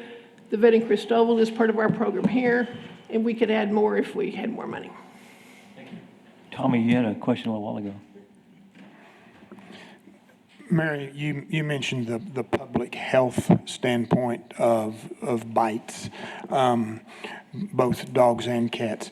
Did you all gather any public health data with respect to any serious illnesses that have resulted from either dog or cat bites? I did not, because I have enough of it in my office to document it. I have a case, and I've got all the paperwork where a dog had 3 bites, and every time was sent back to this owner until it got my client, the second one that went to Shannon Hospital, and he was there a week. The dog went back after that attack to that family. So, I mean, I didn't do a research. I have enough of it at my office, and I'm glad to share it with you. So the answer to the question is, we've got plenty of public health issues. Absolutely. Okay, and you can testify to that simply because of folks that have contacted you in your course and scope of your daily work. Absolutely. And the other thing is, these bills at Shannon aren't getting paid. You know, that's another public issue because there's no insurance, there's no requirement. This person that had 3 dog bites, the statute says he's got to have proof of homeowner's liability insurance. Well, that was never enforced, and he had no insurance. And my client had a week in the hospital and has been in wound care for 6 months. And I've got all that documentation I can share with you. I can get my client's permission. I'm sure he'll be happy for somebody to look at it. Okay, When you say go back, you mean from the shelter? Yes, Yes. no, the dog was never taken in. Okay. But it was at home, well, I take that back, yes. It was quarantined there were 3 times, so one of the times it was quarantined, but every time that dog went back to these owners, every time. And the shelter had the photographs from the second bite, which was gruesome, not nearly as bad as the 3rd bite. But this man was out of work. I mean, it was just, it was unbelievable to me that nothing was done to put this dog to enforce the statute where the dog could have been euthanized. I know of a family that picked up 5 kittens, and they and their 3 children are having to take rabies series because one of the kittens died and they had it tested and the kitten had rabies. Yep, we do. We do. We'll move on to 2B, maintain open shelter intake, and we've already done that as far as for dogs. So we'll skip to item 3, original organizational improvements. Item A, elevate animal services to report directly to the city manager. I do understand the importance of that. I do understand that it just, it gives me personally the opportunity to manage that position until at some point that position can actually function at a level that is acceptable, not just acceptable, but at a high level. So I understand that I'm willing to actually take a look at that and say, yes, I don't have an issue with that. We're going through the process right now of selecting a new director for that position. And we've gone through the first phase, we're moving on to the second phase. But that is something that on my end, I really feel that I don't have an issue stepping in initially just to make sure that it functions the way it needs to be functioning. So I don't have a problem with that. Good. With that, we'll move on to 3B, hire a qualified animal services director to oversee operations, enforce law, and lead education and volunteer programs. And that's, Mayor, looks like you have a comment on Well, that. I think y'all know that everything goes from the top down, and you're going to have good leadership at that Yes, shelter to make the changes that are necessary. And to find somebody good, they're going to have experience and training and education in this job. I agree, and that's exactly what we're looking for that position as well. Thank you for that. Moving on then to item 3C, reinstate the shelter's adoption functions. We already talked about that, including hiring an adoption coordinator and developing foster and volunteer initiatives. So we kind of jumped around, but we did cover that as well, though. So I think that there's a lot within your recommendations. I think they're all very strong recommendations, and there's a lot that can be done within each one of them, right? But that's why we kind of wanted to sit down. It was kind of a brief presentation. I think y'all covered a lot in the May meeting, but we wanted to make sure we sat down and got more input from y'all, some of your thoughts as well. Thank you for that. I think there was some really good discussion. I took a lot of notes on my end, but there's a lot that, if anything, I'd like to be able to go back to y'all as we start moving forward to the implementation part of it and kind of sit down, and if y'all would afford me some time, from time to time when I call up and say, hey, can we sit down and talk? I'd love to be able to have that with y'all. Okay. Yes, we're certainly willing to talk anytime, discuss this with you, and I think you can see is that we're after the things that we talked about, public safety. We're after trying to stay within a reasonable budget for the city to do it, but more importantly, to get these animals off the street, to be humane to them, and to take care of our constituents and people out here that we need to be protecting them from. The fact of looking at a doctor to come, a veterinarian to come inside, that's certainly something we'd all like to see, but that's also a big expense. And so we're trying to offer solutions, and yeah, we'd love for you to go hire one. But the other solution is the solution that we've offered also, so that we can look at that to stay reasonably within your budget and still get the job done. And so hopefully this will just give you all a little bit of an insight for you to make the decisions, and then come out with what you think the solutions that we've given you, the ones that you believe will work, and hopefully implement them so that we can get moving on this and get started on the plan.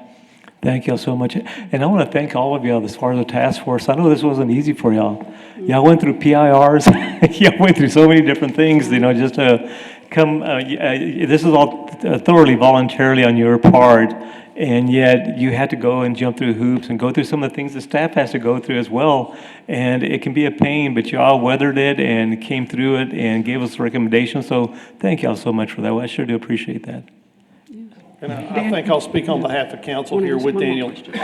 Y'all took on a task that a lot of people, it's a very difficult thing to do. It's not only an Angelo problem, it's a regional, it's a state, global, whole thing. Several cities across the nation deal with the same thing, but I think we all bring it back to a sense of reality of we want better practices. We want to, and we're going to make changes and improvements. We're also going to dedicate more resources that were unavailable before. So as we go forward and we look at what we're going to versus what we had, there's also a difference in what resources we provided both times, and that needs to be respected on both sides of that rainbow. All right, but with that, I can't thank y'all enough for what you've done. I appreciate your help. Thank y'all. Can I ask one more question? And yes, thank you very much. Did y'all address or have any recommendations or opinions on the shelter itself, the building? We could bulldoze it and build a good one. Say it again? We could bulldoze it and build another one. That would be a great thing to do. We did it, we walked through it, I'm sure all of y'all have walked through it. That kind of leads me back to, I wouldn't want one of my dogs in that shelter for 10 weeks. I probably wouldn't even want them there for 2 weeks, because dogs will go crazy in that environment. And that's somewhat the nature of the beast. It's always going to be barking and louting, but it is not a beautiful facility to go into. Walk into Paws and see a really beautiful facility. We know it Thank needs you. to be done, but we also know your restrictions you have. Yeah, sure. Yeah, that'd be ideal, of course, but again, we do have to budget constraints. In 3 days of budget discussions, we know. Again, thank y'all so much. Y'all have a wonderful afternoon. I've got a plan. Thank y'all. Yeah. Thank y'all. That's it. Mayor, that covers everything that we needed to cover for the workshop. Again, my deepest gratitude and appreciation to all the council members and the 3 days that y'all dedicated to this. We really do appreciate that. With that, Mayor, it's on to you. I want to thank all the directors for watching every presentation. We're going to give an award for who was the most stoic in the background. I think that one will probably go to Veronica. But anyway, with all that done, thank y'all for being here for 3 days. See, you didn't even know. It was perfect. Thank y'all.